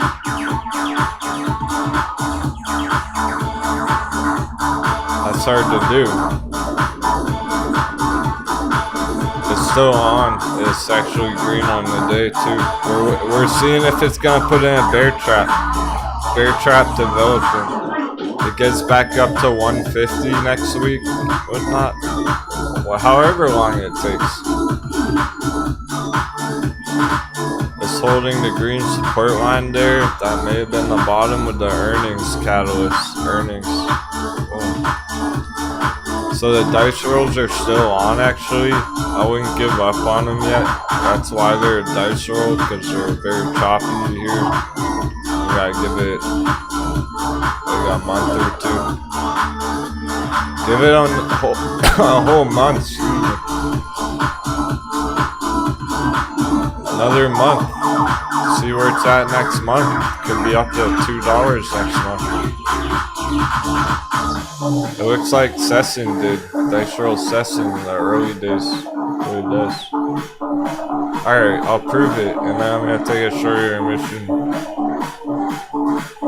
Want to see how much it looks like dice roll Sessin?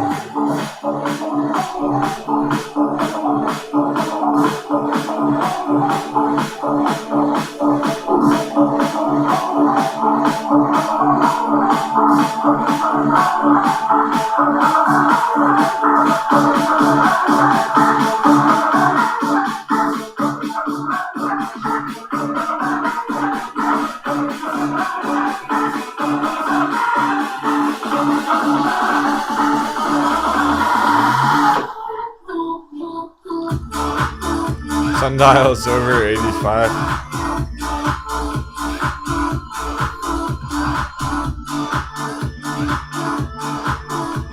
It'd be easier with a clean chart, but just quick illustration.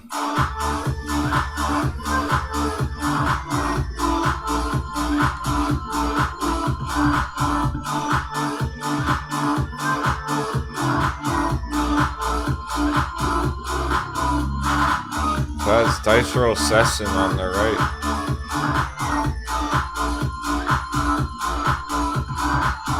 Then that happened.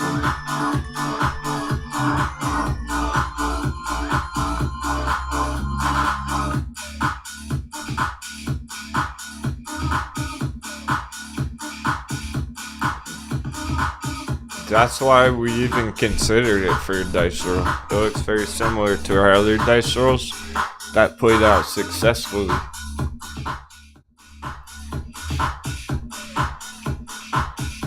They did take time, however.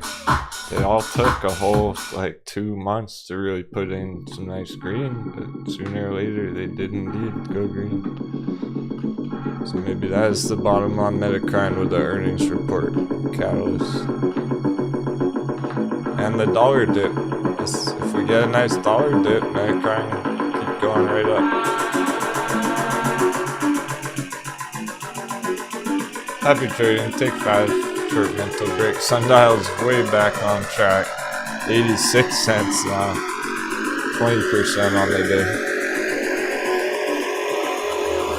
High tide keeps going too.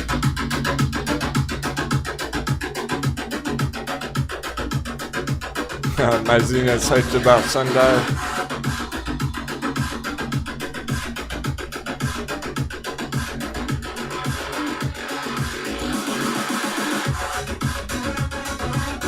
It's its day to shine.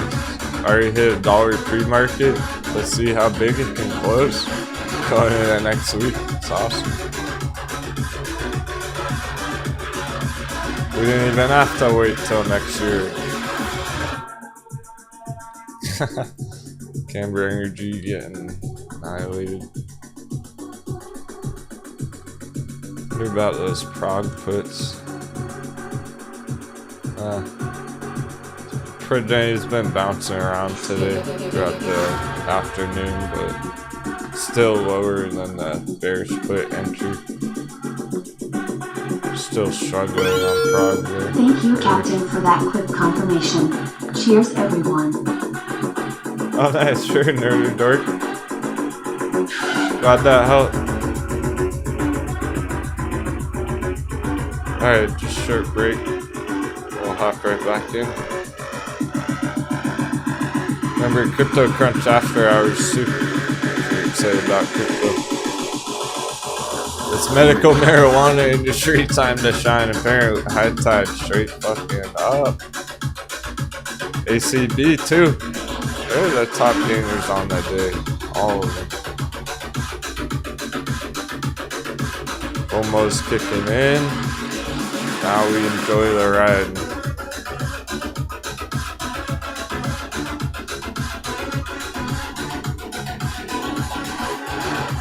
I don't even need to draw an arrow on high tides. The chart is a giant arrow. Pointing straight up.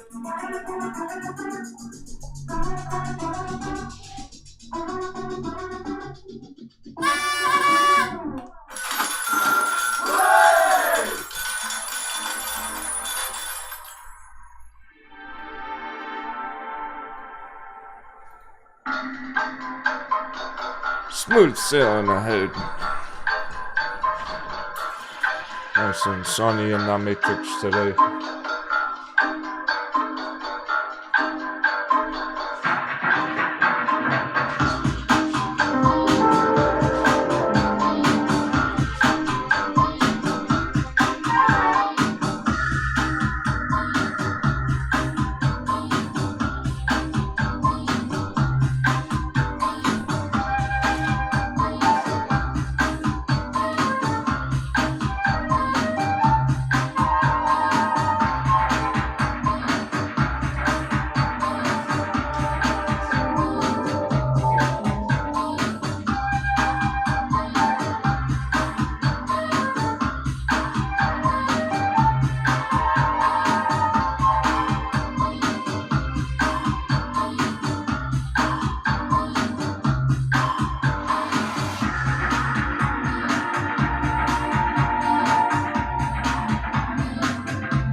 Another penny higher on sundial. Welcome back to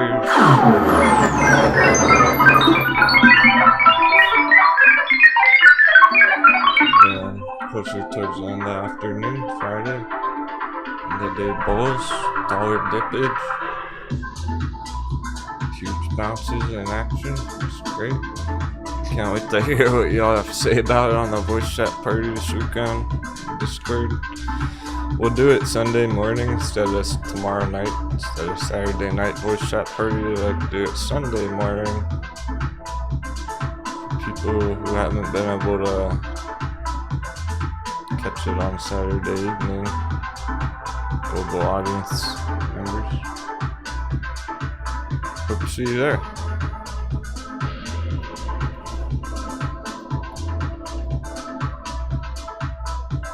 We were already getting hyped. This last time the other day, it was awesome. Now you see why I've been getting more and more excited about where things are heading next year. Right? There's a tough summer, there's a bloody summer. Red summer. Everyone was going out and about in the world. The pandemic was kind of clearing up. People weren't trading as much new money entering the markets. Things are picking up speed now.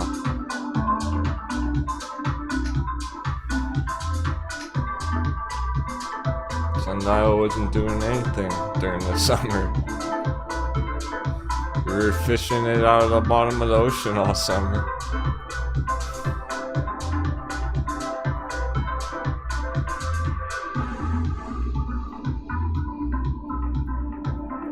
Where's our pirates? Where's our Sundial pirates? There they are.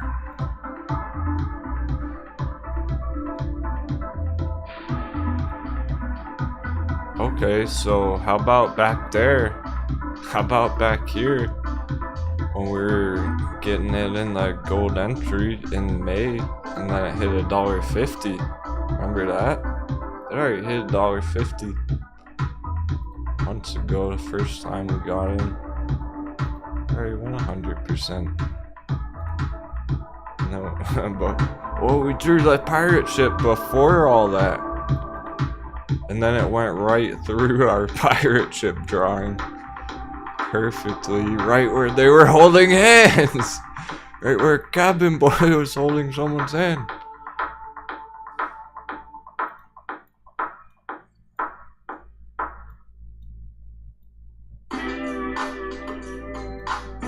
I'm still amazed how perfectly it went through their hands right there. X marks the spot. SNDL quick $1,000 DT. I just listened to Denwo. He gave this to us this answer this morning. Mr. Georgie Boy is still raking in the treasure. Heck yeah. Oh yeah, that was ever since yesterday this morning. We were looking at it pretty closely there. It's getting hot. It's a pretty clear entry this morning. Oh, yesterday, really.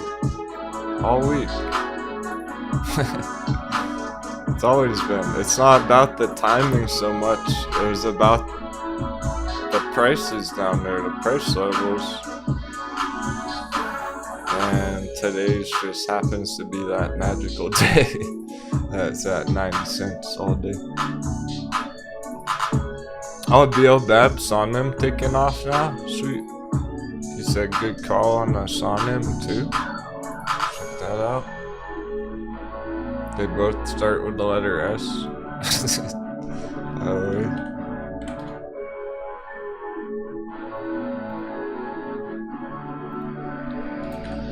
So yeah, we're getting more moves end of day. Nice, yeah, nice pop on that through the resistance, holding 2.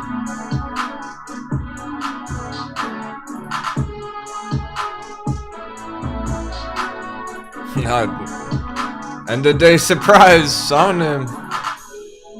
SONM. That's why I was looking at all these earlier, like getting ready for what's next. Because of this. Huge pop end of day. Right through the resistance. After a bit of a bear trap, a bit of a panic sell. A lot of them did that earlier this week. It is not the only chart that had some panic selling earlier this week, right with the earnings turn with the catalyst there. So that's why I've been saying, like, these earnings are not a bad thing at all. As long as their earnings go nice and smooth, it's all set. And clearly it is. It's going more than smooth. FOMO already. We got some earnings FOMO kicking in on Sonnet, the hot bevy double dip. That was one of our hot bevies this morning. Hot beverage.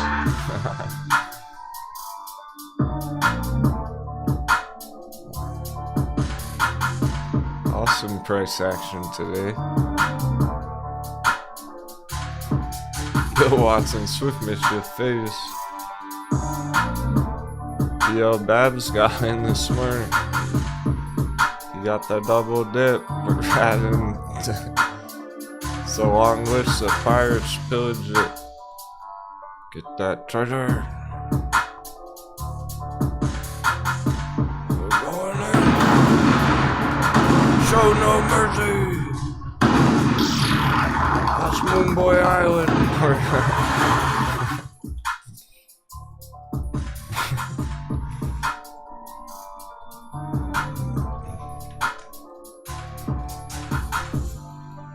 Got all their treasure, they left it undefended.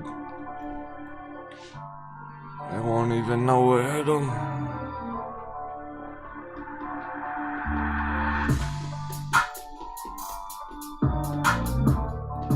Look how big it popped last time. First time people got in, they already made nice profits on it back there. That was only like 2 weeks ago.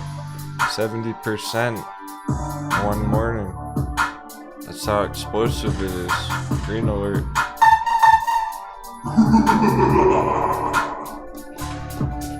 Going for a Sean closer, that big round 2 number after a shakeout. Earnings catalyst, all there. That's more than enough puzzle pieces.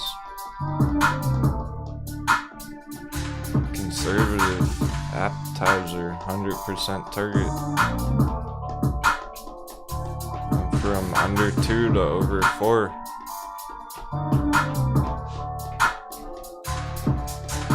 After it got the hammer. So it got hammered. Making sure it looks like a hammer, not a ding dong.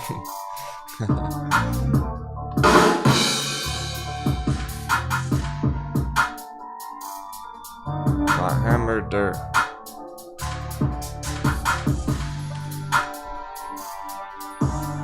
Earnings catalyst next year. Recovery.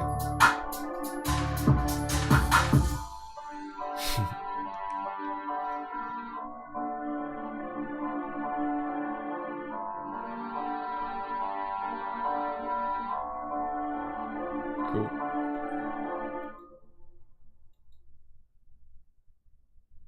So it's looking like should be able to at least hit a nice 100% out of it. As long as it all goes smooth. And that's what really matters, because then if you doubled your money, you can get your initial investment out. Lower your risk completely if you want to. So some of these we're just starting with that. Just want to start, see if we can get a nice 100% there. Take it from there. I'm not gonna go too much further into it right now, because everything's there. All the puzzle pieces are there for the short term, mid term. Now we just gotta see how it develops.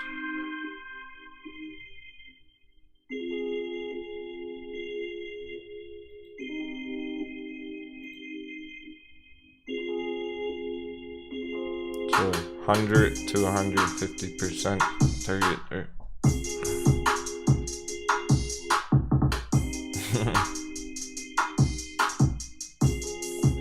There's some hype on that. That's cool. Definitely great for the holders, or that hot bevy's looking solid. The double dip there. It's looking like those dips under the orange line. That's the bear trap I'm talking about. The panic selling. Shakeout.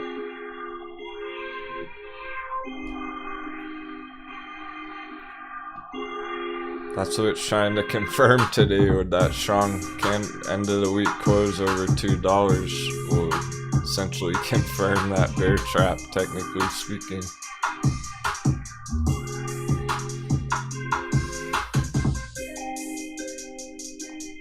So now that we've seen that bounce, we've seen other ones do that. It's looking real good for all these other ones too that are in a similar position. Kind of like Waiter holding this green line, trying to bounce there, finish strong. Just all these bounces looking to play out. XELA. That's what these can do.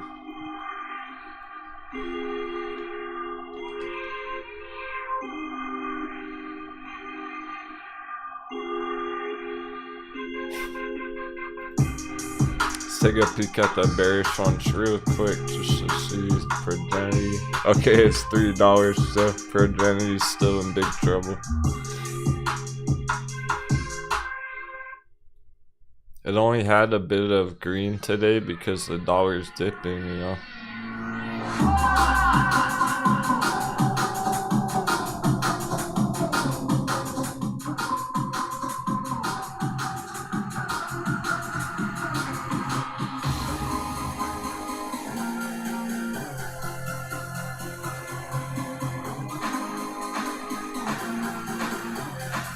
So it doesn't look good at all. Alright, so check this out on the indicators about PROG for the bears. Look at that early crossover. So you all entered it on the signal on these indicators, right? Here's a daily chart, by the way. See the moving average in red down? That's where we're trying to go. Support's way lower. It's underneath right now, the pink one. It's in the void. There's no support here. Under that pink line was the support. Now it's bearish. Stuck underneath. The next support's way down here at the red one, the blue one, $2 area. So you guys entered on this earnings did go bad. This bad earnings reaction because it was a buy the rumor, sell the news. And that's how we traded it. Riding it up before the earnings. Now we're riding it down after the earnings.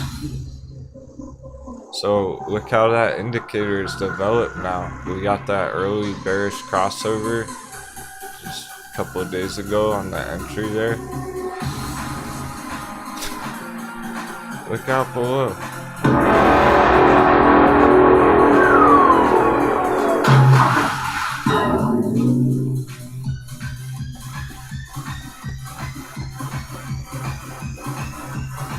If this was one of our bullish charts, I'd be like, yo, careful, that shit's it's melting. Excuse my language, but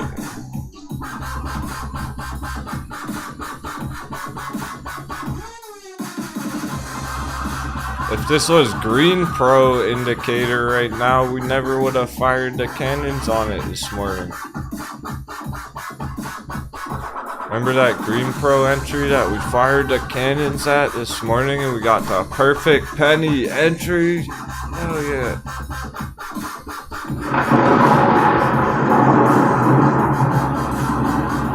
Now green pro's up 15%. Congratulations. That was a sick entry this morning. For real. Fucking savage. If you were brave and you fired some shots on that yesterday afternoon, this morning, that was epic already. Because it's just getting started.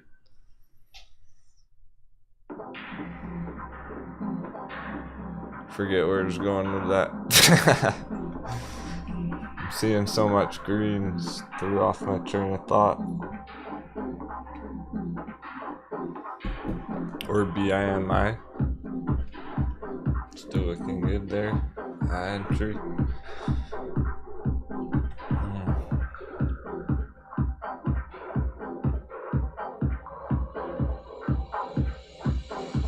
Oh, right. So, yeah. If the green pro indicators looked like fucking Progeny's indicators right now, we would have never entered it if it looked like that. People already made 15% because it's not doing that. You see how different they are. Progeny's melting right now. It's on the daily MACD. 4 hours still very bearish. Same with the RSI. It's falling below the support. Everything's there. All those indicator signals saying it's in trouble. Looking to keep going red next week. Prog bears. That's well on tracks. Even if it closes over threes, those indicators are saying it's pretty much screwed right now. Just for a dip back down to support, and then maybe it'll go back up after that, but it needs to go back down to support, it looks like, down towards 2. Probably under 2. So it still has a long way to go. Entry was at 320. This whole 35%, 45% on those targets. Maybe even 55%. And on puts, it can be 10 times that. So you're talking 500% profits on those prog puts. That's what we're going for. That's why I've been talking about. It's a real trade that people are making. They're trying to get fucking 500% out of this trade. If you're wondering, like, why are we even bothering charting a downtrend like that? That's how Becky made 900% on a put the other day. Isn't on purple? Purple keeps going. Purple put still on. That target is getting closer and closer. Purple put still continuing to go deeper and deeper in the money. So entry was at 25. It's down 45%. Becky made 900% writing that down. Imagine if she had entered like all in. She 9x her whole fucking portfolio. Like, that's a serious trade. That's big profits, big targets. And it's still not even all the way down. That's what we're hoping to get out of Prague, too. Don't even worry about the Prague one right now. The CCXI one's more shaky. Purple puts very much crushing it. Progeny puts looking well on track. Everything we want to see for the Bears on the Prague puts. Activision Blizzard puts already just hitting nice targets on that too. The only one that's kind of shaky right now is CCXI, but it's still in bearish territory here in the red box. So that's the only one to be nervous about if you're in one of those bearish ones. All those other bearish ones are fire right now.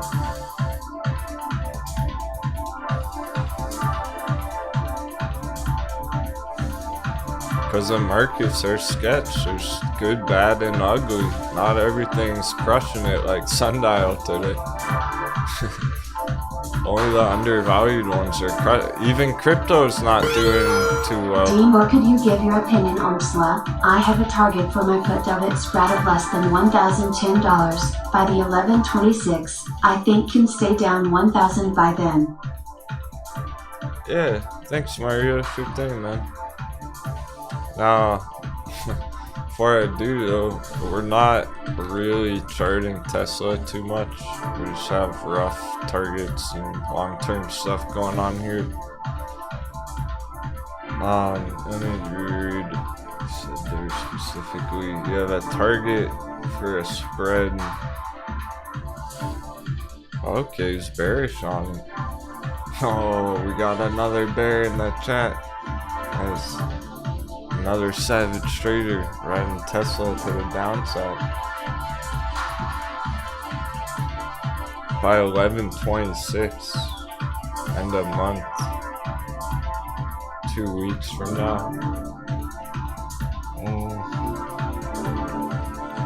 Yeah, that actually, yeah, that's actually pretty reasonable. So normally on something like this, a short-term contract, I'm calling that short-term because our options traders right now are really targeting moves, swings for next year beyond the end of the month this month.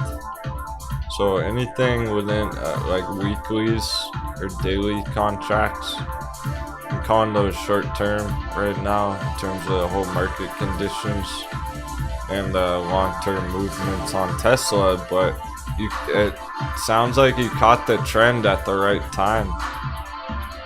Yeah, so it stop hunted people at 1,000 right now, so it's still kind of battling it out right now. But just like so forget that this is Tesla for a minute. Forget that it's like the #1 biggest company ever. Just put that aside for a second. And just in terms of the chart there, everything I was just saying about progeny, I was talking about pure OG here, how it was breaking down below the support, and the only support's really way lower down here. That's what Tesla looks like right now. the support's not for a waves lower on Tesla right here, so it does look like it's going to continue down further by the end of the month there. Because it's a big breakout. It's a breakout, but it's going for that support retest. Continuation after a successful support retest. It probably isn't enough. It's probably gone too far too fast. It hit a big Fibonacci target right there. That was a strong Fibonacci resistance target. So it's cooling off from there. It likely will go down to this red moving average support, at least down here. That red line. And that is under 1,000. That's closer to 900. So you're in pretty good shape on puts on that at the moment. The Tesla support price, whoa. That's the support retest level around 900 there. Also, look at this gap. There's a bearish gap target right here, guys, on Tesla.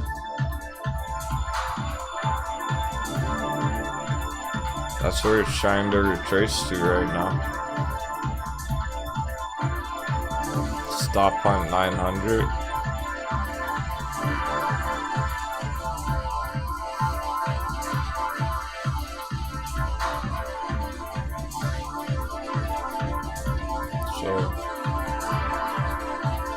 Definitely lower than where it is right now, so it's looking like the trend will continue lower there to test that breakout level, that bearish gap target, before potentially continue upwards.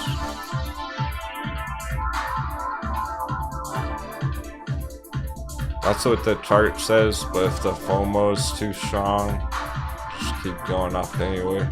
There's always that risk, so that's what a normal chart would do right here. But then you factor in it is Tesla and people FOMO in it every day, so that's the risk.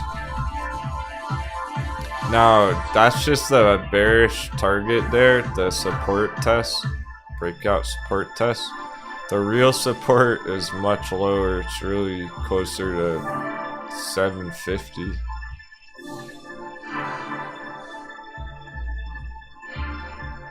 It's really way down there on that yellow trend line. You can hardly even see it, but it's that trend line, 750. So that's how hard it could retrace there to the real long-term support, and then keep crushing it next year. So 900 for now. Bearish gap fill target looks reasonable. Yeah, and so it is an overvalued asset technically. That's why it's red right there and sundial is so green. Look at the indicators indicating that it's overvalued. The bears are in control. Tesla there. This is the stuff we saw in AMC 8 months ago. Like, these are big developments that can be in bearish control for a while there. Not just one morning, like days and weeks, months, because I'm on a daily time frame. So this is indicating Tesla can continue down for more days to come. Not just one morning today. How about the weekly? Well, see, there you go. The weekly is still ridiculous. So we'll see what happens at that support retest. If we get a bearish crossover on the long-term weekly or not. But it's indicating it's overvalued, so it's not really performing well today right now. Pretty hard rejection right there. Look at that shit. We're not even trying to chart this and we called a rejection. Fake out, breakout on the RSI right there. I'm not even trying to chart Tesla.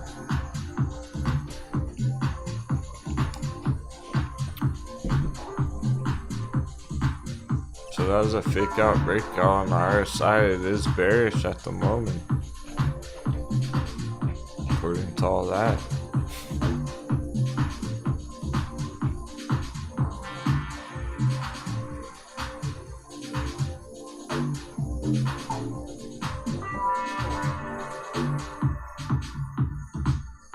For now, it could lead into a bigger downtrend, so it's just, I'm just showing you that it's a huge market cap, and the indicators are saying it's overvalued, so it's not performing well. The ones that are indicating they're undervalued are crushing it. SNDL's been saying the opposite on its indicators for a long time. Look at that, how green it is versus all that red on Tesla. Bearish crossovers, so just straight up on SNDL, indicating it can go green for many more days ahead instead of red for many more days. Looks like it's starting a bigger trend here with many more profits to follow.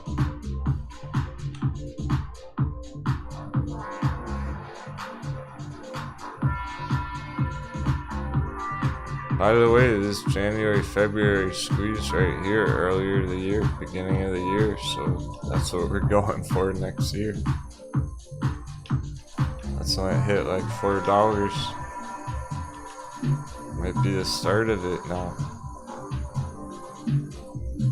Well, the speculation's becoming fact, being that the top gainers on the day are medical marijuana stocks. SNDL, HITI, High Tide, having a huge pop today after that breakout signal at 6 stubs. ACB, Aurora Cannabis, they're all up more than 10% on the morning today. Huge candles. 777 breakout on ACB there. They haven't stopped going straight up, so I think it's becoming more proven now. Just like the Chinese companies gaining value on the charts, the speculation's actually playing out more now. They were way more speculative when they were red every day or flat every day. Like, hey, maybe next year the medical marijuana stocks will start booming again. Well, it's already happened. Pretty epic.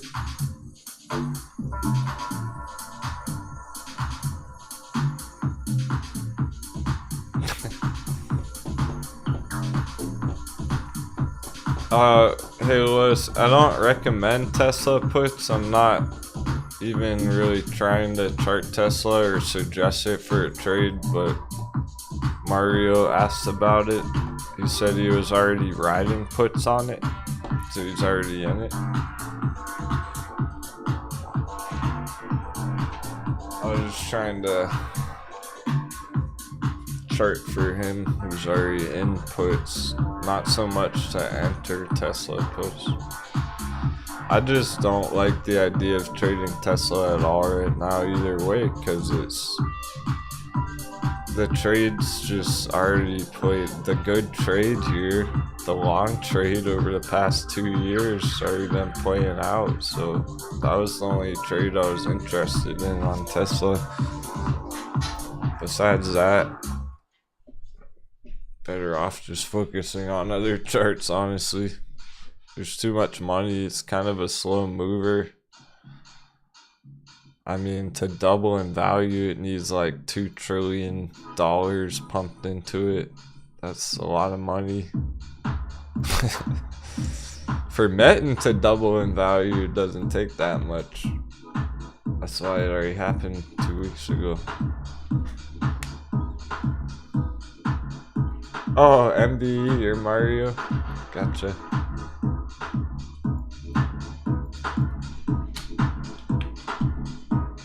Remember that? No wonder why he's a savage. That's our Mexican badass.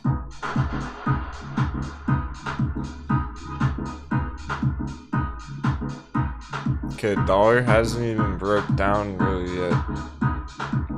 was not power hour, so still on the table for a possible huge dip on the dollar power hour. Still get a nice explosive power hour. We have gotten some nice green surprises though. We're getting huge movements. I mean, these things are still cruising, but that Sonnen bounce and everything, that was a nice surprise. 206 now, well over 2. Looks like it's gonna be closing over 2. That was a nice surprise all of a sudden. See that start breaking out, a real breakout above the buy box, the double dip hop heavy. So that stuff's popping like popcorn right now.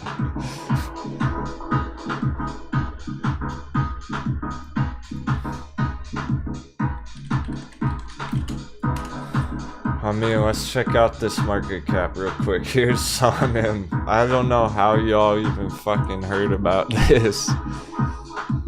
Sonnen, $17.5 million. It's tiny. There's probably more money than that in our audience watching right now, and all your portfolios combined. It's probably more money than that. It's a tiny company. $17 million. What's Tesla right now? $1 trillion. So it takes $1 trillion with a fucking T. Not 1 bill. $1 trillion of new money to go into Tesla right now to double it in value. It only takes $17 million to double Sonnen. Small market cap bangers. Easier for it to shoot right up hundreds of percents. Doesn't take nearly, it takes a tiny fraction the amount of money as it does in those large stocks to move this thing. So if it's bullish, that's why it's having huge pops like this, or shot up 70% last time. Because it didn't take that much new money FOMOing into it to just send it flying straight up.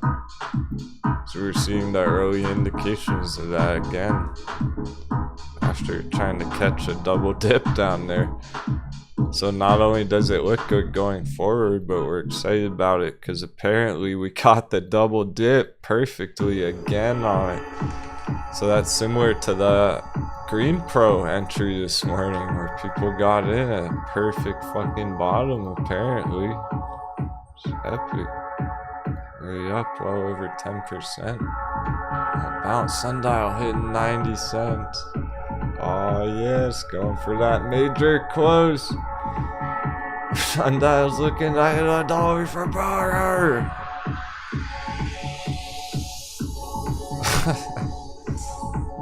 FOMO at full blast on that one.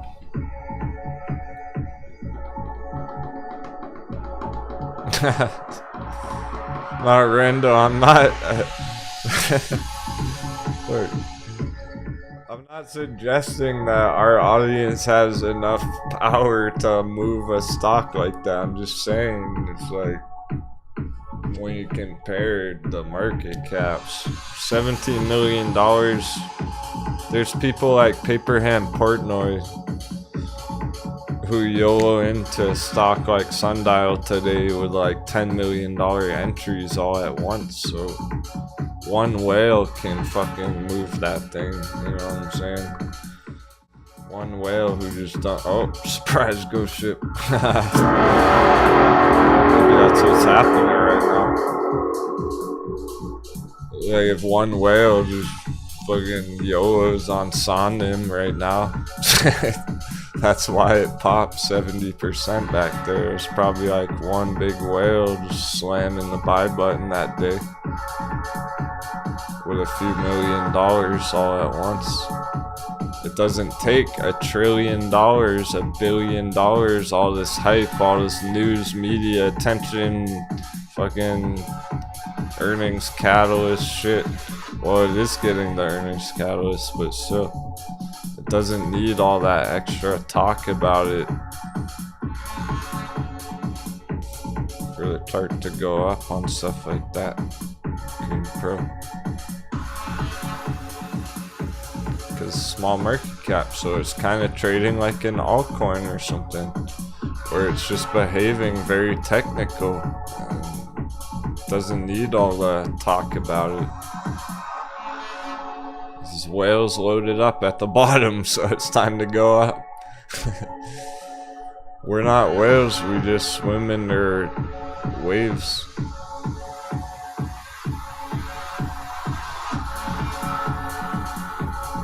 ACB, $8.50 now, so that's a huge close also. Going for it. Still not even quite power hour, I'm impressed.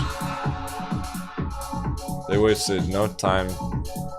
Turn back up. Dollar's still somewhat trending down.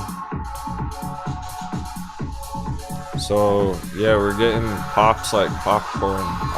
So let's check BIMI. That was lit this morning. That's going green again. 65.77. Dub 7s again. It's been helping us all day. They're on track. You better blast out some 7s in the chat for good luck power hour. 777. You know the deal. Where are they at? I'm not seeing enough 7s in the chat going into power hour Friday afternoon. They're on the charts, but they're not in the chat. That's the problem.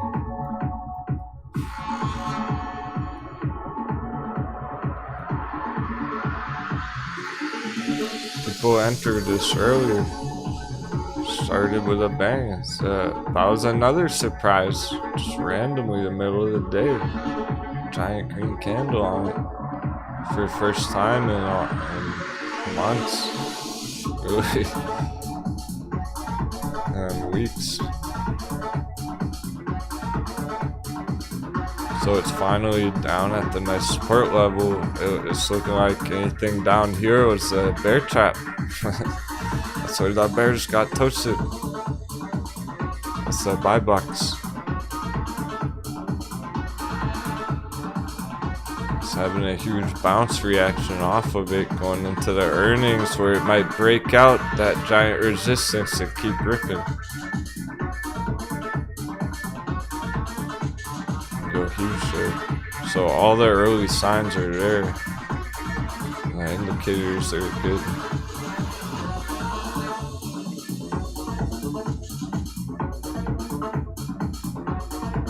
Weekly bullish crossover.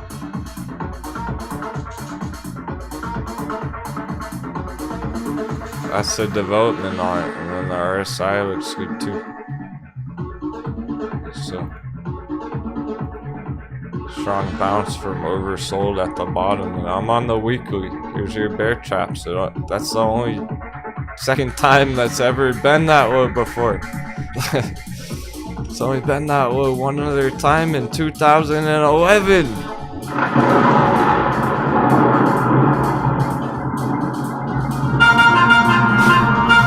10 fucking years ago. My goodness. Talk about major developments on the long-term chart. BIMI.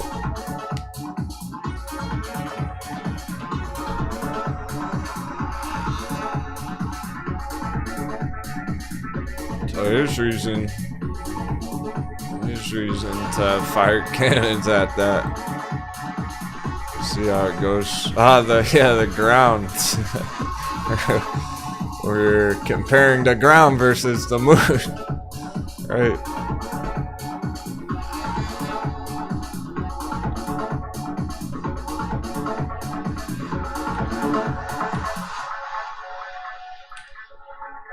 Nice solid ground on that blue trend line. The moon was at $20. There may have been a split somewhere in there, but still. Huge targets. Looking good.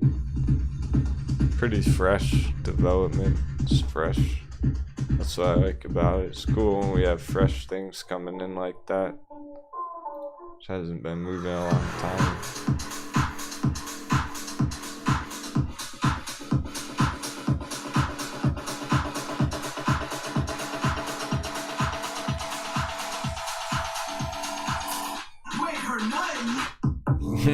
Green Pro 105 now.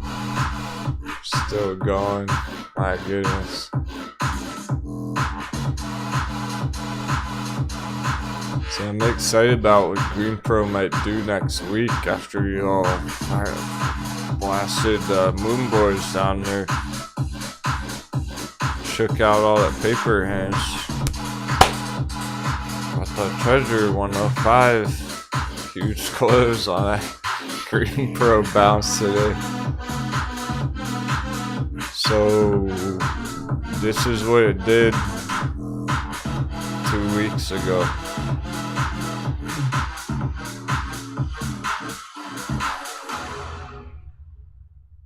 190% and one more. It was the biggest opening on any of the charts on the list we've ever seen. Was that 200% morning opening on Green Pro right there. None of the other charts on the watch list have ever opened 200% in one day like that. That's how powerful this is. How big it might go next week. It could do that again next week. Boom, 200% all over again. If we really hit the bottom there.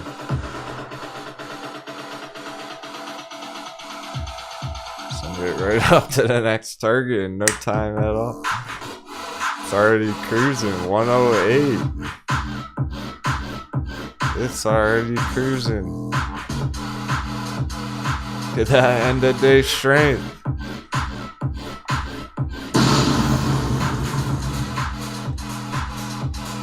We got a bullish meow indicator. You hear that? Okay. Say it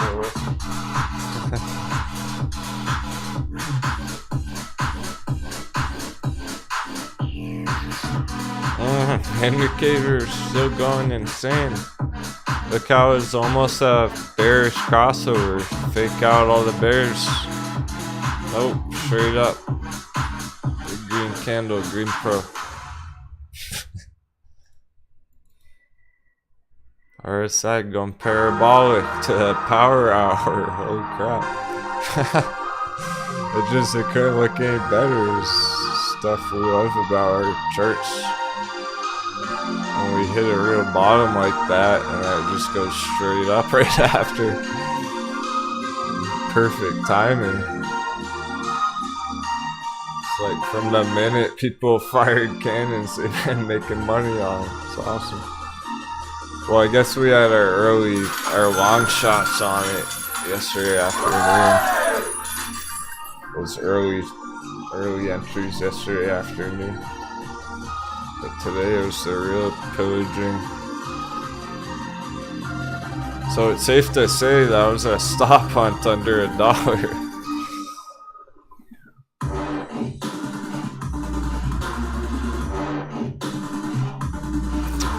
How's crypto looking? Just curious. Still mostly red on the day, okay. That can change after the bell.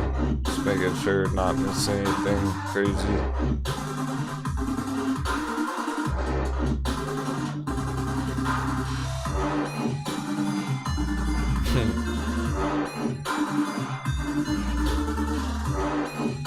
Heisen kept going all day too. Heisen Motors, the EVs, the alternate fuel vehicles still looking very good for next week and everything. Going into next year, of course. HYZN, I'm talking about that. Trying to drop a bag, but I'm having brain constipation for ICP or a Subway sandwich.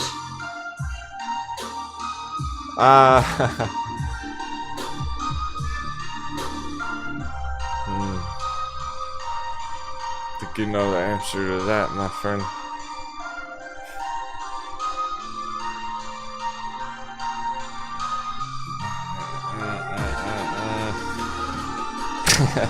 I know you already loaded up on this, so if I remember correctly, you already loaded the code on VThor, so if you already have a ton of this, then go for ICP.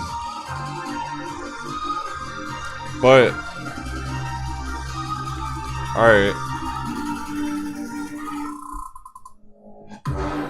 R likes those high risk, high reward bangers, which is awesome. But look, if you have a bunch of Vitor, you have a bunch of ICP already. These are the high risk, high reward altcoins that we like. You might want to look at the other ones still, like Dash.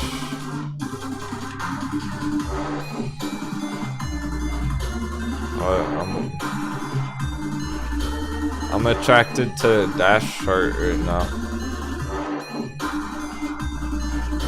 Meaning that if you have some of those other high risk, high reward altcoins, think about Dash. If you don't have any of that, 'cause even from 250 down there, still huge targets, easily 500%. And then really, but we're going for an all-time high, so 10x, 1000%. This is a 10x altcoin chart. And it's a popular project. It's in the top 50 or whatnot, top 25 on the market cap. It's had huge hype cycles back there in 2017. It is popular. People have been loading up on it all year. It's looking like it's about to leave the station. So it's a lot lower risk than something like Mina coin maybe.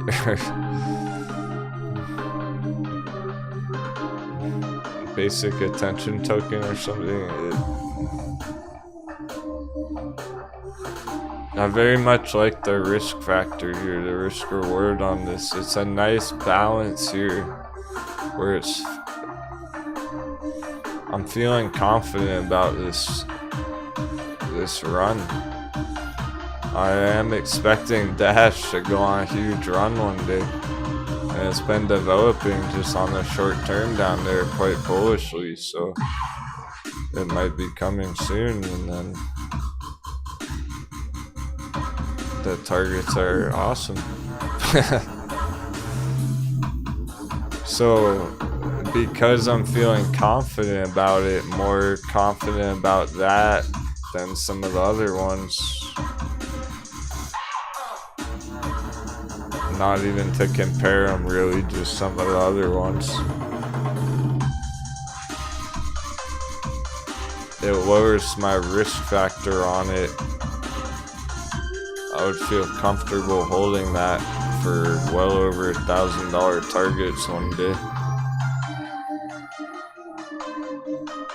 So it's great targets with fairly lower risk on the long-term hold side of things, which makes it a nice balance, an attractive balance between the risk reward, which is hard to find on altcoins.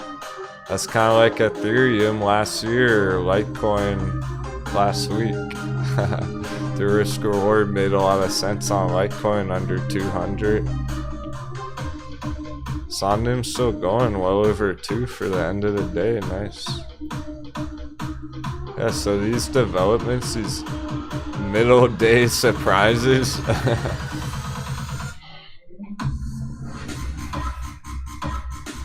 They're not stopping. It's looking like we're full speed ahead right into next week. For the most part, it is power hour.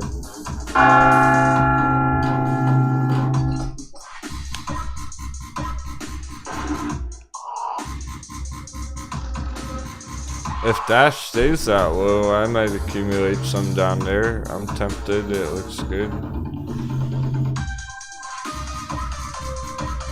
I'm still thinking myself, R. That's your real answer, too. That's however you feel about that, the risk-reward ratios on each of those are fairly different.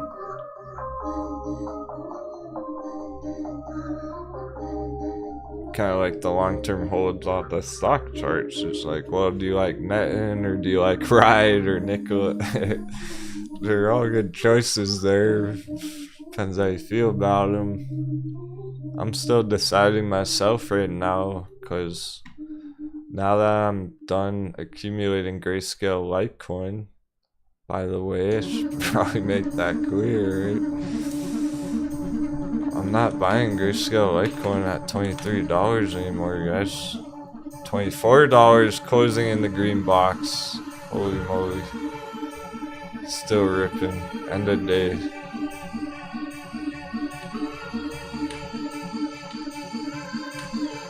I'm not trying to buy it in the green box anymore.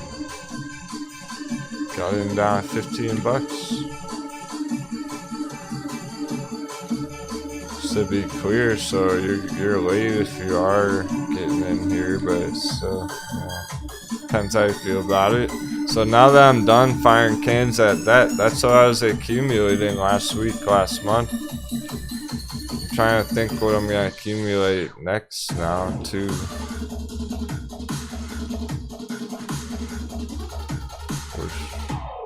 Well, I'll talk about it over the weekend. It's like we always do. That's when we plan for all this bigger, higher level concepts, long-term success. I'll let you know what I'm thinking in the weekend's members video that I put out every single weekend on Discord. Let's talk about it Sunday on the bush shot party. Brainstorm.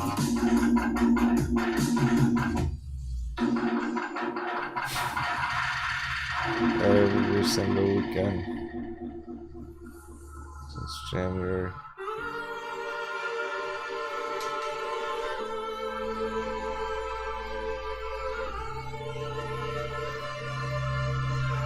I can't believe exclusive members only videos, rando. It's not all we have. We have charts, we have voice chat parties, we have amazing conversation between our global audience 24/7.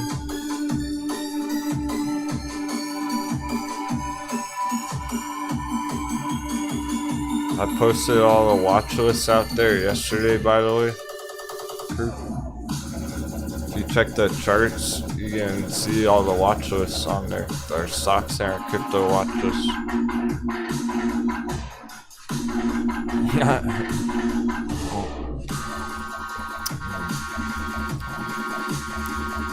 What a bounce on Green Pro.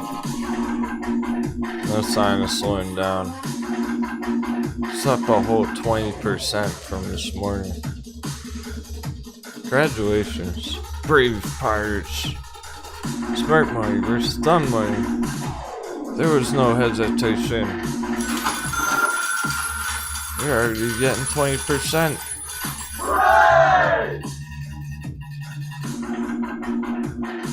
What a nice bounce trade this morning.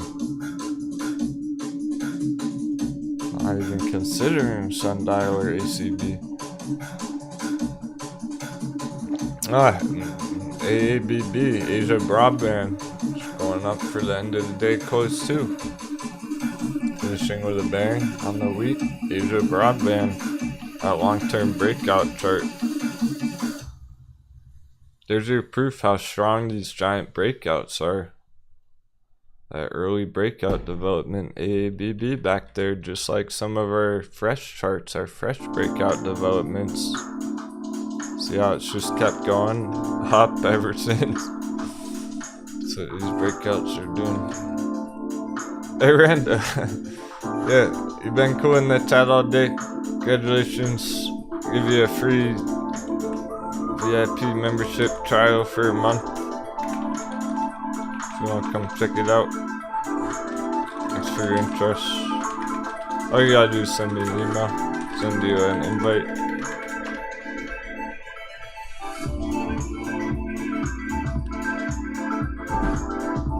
Asking about our crew in the chat. He's ready to get his peg leg on.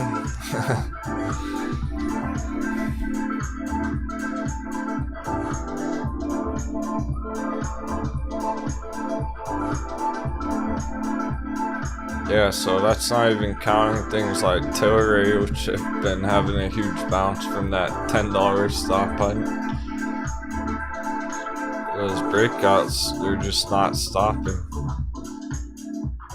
huge green candles after that breakout development, that bounce on Tilray.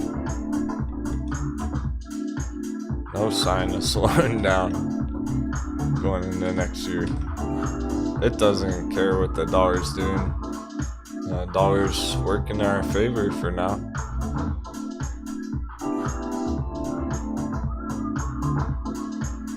Also, I'm actually active on Discord.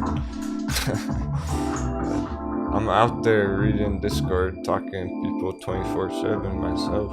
I was reading it fucking 2 in the morning last night.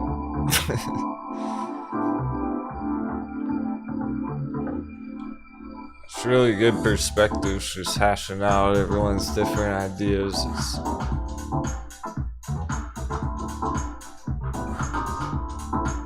People are practicing charts, sharing their own original chart ideas, and some of you are getting real good now. Some of you have been practicing for months now, like Komodo. Komodo's been getting better and better as charts. Notice them improving. Drawing his trend lines. People in the crow's nest shouting out nice entries beginning of the morning, pre-market. They're out there trading together, pre-market every day.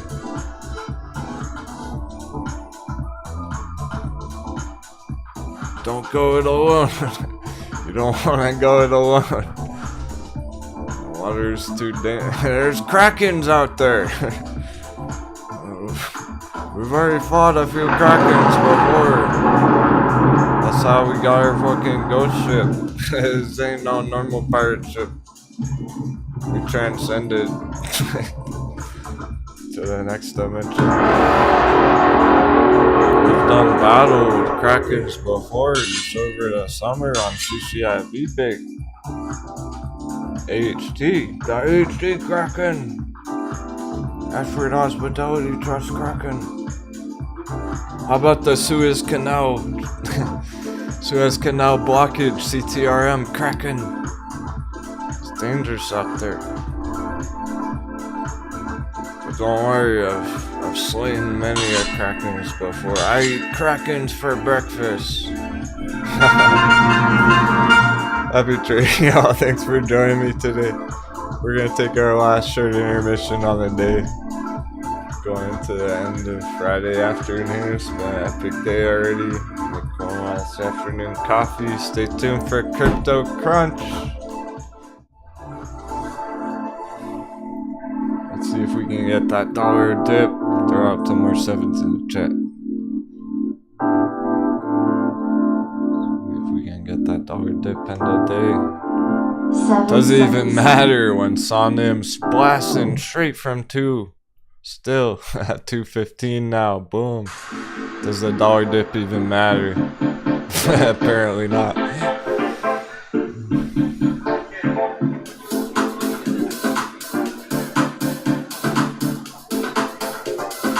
That bullish meow indicator.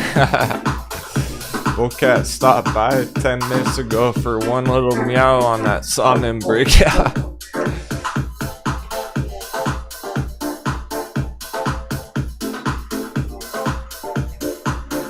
They both start with the letter S. The 2 top charts on the alphabetology at its finest. What in the world? Sundial and Sonim? Okay. It is what it is.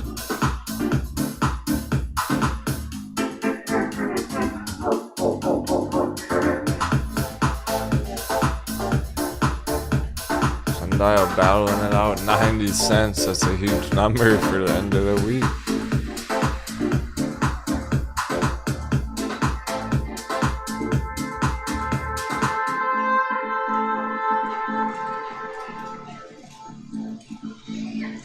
We got a nice happy face pattern on that shirt.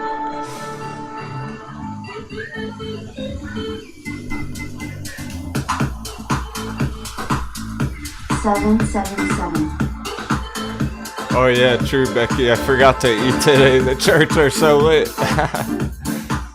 We'll feast later. We're still hunting some bears. Bear steak for dinner.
Jumping back into the turf. Smooth sand today. This is awesome. This is one of those days that makes me proud to be the captain. What the stock pirates. When people aren't hesitating to get in on Sondheim down there. They fired those cannons on Green Pro. Oh my goodness. Great stuff. I'm proud. I'm impressed. Ooh, I got some hype going.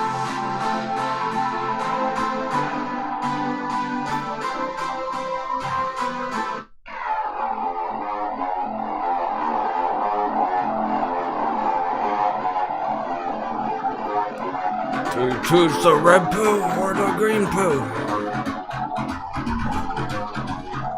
Neo? When I was talking about the Matrix yesterday, I was thinking about it after. I made it sound like I was talking about Morpheus and Neo. How Neo, he had to break free from the Matrix himself on his own. I made it sound like I was Neo. I'm not the one. I'm not Neo. You're the one. You're Neo. I'm Morpheus. You're the one breaking free from the Matrix.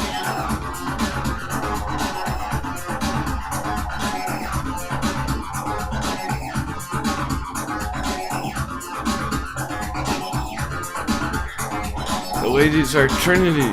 Badass. Chick.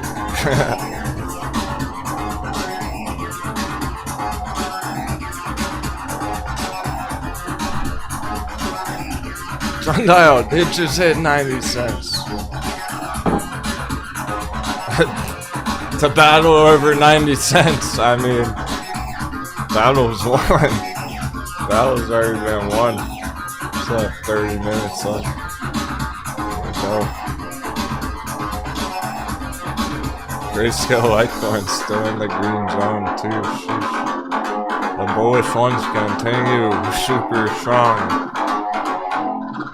The MM's Tilray. Lots of 10% gains today. Bliss.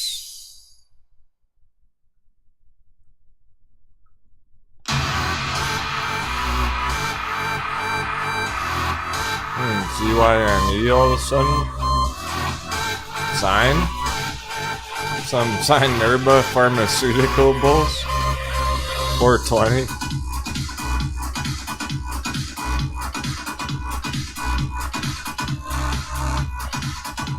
Green alert, sign. CYNE. These are the end of day developments, the random surprises. Okay, Zion's doing things all of a sudden again. Oh, we're Nile added some more on this. Jade Bake soon.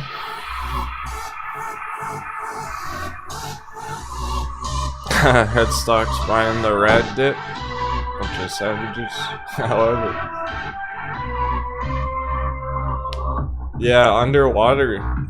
Yeah, pretty much. That Lucid's behaving like space when space hit hard resistance. Lucid can take till next year, 2022, to start going big again. Might cool off for a bit. Hey, KV. You know, the usual, just crush like 10 day trades. I lost track of how many nice entries we found this morning.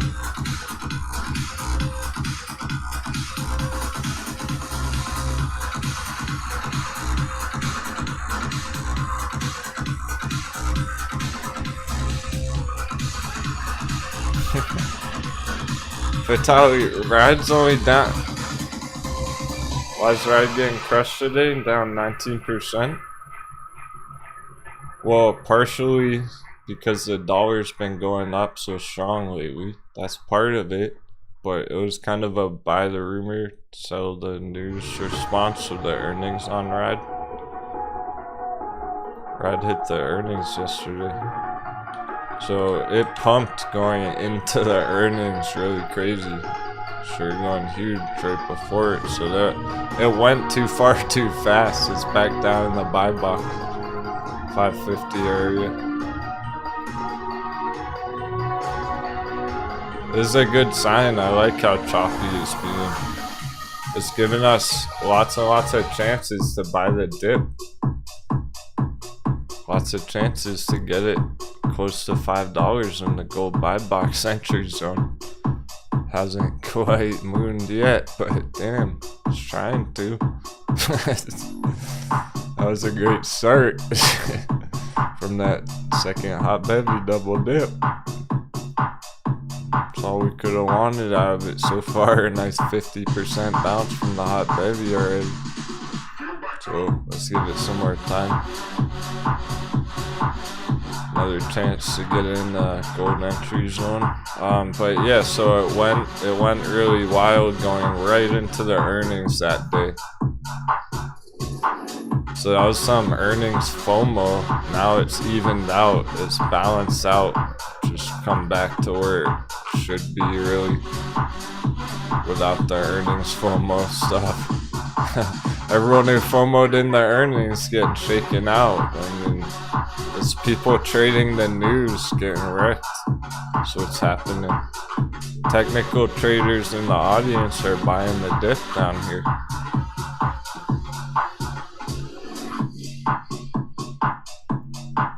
I kind of feel bad how much I've been saying that so and so has been getting wrecked today, but how else do you phrase it?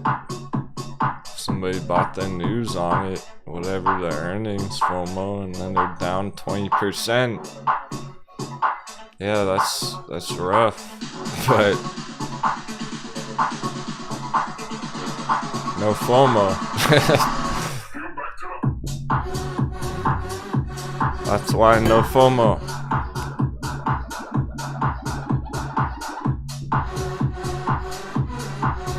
FOMO on Tal Education Group at 3W7. That's a FOMO.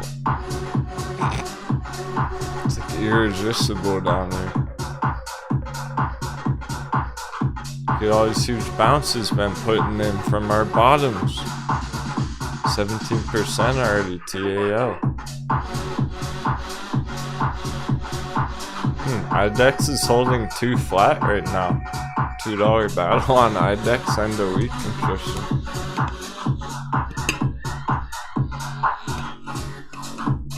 Hey Spencer, we're gonna talk about crypto after the bell in 30 minutes if you want to hang around.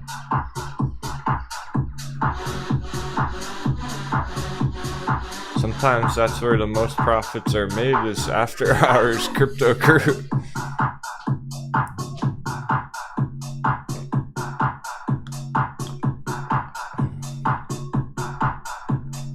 Yeah, sure, JB.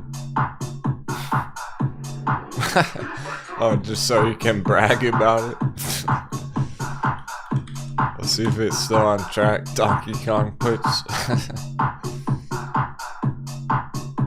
Yeah, I mean, it broke through a while ago straight down. It hardly even bounced around, played around that area.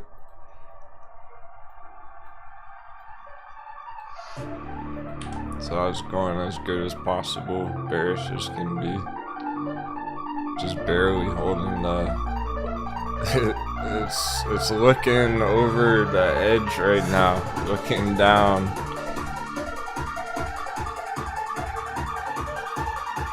Pull one of these, one of those. Cartoon oops.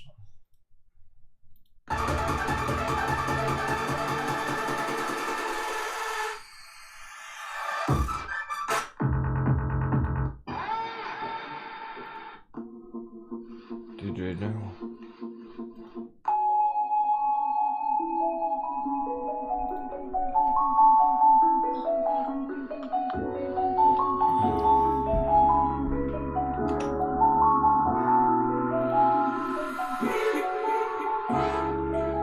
Yeah, so it's staring at a huge drop, about to potentially fall through. Huge targets on it. It's still got a long way to go. It's like a giant mountain. From $40 to $20, still could drop 50%.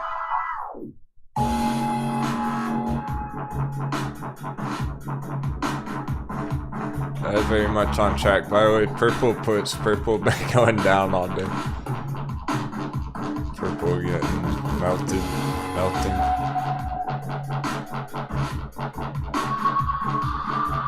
It's already been going down 45% from the bearish entry. That one's already crushed a big target. That's huge profits for those purple puts.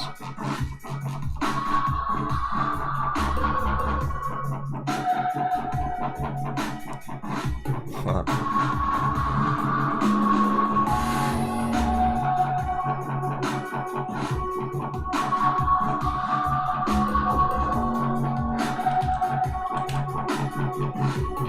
Frog under 3 for Jenny puts.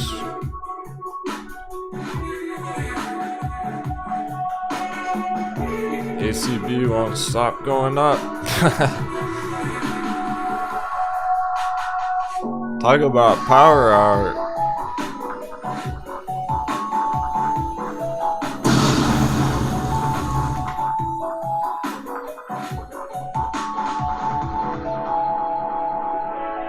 This is one of the best power hours we've seen in a while.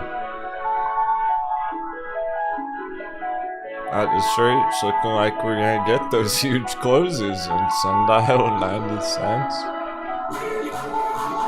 On them too. This is what we're going. Alright, this is what we're shooting for next 25 minutes on the close for the week. On them over 90 cents would be huge close. I mean sundial. On them over $2 would be a huge close on that big push. It's at 212, way over 2. ACB and high tide, they're already huge. That doesn't even matter. They almost look identical.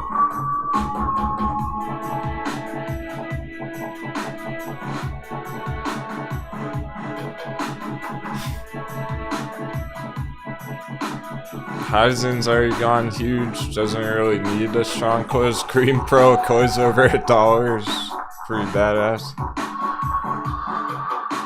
It's at 106, so that's well over $1 more than a bullish close. The best close it could get so far. Any higher it closes is just already been epic. So the battle's in our favor right now as well. We're winning the battles.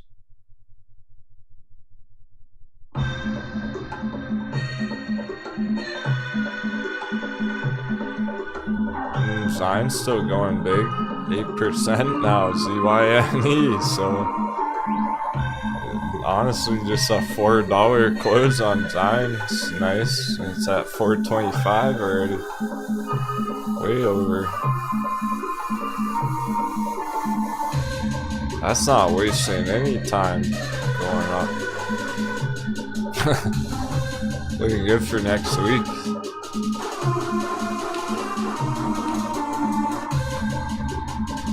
Nice and clean there. Not bullish earnings response, yeah, so that earnings is on Tuesday. Maybe we'll hit this big nice target before that going into Tuesday, so just on Monday maybe. A huge push on Zion there.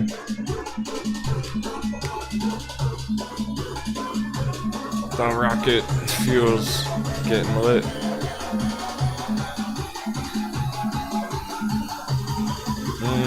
Well, I'll cover all the targets after the close. We don't have much time, so I'll summarize the nice targets at the end. The big movers.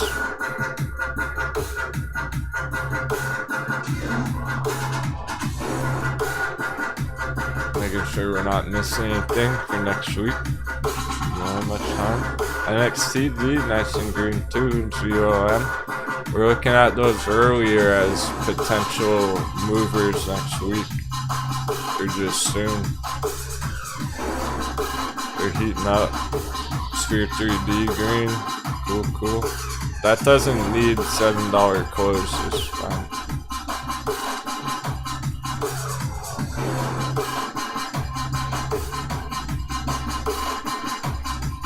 Family too. Yeah, this family chart is looking real nice early.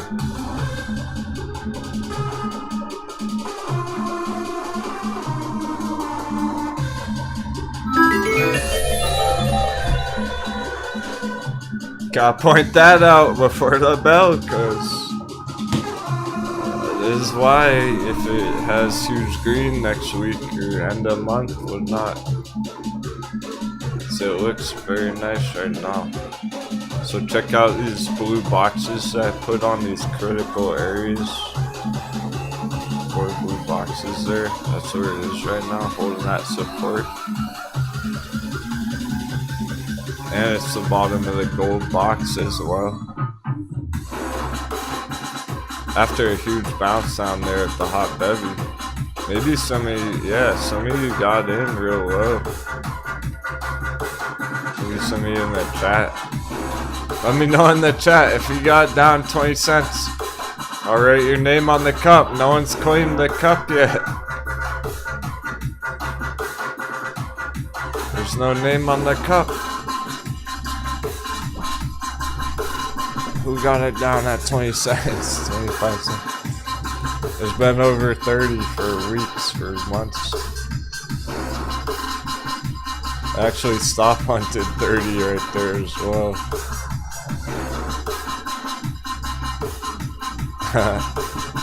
Yeah, a couple later entries.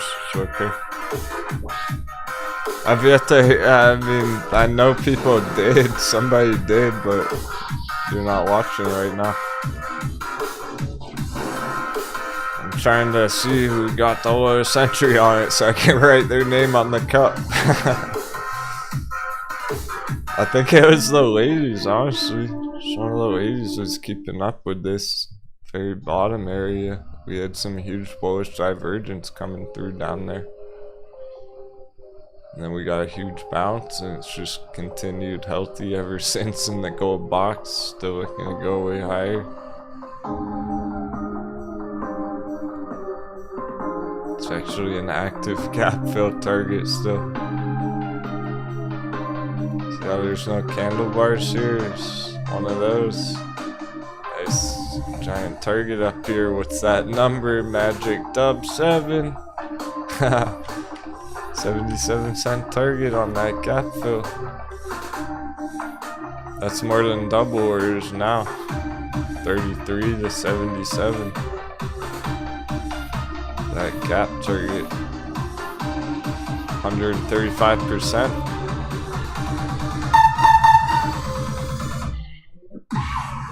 Naomi? Alright, well that's in the 20s. Alright. Naomi's been watching a while.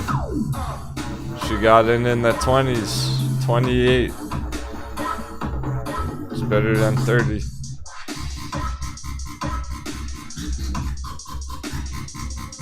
Naomi's claiming this one. Great job.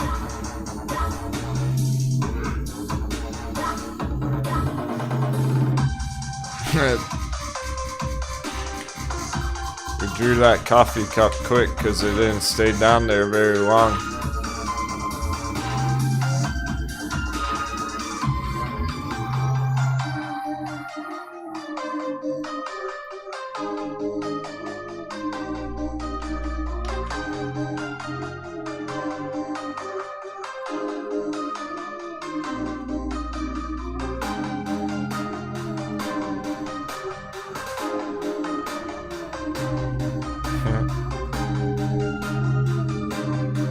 Ladies like their double espresso nice and hot with some whipped cream on top.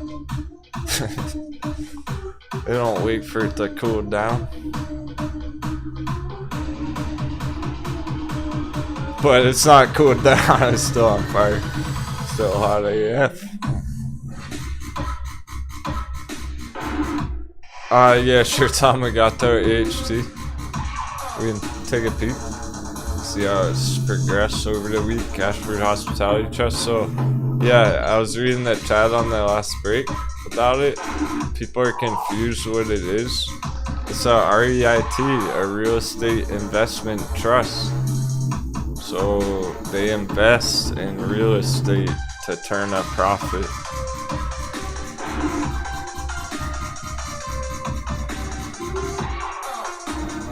And they specialize in the hospitality industry, so obviously that's been under lockdown, really.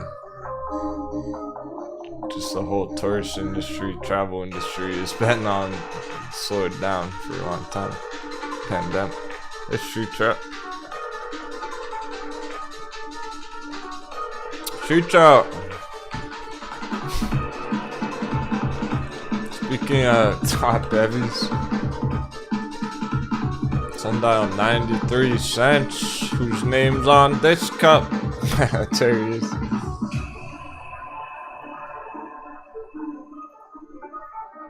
You got Sundial at 60 cents in October.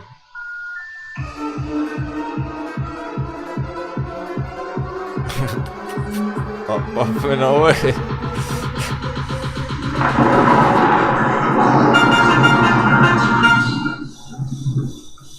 Very nice.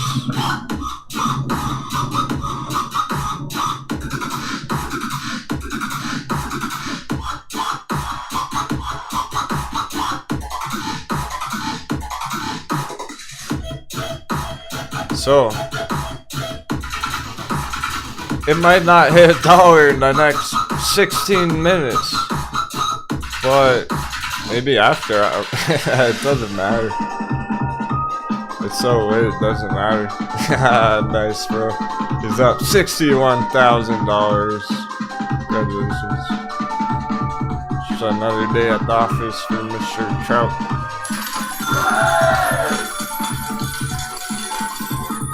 Mr. Street.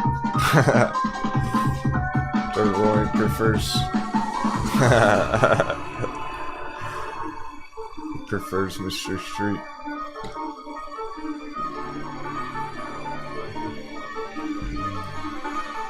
He's an OG.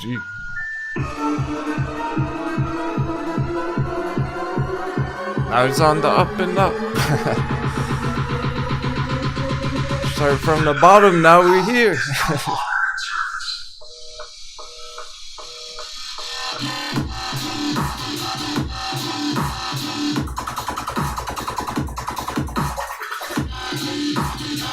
Now we're here. We're still like that.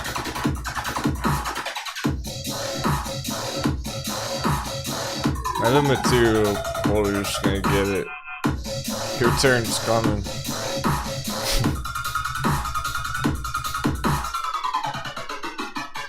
Don't forget about metamaterials, MMAT. That's still ready to blast off any day. Where's BTBT at? Oh, BTBT. Nice bounce today there. Right back on track. I mean, every day it's just getting right back on track in BTBT. So it is one of those things where the last couple of days, almost every one of these charts had dip with dollar pumpage.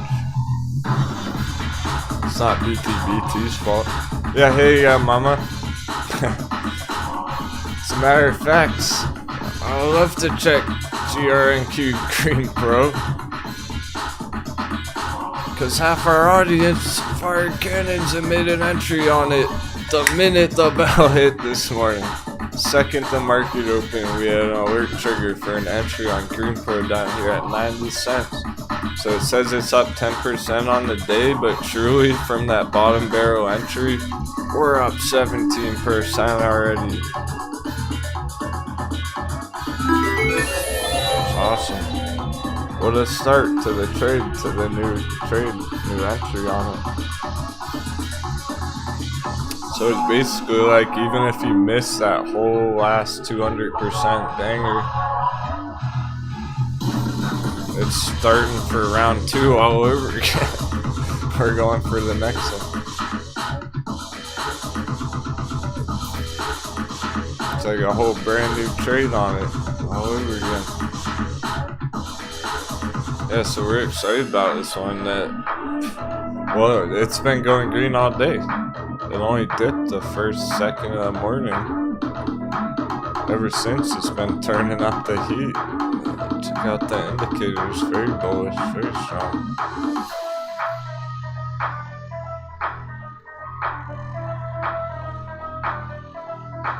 Here's 4 hour. Favorite for swing trading.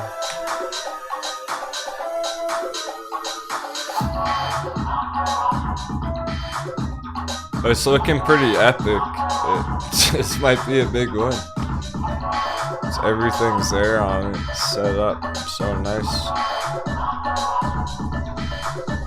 Putting a huge candle like back here.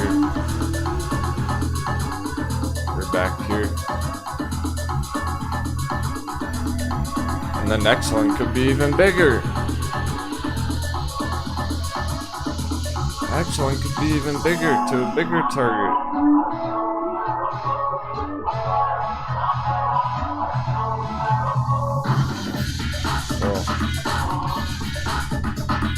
That's the best start we could get on it possible going into next week.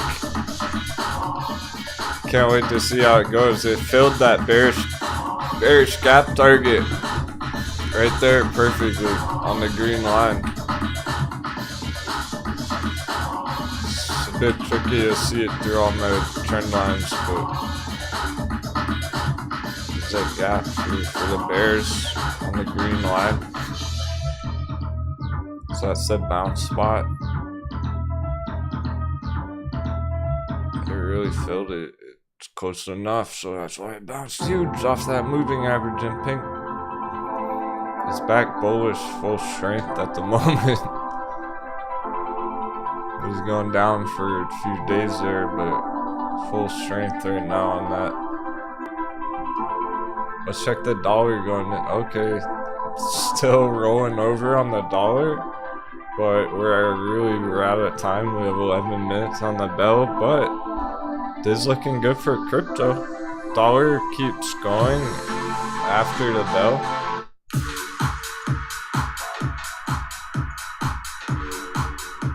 So even if we hit the bell and run out of time and it's flat, it can keep going down after hours. Dollar dip, crypto rip. So crypto's still in good shape for the weekend, so I wanna take a look at it.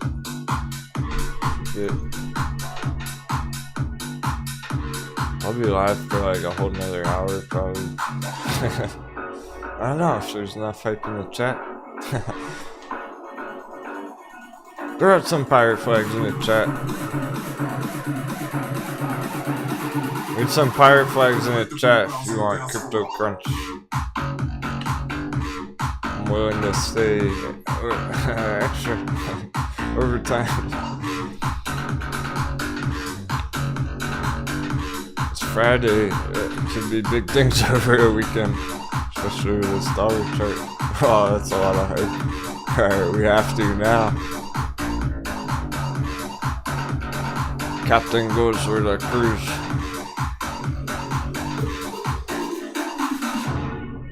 And the crew raises the sails, raises the flag. I don't hold them back. I go into battle with my crew. Grayscale Litecoin 24. Hello, end of day green candle, Grayscale Litecoin. Speaking of which.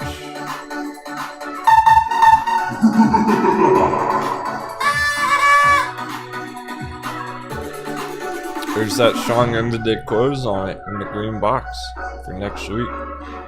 Just getting it. No sell off today on Grayscale at all. Even with Litecoin dipping. Litecoin dipped from like 300 to 250. Grayscale Litecoin kept going up.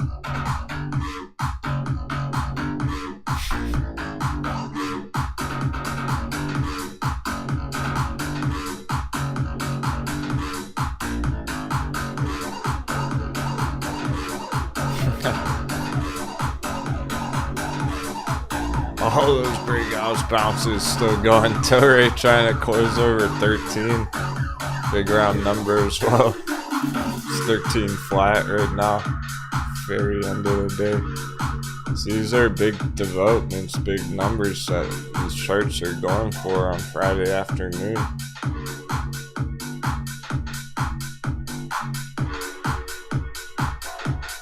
Pretty wild. I'm curious again, just take a quick peek at which ones are red. What's hurting today? Ride, we know why.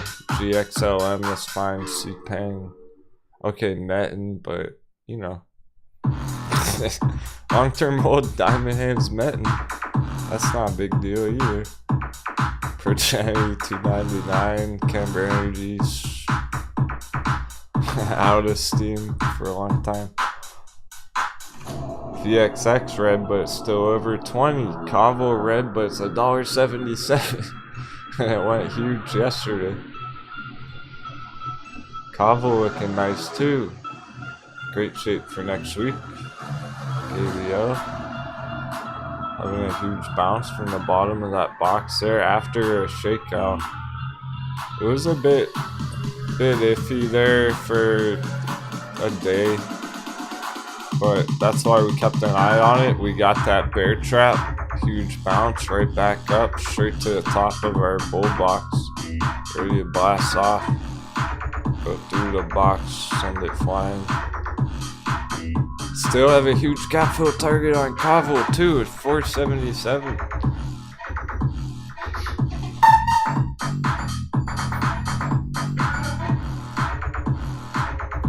Still going for that target way up there.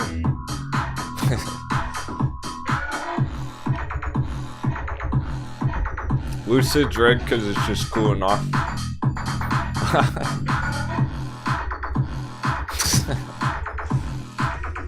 Watch out, Becky's feeling savage. She's throwing people in the brig.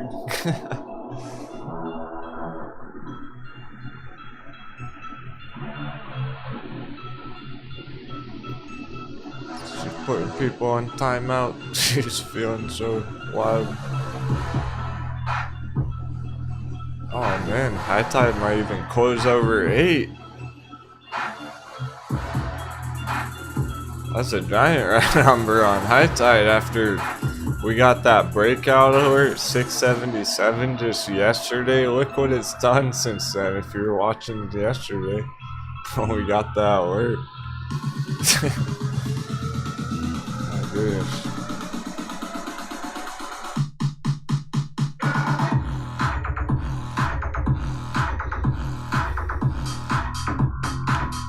Now that's a breakout alert.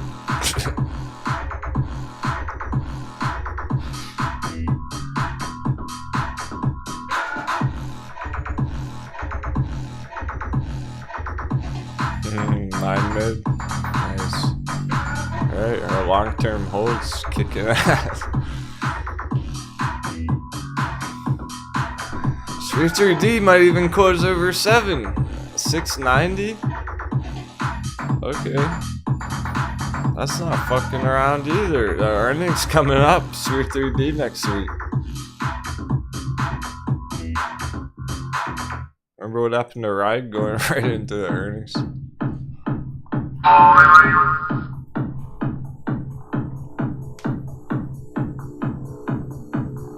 It's been under 7, playing around for a while now. Really like a whole month. It's about time.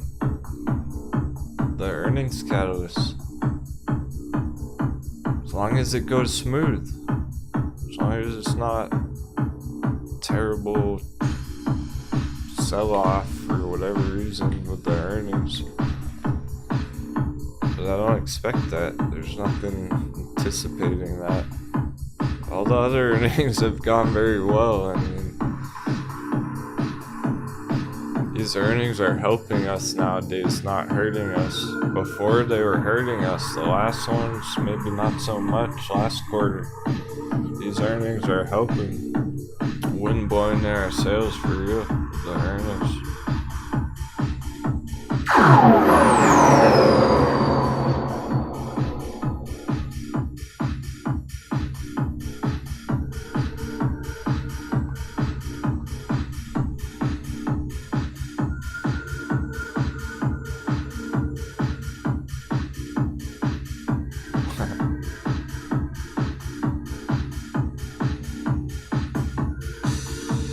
Pretty much all the targets I showed you today are just the appetizer.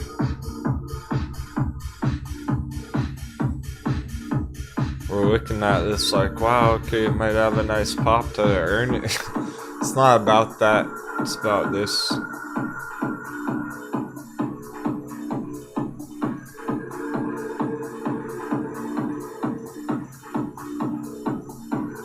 It's looking to go 400+% higher from here on Sphere 3D on the long-term targets. As long as it all goes smoothly, our earnings report goes over, okay, then we're going to be in good shape to continue onwards and upwards over the long term for next year. Sphere 3D crypto mining.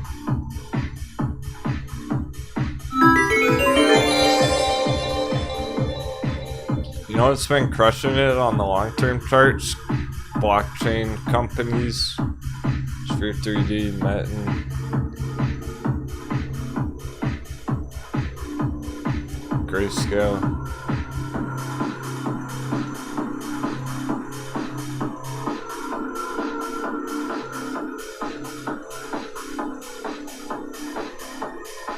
China stocks. We got 1 minute. They're holding those big numbers. Wild. So that was the best scenario on all those charts that are about to close huge today. We couldn't have asked for anything more on SNDL today. That was a pleasant ride straight up all day. Overall. One small dip in the morning, but we were talking about that early morning profit taking just because it opened so big. But look at it now, end of day, right back up, very top, 92 cents. it. 10, 9, 8, 7, 6, 5, 4, 3, 2, and 1. Congratulations, stockpilers. What a day. You deserve all that fucking cabbage, all that lettuce you raked into there. Thanks for 7G Forks. Everything's green for you. That's what I like to hear.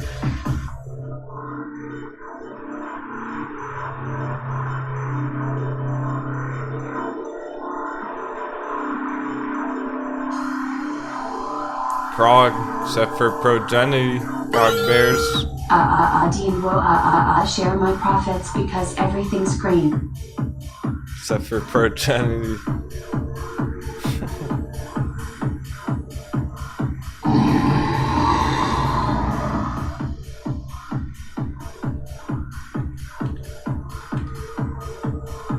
Grayscale Litecoin closed 24 flat.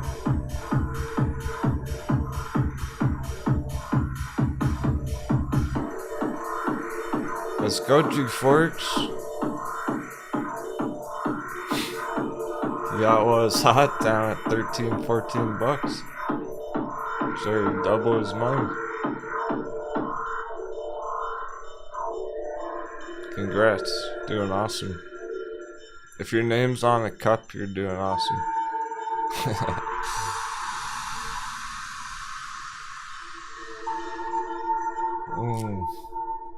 So many big closes signed doing things all of a sudden. ZYNE. After being choppy flat for quite some time, BIMI started going this morning. That was an early signal of what might happen here after the earnings in a couple weeks. That one's gonna take some time. It's early on that, but still, if that hits right, if it really is the bottom down there, BIMI is a huge one, huge target. We get green continuation from there, it's over 10x targets. It's that nice 1,200% target area. Bullish round indicator. Alright, so we're summarizing things. I'm gonna show you the target time. Sundial, long term, ultimate target. Really 777.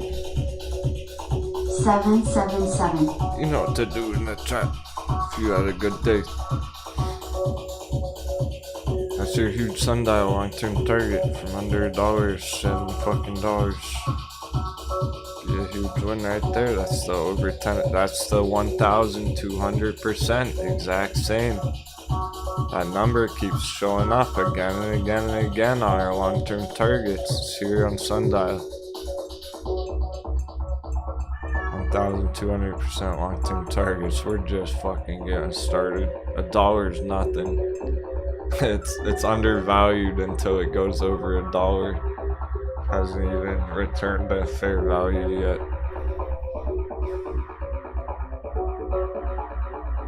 High tide, nice $20 target on the long term.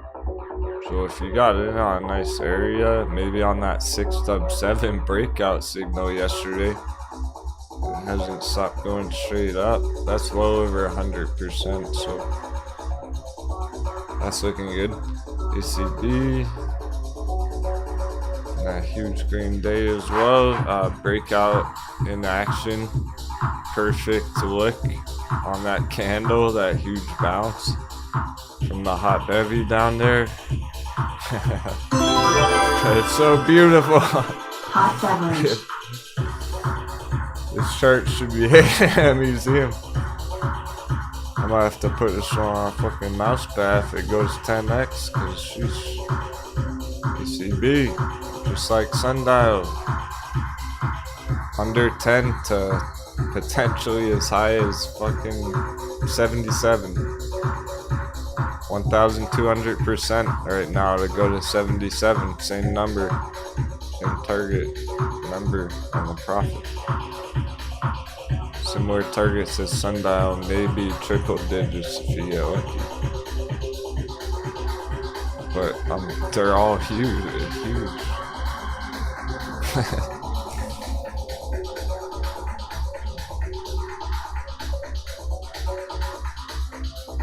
Sonnen closing well over $2. Bullish earnings response.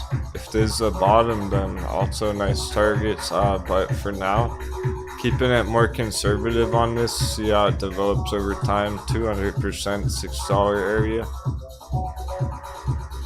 And then hopefully more after way bigger target up there. These are all huge. 700% up there long term if it all goes well. So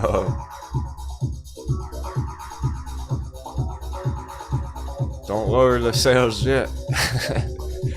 We got a long way to go. Thanks, Captain Cool Cat Corgi Derp. Oh heck yeah. Stock Pirate 72.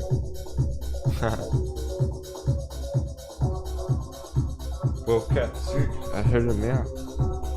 She's probably meowing for crypto crunch, so let's dive into crypto. Just that Green Pro, Green Pro over $1 close. Epic. People got in 90 cents this morning.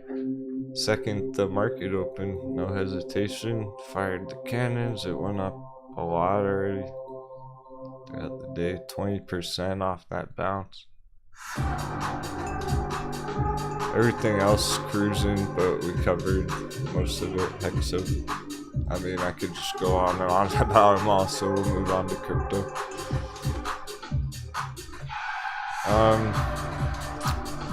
Quick peek at SPY first. That's the only other thing in the stocks that's okay. No development. Crypto time.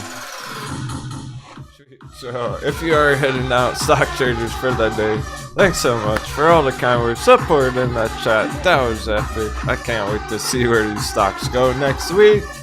Oh man, it's getting good. Happy trading.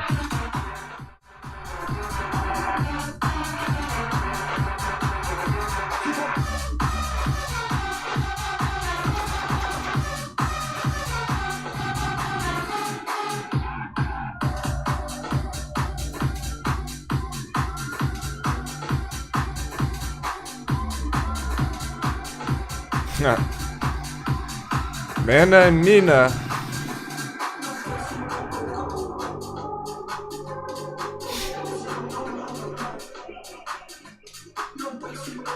Some of the least expected ones, honestly, showing what they can do. So I'm impressed with what I see on those. Like, wow, okay, those aren't fucking around. That goes for Jasmine and Loop Ring too, of course. So Jasmine's in that accumulation right now, if you're wondering. Under 20 cents on Jasmine for that accumulation. The blue box, but it's actually sitting right on top of it. So no hesitation on accumulation. It might not stay even in this area very long. If you like these, yeah, it's pillaging time. We gotta get them while they're hot.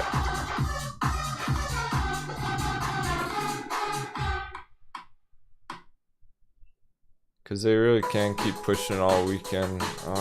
Watch, now the dollar's probably dipping after the market close, after the bell.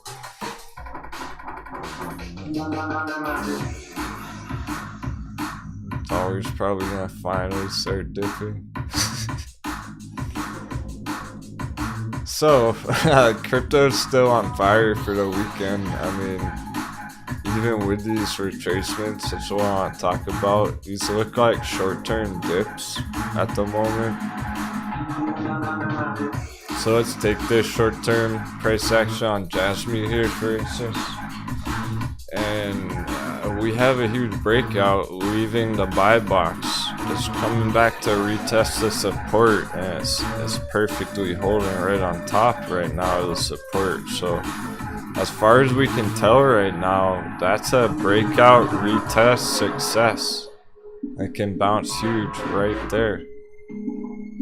And that's all the dip you're gonna get, was that one small wick into the blue box. Lasted like 5 minutes. Just one little wick right there, that might have been the dip.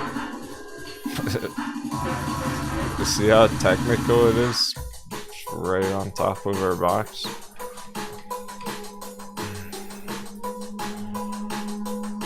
So that may have just been a short-term dip on these things down to the support. They are holding the support, so we gotta assume they're still bullish right now. There might not be much time for accumulation left. Some of these things. Keep going green over the weekend. Total altcoin market cap right back up. That dip didn't mean anything. Altcoins are going right back up, y'all. Fasten those seatbelts. We're in the middle of altcoin season. Apparently. Here's a big dip where they all dipped overnight. Well, right back green. Wasn't much of a dip.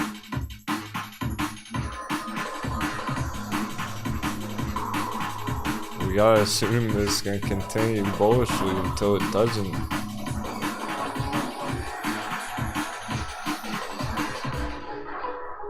Still very much on track, and all the altcoins keep going green all weekend still. There's nothing saying we're gonna have a big crash over the weekend. That's possible, of course, but as far as we can see on the chart right there, it's still looking to continue up throughout the weekend. So that means Litecoin can go right back up over 300 this weekend.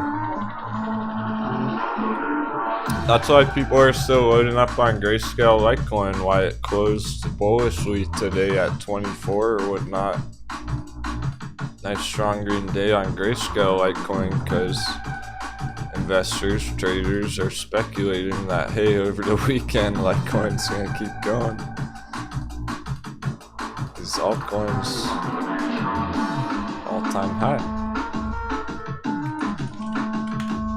Where's Bitcoin? Well, Bitcoin's putting in a nice bounce too, so we gotta assume Bitcoin's bullish as well until it isn't.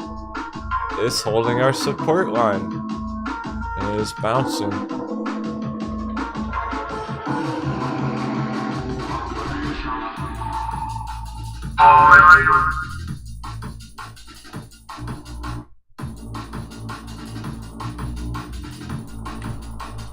So here's the bullish scenario.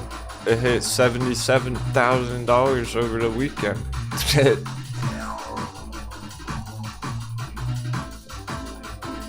That is not trending down yet. It was just a short-term dip so far to the support. So even Bitcoin's holding the support. And our altcoins, our favorite altcoins, they're all holding the support right now. With a bit of red the last day or two.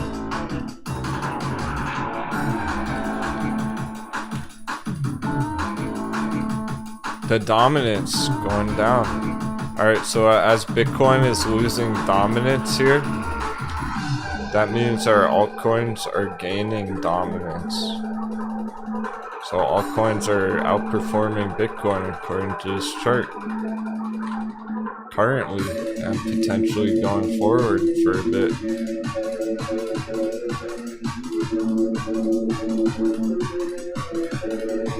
Here's where altcoins started, really. Altcoins been on. That's why Ethereum's been crushing it for a whole year now. Dominance.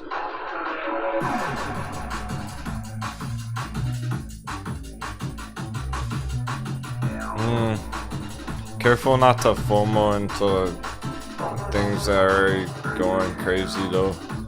Loopring has bigger target, $5, as it always has been, just to let you know. Still on. Well, that's the thing, so that's a good example actually, because Loopring's moving fast, so it's really volatile here, so it really kind of illustrates that dip. that short-term dip. So yeah, even looping has a short-term dip here, but look at the bounce so far. This big wick, bullish wick, buying it right back up. Still holding green over 3, still trying to hit 5 target. So that's looking like just a short-term dip, and we're about to just continue right back on up on all these uptrends on the altcoins.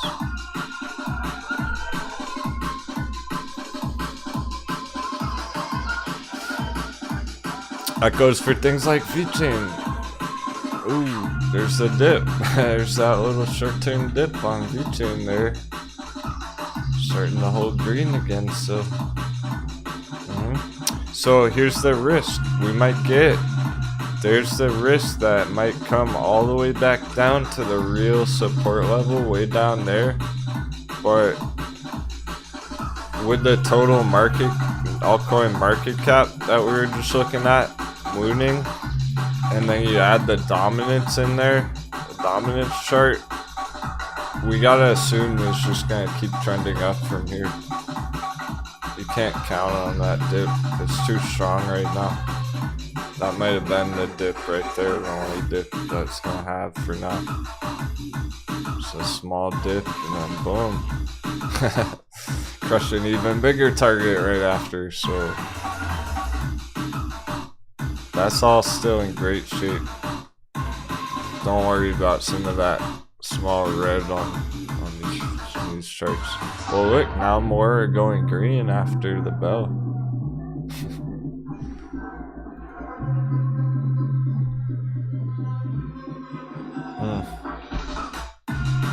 Talk about CROcrypto.com. So that's a long-term hold kind of a chart. It's almost more like an investment crypto almost, because it's linked to the actual company, the website, right? It's in the name of the token, crypto.com coin. So it's an exchange-based token. That's something I like about it. It seems almost certain to hit $1 at least for the long-term Marco. So this is looking like a long-term bull run similar to Binance coin a few years ago. And it's looking to just put in bigger stair steps over the long term. I think so. I'm long-term bullish on crypto.com here. The next altcoin cycle, send it flying up even higher. So I don't think this is the top by any means. This doesn't look like the top, and it's gonna sell off like that. It looks like it's just getting started for a huge run going ahead for long term. It's just a matter of how fast. Is it gonna go straight up? Is it gonna take a few months or a couple years? We'll see. Either way, it's in good shape either way. So I don't think you're really gonna care how long it takes, because people already entered down in our accumulation zone down there. So a week or two ago when we were looking at this, I was saying no hesitation on accumulation. It already went pretty big there, a couple 100%. So people who didn't hesitate got down there. They're already up more than double their money, so I don't really think they care how long it takes to go higher. They're already up a lot. It didn't take long at all.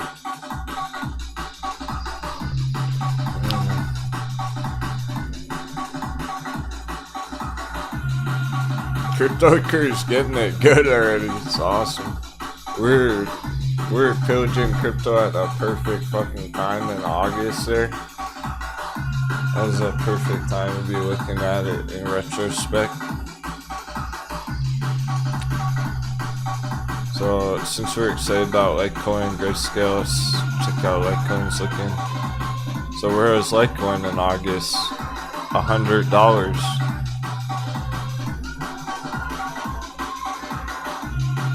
That's where we were pillaging the crypto dip in August. Litecoin was $100. It just hit 300 the other day. So even just trading Litecoin, if you went long on Litecoin in August with the crypto bounce, epic crypto bounce, 200% on Litecoin.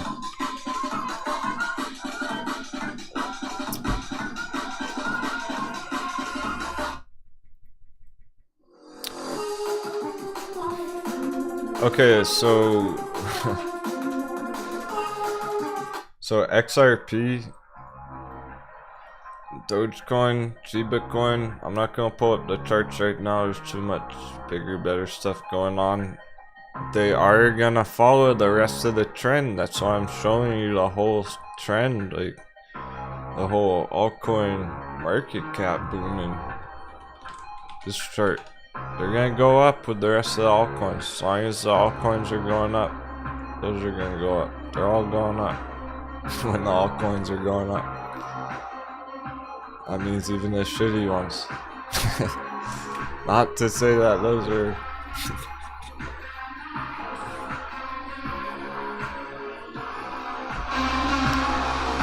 they kinda are though. But they're still gonna increase in value. They're still tradable with the rest of the crypto hype. That's what we like about them. So I've been saying from day one about Shiba Coin, like I don't like anything about Shiba Coin the project, but that didn't stop us from making 10x on it. I don't care if there's money to be made on the chart. I don't care, even if I don't like it, if the chart looks good.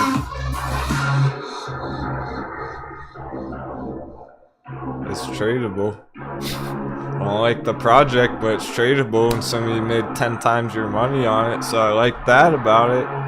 I like the chart that played out, the trade that played out on it. Looking to make a play on OMG Coin. Had a big Oh drop. yeah? Oh, that's not weird enough. Check it out.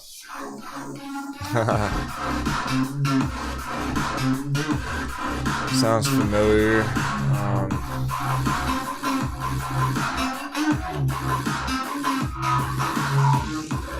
It's on Go, right? That's what you're talking about? OMG. Go.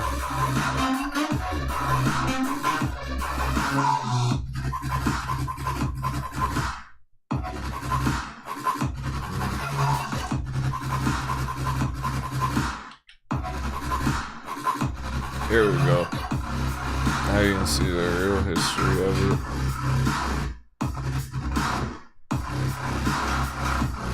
Okay, so that's gone up a lot. Oh shit. That's gone up 30x this year. It's already mooned. It has had a big drop. That's why it's having a big drop. Went up like 50x, man. Money's been made. Squeeze happened. Oh, this one. Don't make someone else rich paying 50 times what they paid for it last year.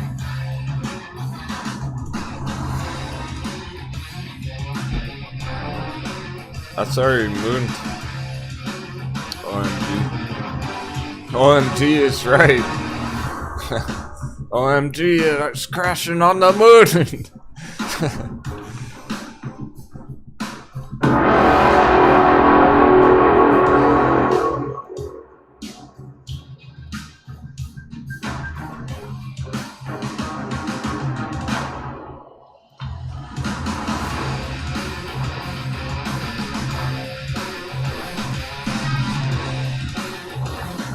That's not looking attractive for an entry.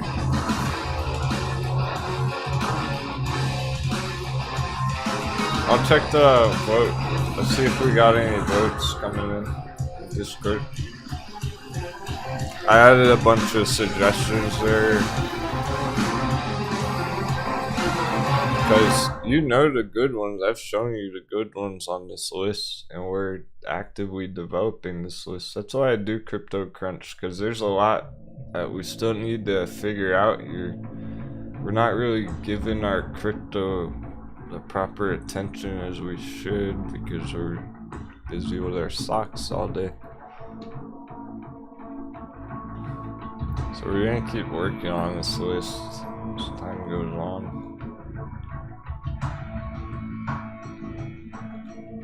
But I'm not adding everything to it. So let me check the votes. Oh, REF. Yeah, we were looking at that yesterday. Had potential if I remember right.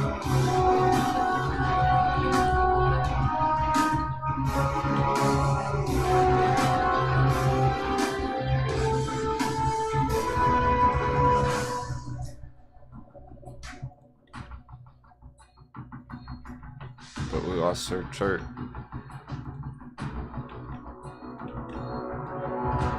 Brief getting some votes. Yeah, that's because it is a nice steady uptrend. It looks pretty decent from the bottoms.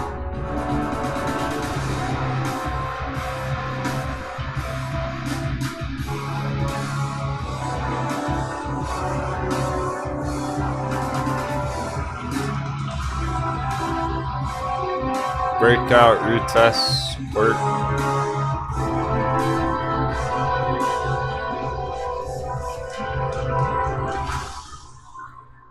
What's good about it, it's not too far from the bottom.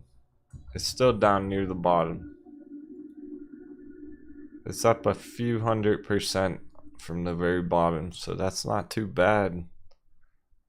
Yeah, you might have missed a perfect golden entry, perfect penny at the very bottom, but maybe the timing's better now. You don't have to wait for it all year long. Bag holding it all year. Timing's looking better now, especially with the altcoin total market cap booming. Yeah, so Reef has some potential here. Even though I want to look into it more because I don't know anything about the project. I haven't looked into fundamentals. We just started looking at it yesterday. I'm going to go ahead and add it to the list for now so that we don't forget.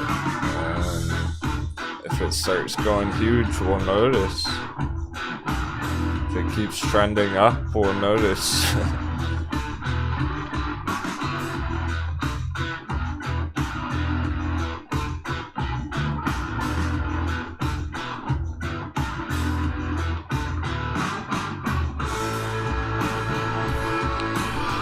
Okay.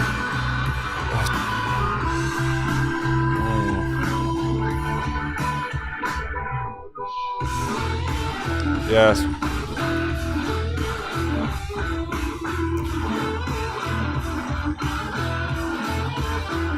A lot of these look about as good as they could for now. They're in great shape.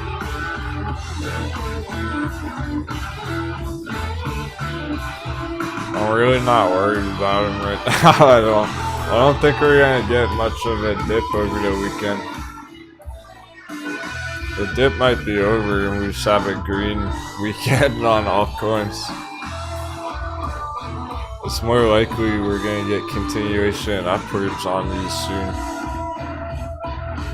Everything's still lined up perfectly. We'll be lucky if we get a dip on these fucking things. I would be lucky if we did.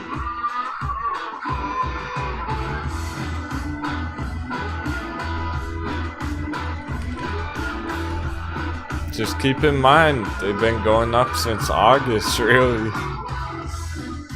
Ocean got a bunch of votes.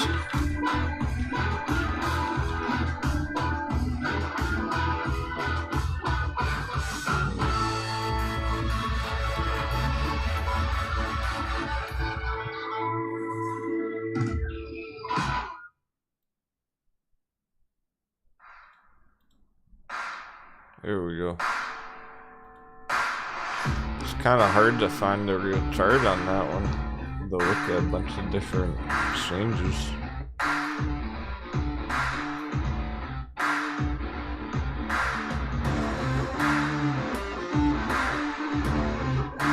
It's holding up just fine. It's in good shape, but how far has it come? A lot? Damn. Be careful. You gotta ask me about these first before you go heavy on it.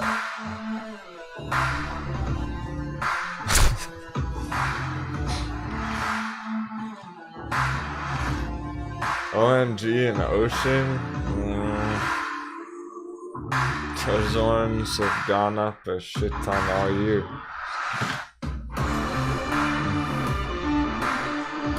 Alright, so check it out. It has a lot of votes, so they suggested yesterday and it has 4 votes, which is a good amount.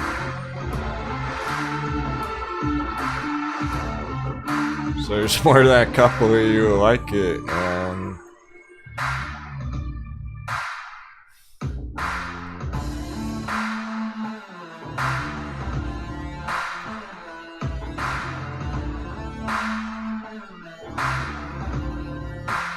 this is what you might be seeing when you pull up the chart, thinking, oh, that looks like our other charts.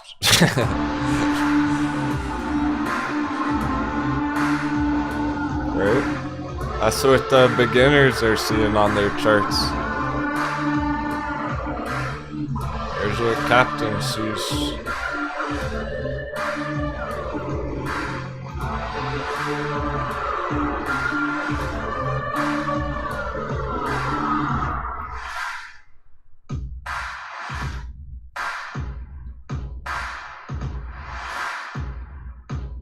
Gone up 75x multiple. You could have 100 times your money on Ocean last year. Should buy it last year. Too late. You missed it. Sorry. Tough love from Captain. Yeah, you could have got rich off it last year. I don't know about right now. Not very likely. Fuck that. Way too much risk on those ones. Gone up all year. No thanks. No Ocean. We're sailing the ocean. We're not drinking ocean water. Don't drink the ocean water.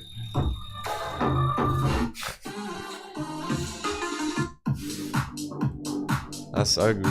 It's gone too far. It's making someone else rich if you're buying it at this price. Someone else is making 100 times profit off you going long on it if you're buying it there, so don't. Doesn't make sense. That's not a good entry. We only like good entries.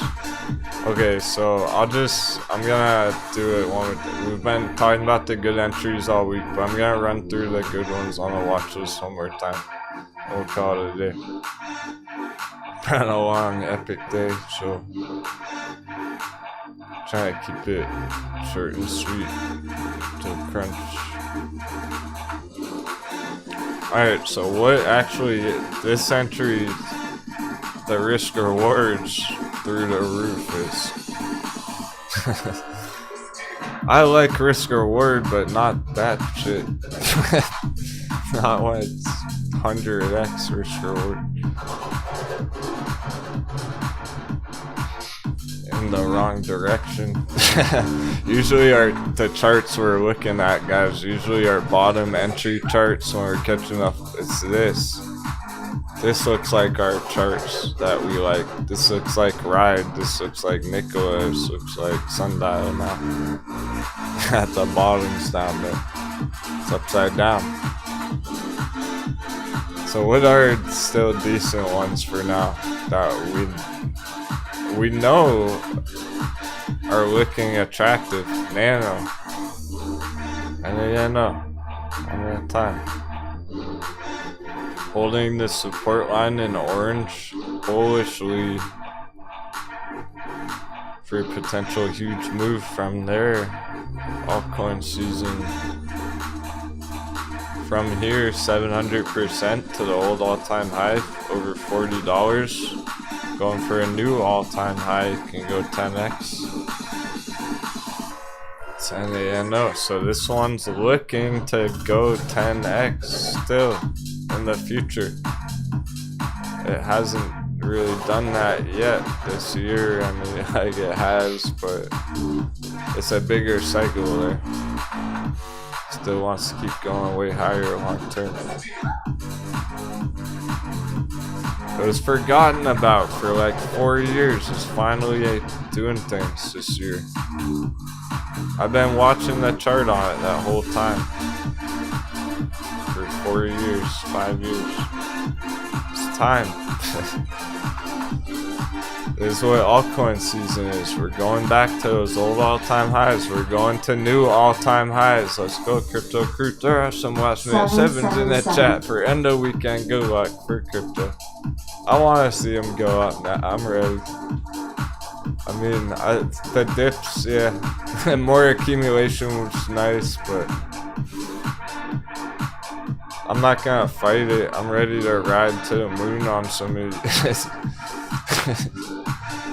If they're ready to go, I'm ready to go. So Nano, Chainlink, but that's nothing new. It's just been, look at the crazy bull run Chainlink's been on for a few years now. There's no sign of that ever going down. It's just looking to go up for 10 years straight. For years and years, bull run ahead on Chainlink, most likely. Same thing with the VChain. So you're not getting a golden entry on Chainlink. The golden entry would have been in August on the crypto dip there. That was August when we first started charting it. It's been going straight up, but if you really like it, it's not looking to stop anytime soon. So that's actually a reasonable entry. Same with VChain. Pretty similar, long-term epic bull run in progress. With huge targets on VChain. So we got VChain and Chainlink on there. Throw VThor into the mix, of course. As long as VThor's in this giant magic triangle, it's right in the middle. Right around a penny. Good accumulation entries on VThor. Huge targets on that, obviously. Long-term bull run following VChain. Since they work together hand in hand, we're expecting VThor to follow VChain's breakout that just happened last week. So VChain broke out like last week. VThor is looking to follow that breakout soon. So here's August. That big crypto bounce. Well, VChain went up like 150% on that bounce in August. VThor went 300%. It went double. It went twice as big as VChain did on that bounce in August. So if this really gets cooking, it could potentially outperform VChain twofold. It's almost like trading VChain with a leverage position with a 2x leverage on it or something. Smaller market cap, that's why. So it's more volatile, bigger moves. But it follows the VChain trend because they work together. So VChain's mooning. Hopefully this follows it soon. So that's still a nice entry around the penny there. Very nice entry on that still. So add that into the mix of accumulation. No hesitation on accumulation. ICP, the inverse Bart Simpson. Any week, any month, any day, this thing can go crazy. So there's reason to chill on that. give it a bunch of time. You gotta be ready to hold that for a while, but that's the whole point of accumulating down here. You're just scooping it up here and there at the bottom, just being patient on it, and then it can explode one day. Oh yeah, or you wanna check the VTOR targets? Alright, VTOR targets, we got 5 cents. It's gonna be a nice area up here to start. That's the appetizer basically. Nice round number target up there around 5.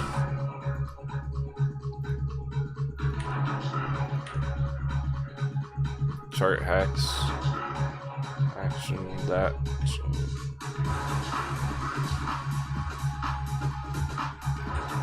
See how perfect that is.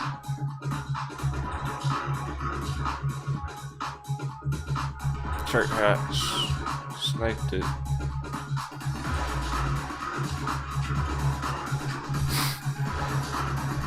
Sniped it! There we go. Alright, so that's the appetizer. From under a penny to 5 cents. Just getting excited. Here's our Fibonacci. The Fibonacci shows at 10 cents. Here's a technical target long term at 10 cents after 5. On a Fibonacci projection.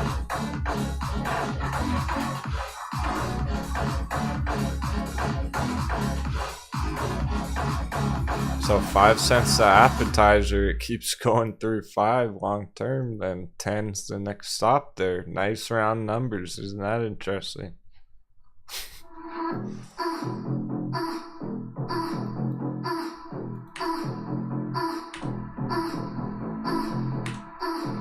Alright.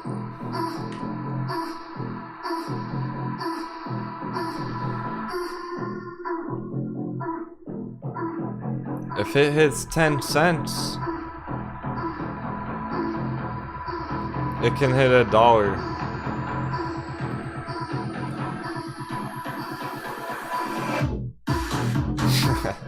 Set sail. We're going to the moon. I'm only half sure. But if it is 10 cents, it's practically already there. We're just going for 10 cents for now, for next year. Nice 10 cent long-term target, 10x, 1 cent to 10 cent for this cycle, for this altcoin season. And then maybe altcoins cool off next year or whatnot. And it goes again the year after. Boom, 50 cents. This thing can go huge. So market cap's very small. That's what's good about. That's why it can go big like that. Okay. So best case scenario, that's what I like about is this potential 100x on the long term, from 1 cent to $1. Just like Ethereum and Litecoin were one day, at one point in time. And then I showed you all those other ones like Ocean and OMG that already did that just earlier this year on Ocean. It won 100x this year already. So other altcoins are already doing this right now.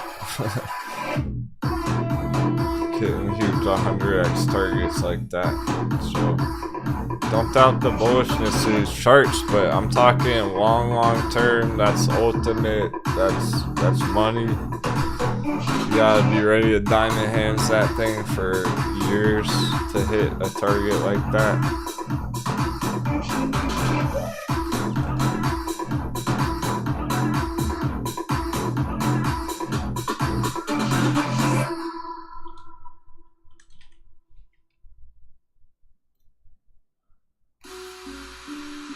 Here's the market cap on VTOR right now. 440 million. It's in the top 200.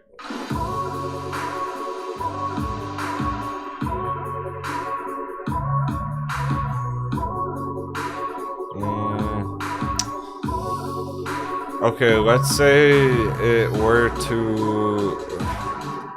to catch up with Dogecoin's market cap, because this actually has utility and Dogecoin doesn't exactly have a strong use case.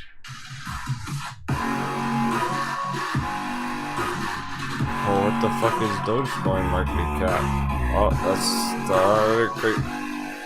Doge on Mars has way bigger market cap. Doge on fucking Mars thing. 1 billion market cap. 2 billion. Doge on Mars has like 4 times the market cap as Vitor. So you know what this is? That's the one we were laughing about all week. This.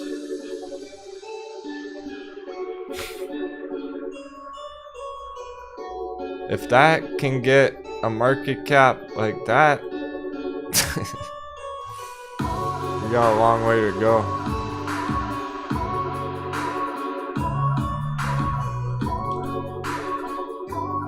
Just cause they're memes, just for because, and they can get this kind of a market cap.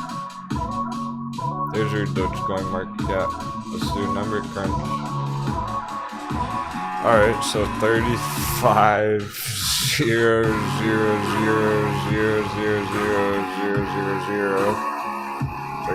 billion dollars.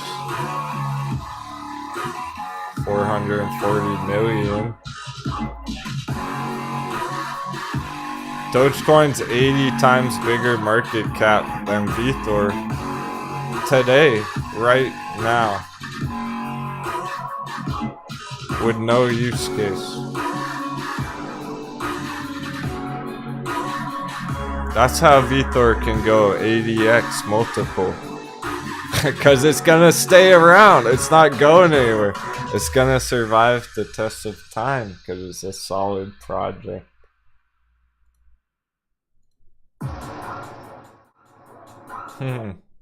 Awesome. We're gonna call it another successful day in the markets, my friends. That was so much fun today. I hope that helps with the crypto. It's a lot going on there, but we'll talk about it on Discord over the weekend. Don't worry. Thanks again, everyone. What a blast. Happy trading and take care. Have an awesome weekend. Congratulations again on Sundial today. My goodness. Grayscale. ACB. Green Pro. That Green Pro dip. First minute of the day is epic.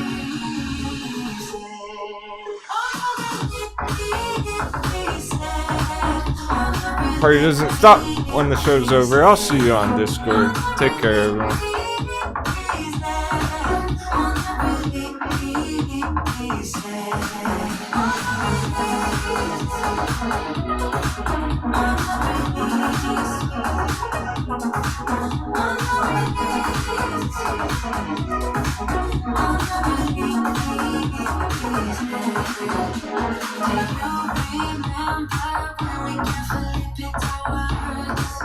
So humble, now it's like we don't care about what's coming out of our mouths. I'm sorry, I gave it time, all of my time, and now my mind is lost in its eyes. I want you want only you. It's always a pleasure, Pirates. What a blast. I'm so impressed with everything I saw in the chat today. You're all doing awesome. Stay calm, hold strong. Thanks for that last minute treasure, Tomas.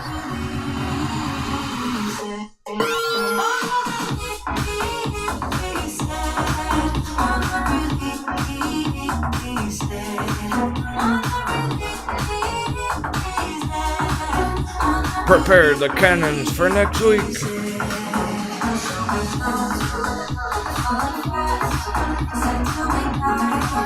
I'm unafraid of